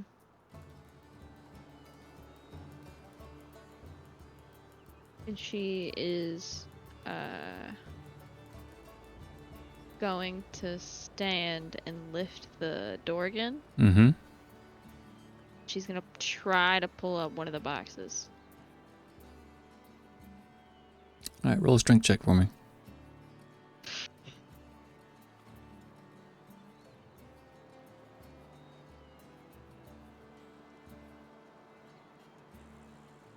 $17. 17.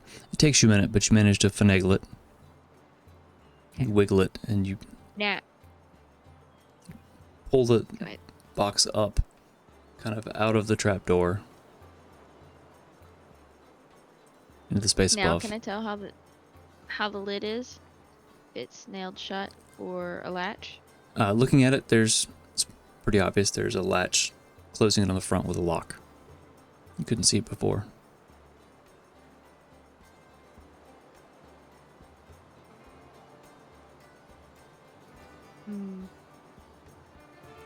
I'm gonna take out another piece of paper, and I'm gonna write on it.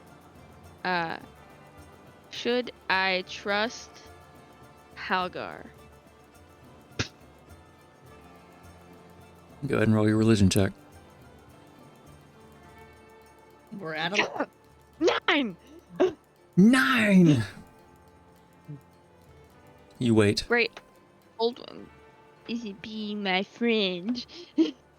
You wait. Long moment.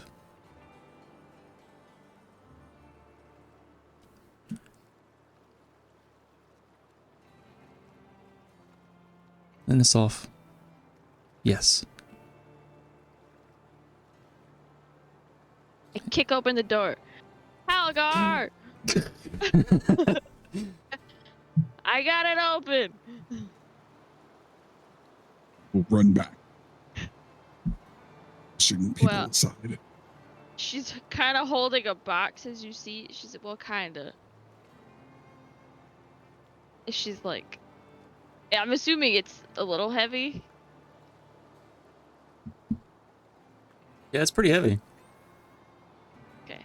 Seeing as you She's could, like lifting up one side. so Milosh described it that he could fold you in half, Delara, and fit you inside one of these boxes.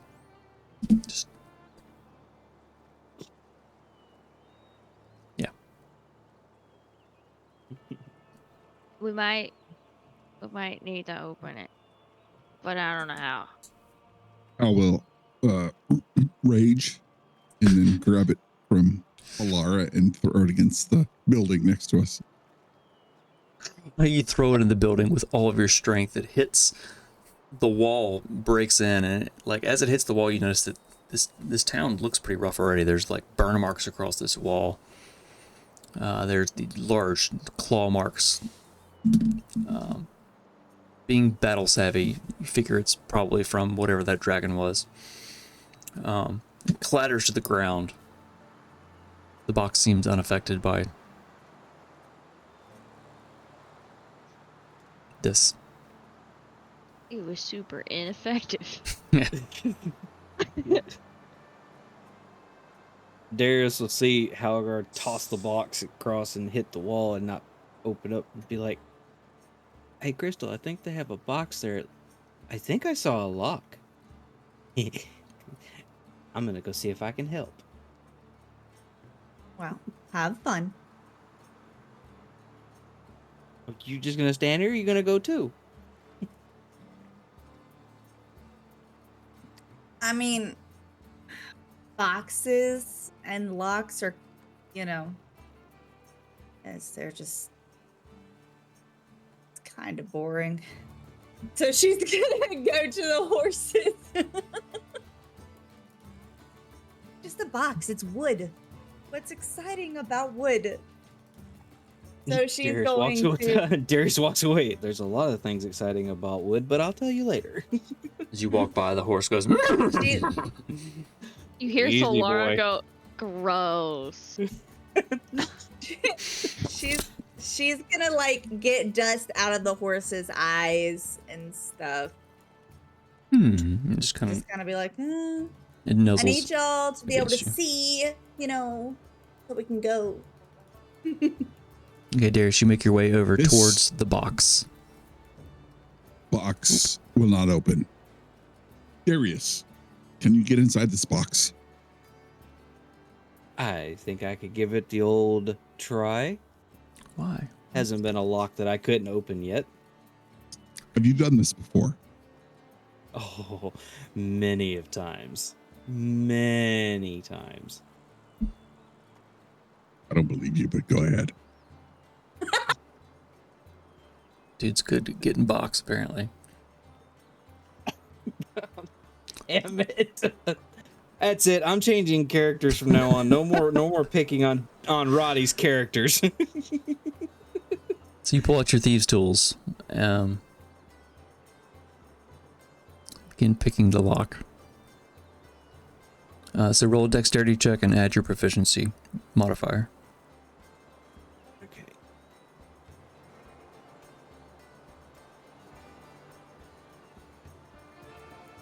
That one's new. Where is that one at? Just be a +6.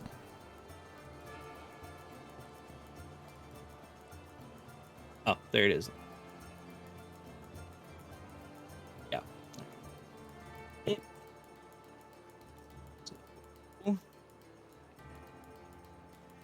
Math. It's too late for math. 22. 22. It takes you a long while. You sit there fiddling with it. Eventually, The way we open a lock, open a lock, open a lock. mumbling to yourself. Eventually, there's a loud click. The latch swings up. The lock breaks free. Told you. You hear from the carriage. You hear the voices too? Just yours, I love her. little one. Just yours.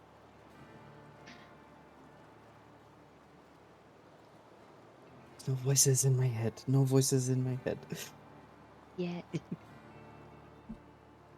Good time. He takes your face too sometimes.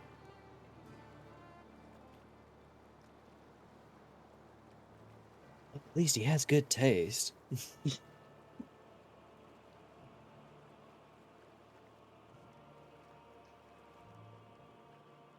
Okay, I opened it. Now what? The latch flipped up. The box has not been opened yet. I guess, do y'all want me to open it?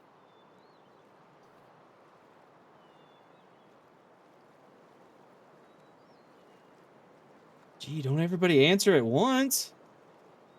Crystal is cleaning dirt from the horse's eyes to make sure we can leave. From the carriage, you hear Hal wanted it. Yes, come on, man, open it. Why do you want it, Hal? I needs it. He will kind of shoulder Darius. I want that's- it. Yeah, That's my line. That's usually how I get when I see shinies. There's shinies in this box. Do I believe him? Roll an insight check.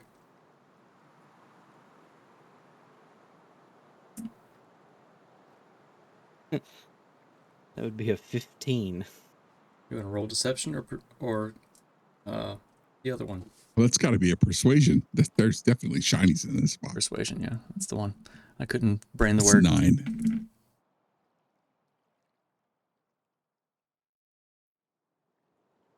Nope. You don't believe him.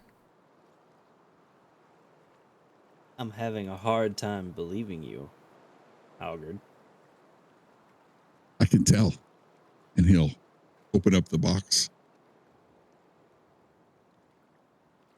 Algar, as you open the box,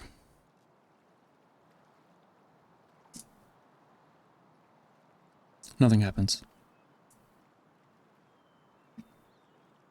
You look inside, and there are many well packaged. Small sacks of something stacked. They're probably 10 up, and you don't know how deep. You imagine probably as deep as the crate is. So there's math. You see 10 pouches. There are definitely more. And I think you probably see Hal like kneel down, and he'll reach into one of his pouches, and he'll pull out inside this pouch.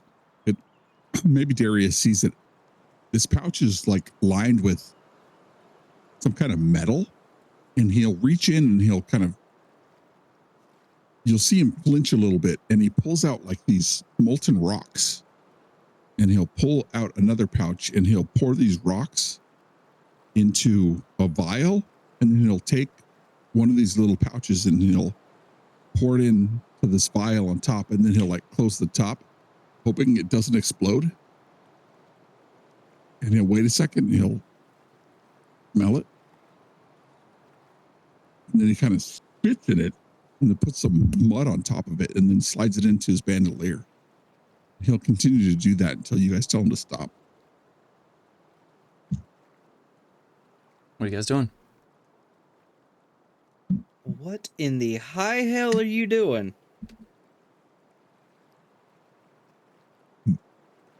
This mixture brings out everything: the spirits, the voices, the rage, the hatred, the happiness. Here, have a whiff. And I'll hold it in front of Darius's face. Roll a peer pressure check.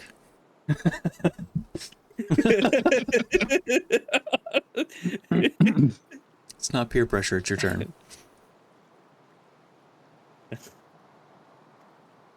He'll stuff it in front of Darius's face and go, I think I'm good. I don't want to hear voices.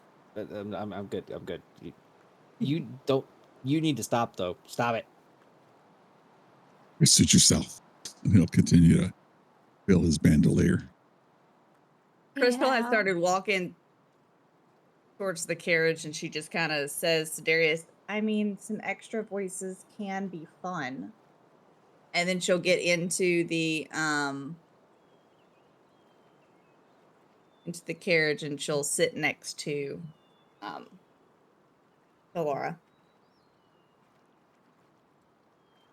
So all this is happening right outside the open door of the stagecoach, so you can kind of see what's happening to Laura. Does anything, as far as my great old friend, seem to stick out? Like, is there anything that's kind of like worrying about this based on the story that she heard?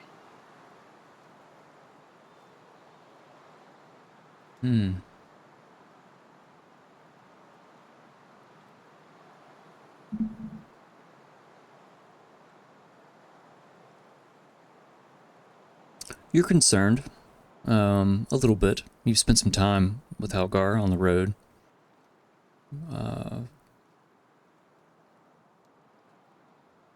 You don't understand what's happening, not really. Okay. I'm going to step out, and I'm gonna walk to Halgar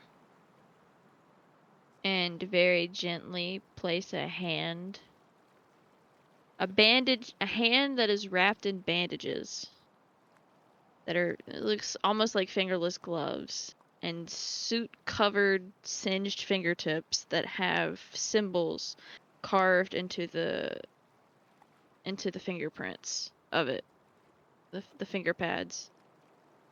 And she puts a hand over one of Hal's hands, and she says, "Not all voices are good." Why did I sound like Nim? Sorry. Not all voices are good. Not all voices help. Please stop. You have enough.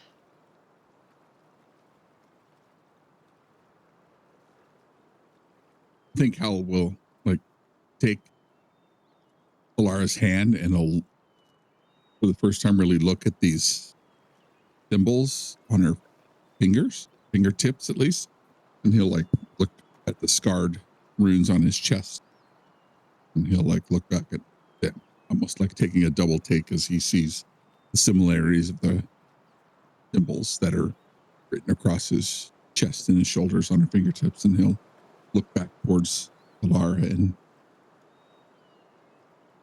take the last one that fills his bandolier and stand up.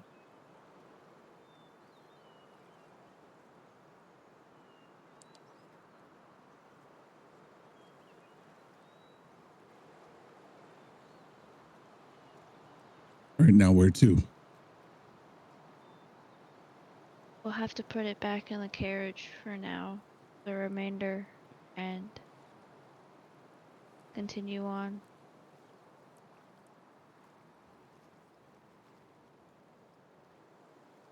Right. Close the lid and lift. Great. Drops back into its position. And close the trapdoor over it and kind of position the sacks and kind of roll the body of Milosh back over top of it. Close the door.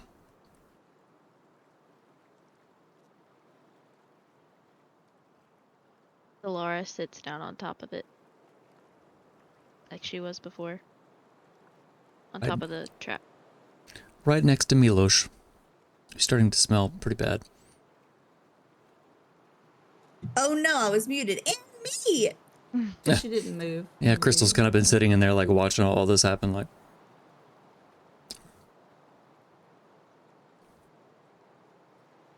All right. I'll walk over to the horses and speak with animals and then tap one of them on its shoulders. Feel better? Right, time to go.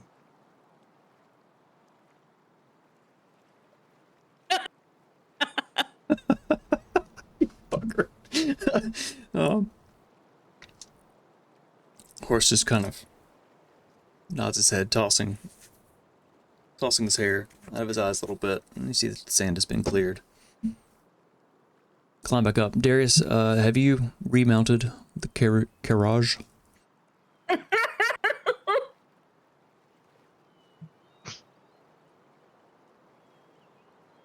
Yes.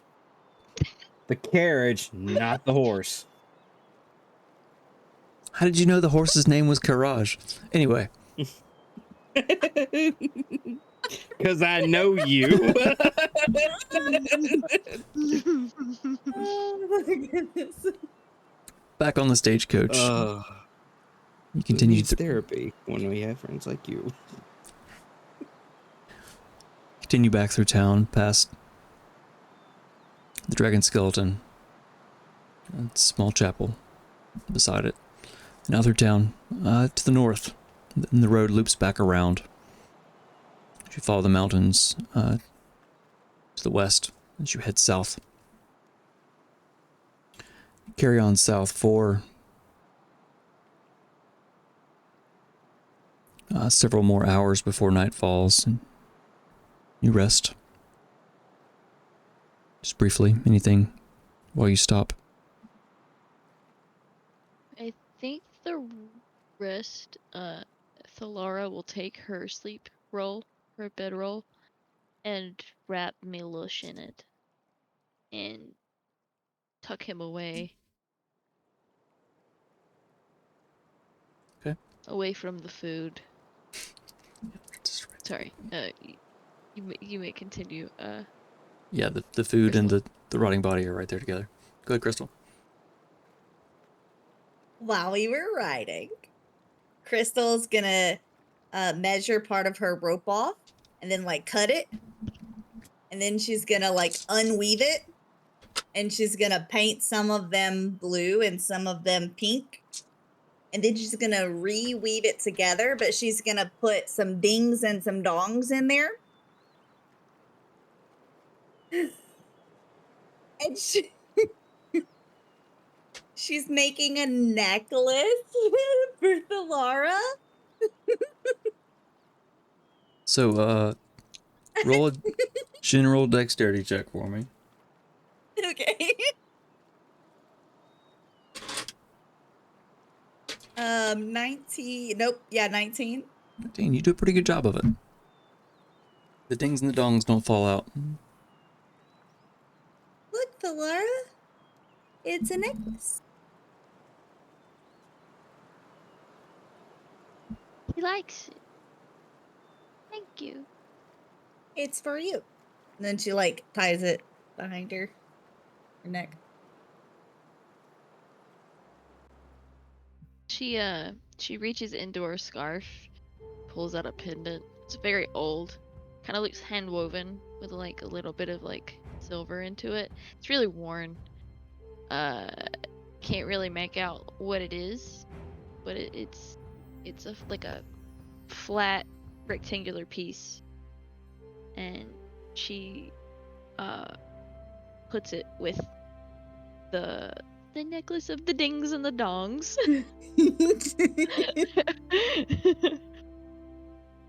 Okay.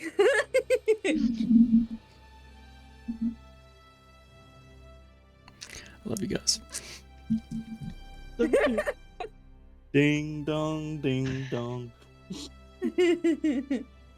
Ding dong, the creepy one is awake. So you rest of the evening. You each take watches. Nothing of note. I do not take a watch this time. I sleep the whole time. Okay. I mean, even if you all sleep, nothing of note happens. There's nothing else you want to do throughout the night. You wake and set out. Where are my notes? It's been a while since I've used them. You travel south for several more hours, passing the great mesa. So on the other side of the river that you've been following south, as you were instructed. The road hooks around.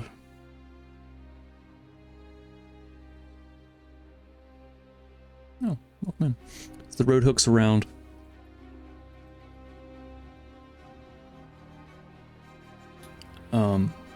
Wait, was that 3? Holy crap. Mm-hmm.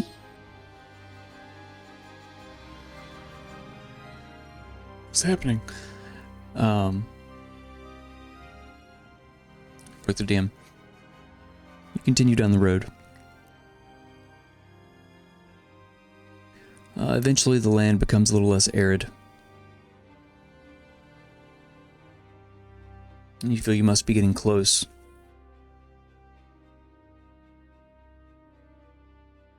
To Stonewater.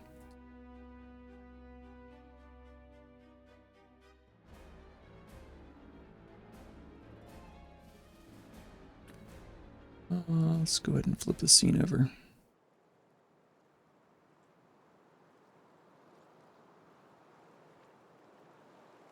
The sun seems to be less harsh as you approach the spot that was described to you.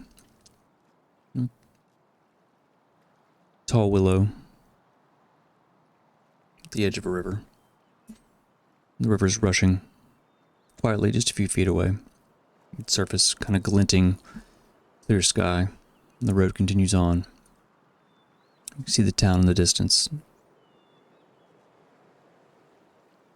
As you pull off, you wait a little while. The sound of horse hooves on the road approaching, steady.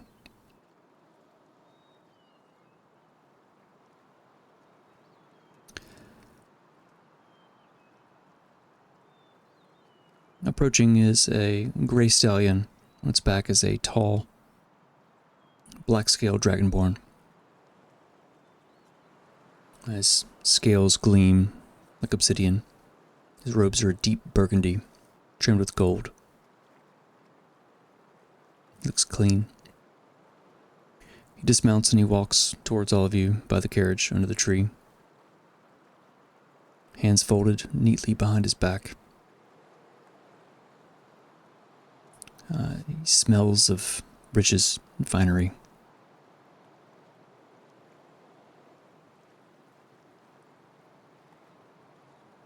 He looks at each of you.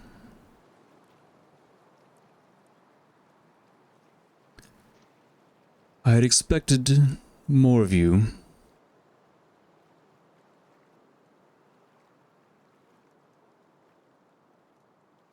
Oh, well, you see, we were attacked.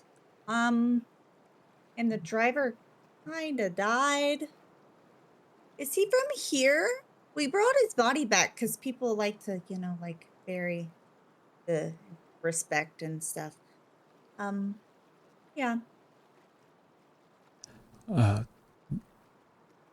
No, that's not something I handle. But do you have what you were sent with? Oh, yeah, it's in the special compartment. It's bigger on the inside. I see. He turns and he waves behind him, and what you didn't notice as you were talking is he had a few people with him and begin to inspect the carriage. You see them open the doors and begin rummaging through. They look and they kind of wave and nod. All right. 10,000 as agreed. He pulls a pouch. Then he reaches back and he pulls another smaller pouch. And I suppose a few hundred more for the driver. It's a shame about him. For his family. I don't know anything about him, fortunately. Okay. What was his name? Milosh. Milosh? Milosh.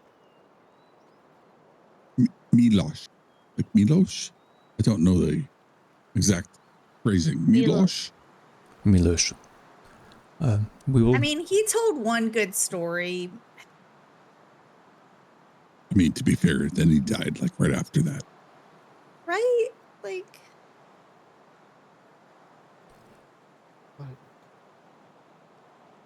We will take care of him. And he kind of waves, and a couple of his guys hop up on the stagecoach, and it begins driving away. Oh, thank you. Kimba thanks you. Your work is acknowledged.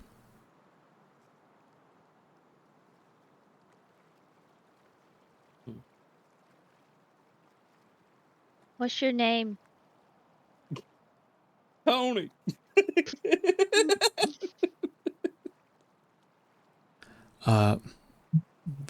Why do you ask? These situations are better left anonymous. You don't have to tell me your name, I guess. Maybe just something to remember you by. Your Yeah, it could be a skills are fake your pretty. name.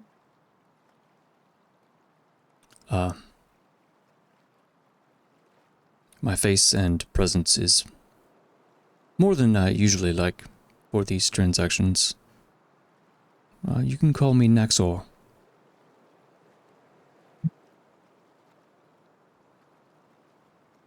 Very well, Nexor. This road leads south. Yes, just a half a mile down the road you will find Stonehaven. It's a very nice tavern.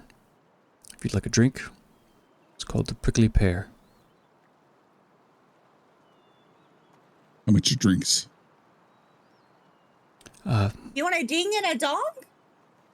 I brought my own, thank you, but with the gold you have,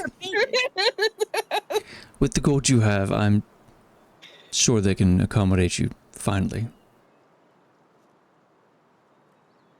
I just need about 10 to 12 drinks. You can keep the rest. And Hal will maybe, like, if they were given out separately, he will hand it back. And then he will say to them, that's for what's missing.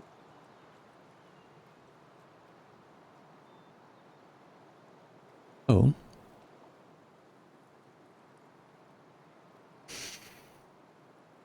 All right then.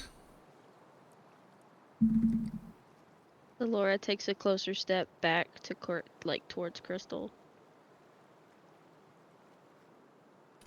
I suppose in these types of situations that's inevitable, but I appreciate your honesty and the gold.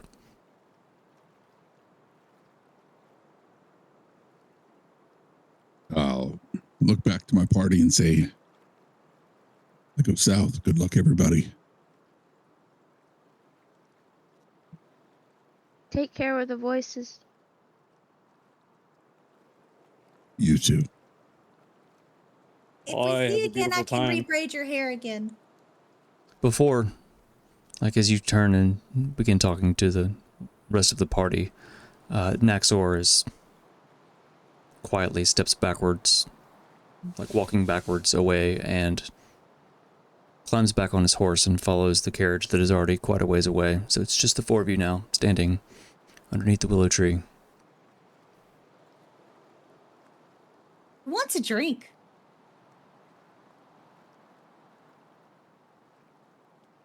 Let's go. Before we walk off, and before Halgar walks off, Darius will go, Halgar, Yes, D.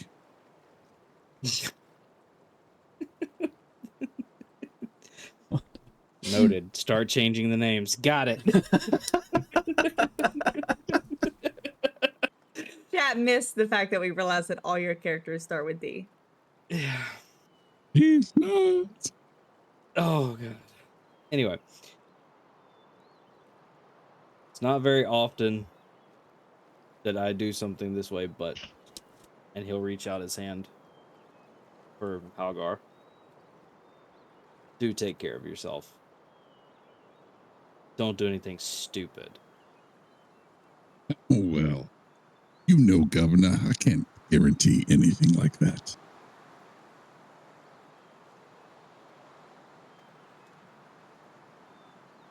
You'll do just fine. Now, how about them drinks? I sure could use a fine wine. Get some of this dirt out of my mouth. I That's wonder not if they have dirt. a bathhouse. That's armor. I've heard you don't put your clothes in the cubby holes. Oh? Why? Why That not? might Where are be- you supposed to put them? Keep them with you. Okay. Naughty, naughty. Your cloak will walk off sometimes, I've heard. You all are talking, In you're making your... bathhouses, the cloaks grow legs and walk off. Beautiful yet easily amused. You're having this conversation as you make your way towards Stonehaven.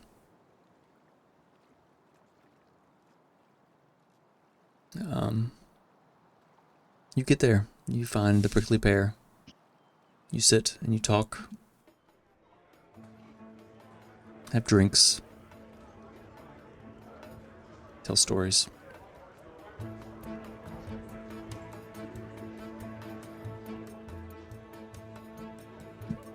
I think that's where we'll end this one shot. Yay! We did it. Hooray! We did it in under Crystal 6. drinks heavily. Yeah. Everyone drinks heavily. Halamir. Not Halamir. Halgar. The howls, man. The howls. All the howls join together and become one super howl. When these howls combine, they become Captain Howl. Freaking Megazord of howl. Howlzord. Howlazord. Ooh, the Council of Howls. That's a very good one, guys. Yeah. There are a lot of Council. howls in this world. There are a lot of rogues with D names in this world too. These rogues. D's rogues. Nice. The D's and the Howls are gonna join together. Secret Just the D's and the underground Does. society of rogues called D's Rogues. The D's rogues. Hey, The DM is I taking have notes. merchandise. Yep, merchandise idea. D's Rogues. The Council of Howls and the D's rogues. Love it. DEEZ. Love it. Man, you guys always throw curveballs at me. You know, I expected you to try to steal the drugs. Use the drugs yourself. Technically, it did happen. I mean, I was trying to, but too many people were watching me.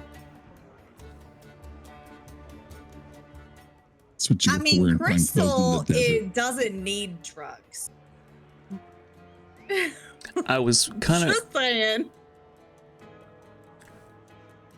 I was kind of really hoping Thalara would take the drugs. Thalara? Oh. Trippy moment. Well, no, someone that always hears voices that takes drugs and the voices stop. That'd probably be kind of weird, right? Well, the only reason that. Never mind. Yeah. Yeah. You'd think it'd be the only reason opposite. The voices stopped is because of the ding dongs. Someone that's cray cray taking lots of drugs and is totally sane all of a sudden. That'd probably be kind of weird, right? Oh, what she said. Now she has lots of ding dongs all around her neck. Now you've made me curious. Why s- do you do this to me? I still think the greatest ding dong that was discovered this entire session was probably by Darius. I don't know For what you're free. talking about. My ball bearings are the best, This is more than ball bearings. especially alongside floppy. This was not floppy. It was girthy. Burying And the balls. I'm done. Done. Sorry. Doug, I don't told think you I'm gonna get floppy's used to only this hearing floppy you when double. She's not using the slingshot. Got know? you. Got you. Yeah. When she's using the slingshot, it's not floppy anymore. So once you put the ding dongs in the floppy, then it's no longer floppy. Yeah, Gotcha. then it's not floppy. It just, but if she misses, then it But has the its floppity name is still droppity floppy. loppities. Man, you guys, these roads we go down, how do we get there? You put us in a chat room together. That's what happened. As dirty as possible, these dirty roads that we travel down. You said we were smuggling stuff, so I was like, ooh, I get to play this character. I mean, Just yep, practice exactly. just exactly what Ko said. Practice. Well, I'm glad you guys enjoy our stories and hang out with us. We ran real late tonight. One shots tend to do that, but thanks for hanging with us. Any parting words from you guys besides yawns and face grabs? Night, night. Night, night. I'm already asleep ding right. dongs. I'm already asleep right now. Ding dong.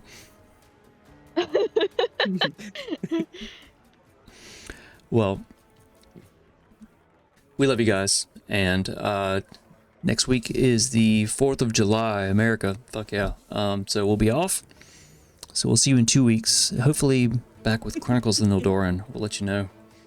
In the meantime, I think our good friend Ghostlight Games is putting together a nice clip video of the last Chronicles session. So keep an eye out for that.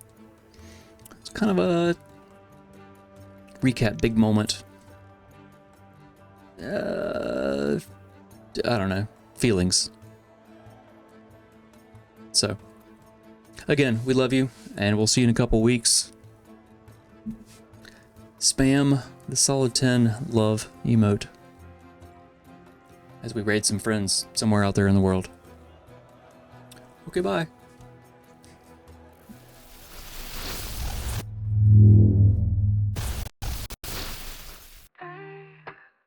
Thanks for hanging out. Da da da da da. We're solid 10 D&D. We have fun, rolling dice and make believe. Da da da da da. We love you. Thanks for being you. We're solid 10 D&D. We have fun, rolling dice and make believe. We love you. Thanks for being you. We're solid 10 D&D. We have fun, rolling dice and make believe. Ooh, ooh, ooh, ooh. We love you. Thanks for being you. We're solid 10 D&D. We have fun. We have fun, rolling dice and make believe. It's late, you're great. Share the solid 10 D&D love.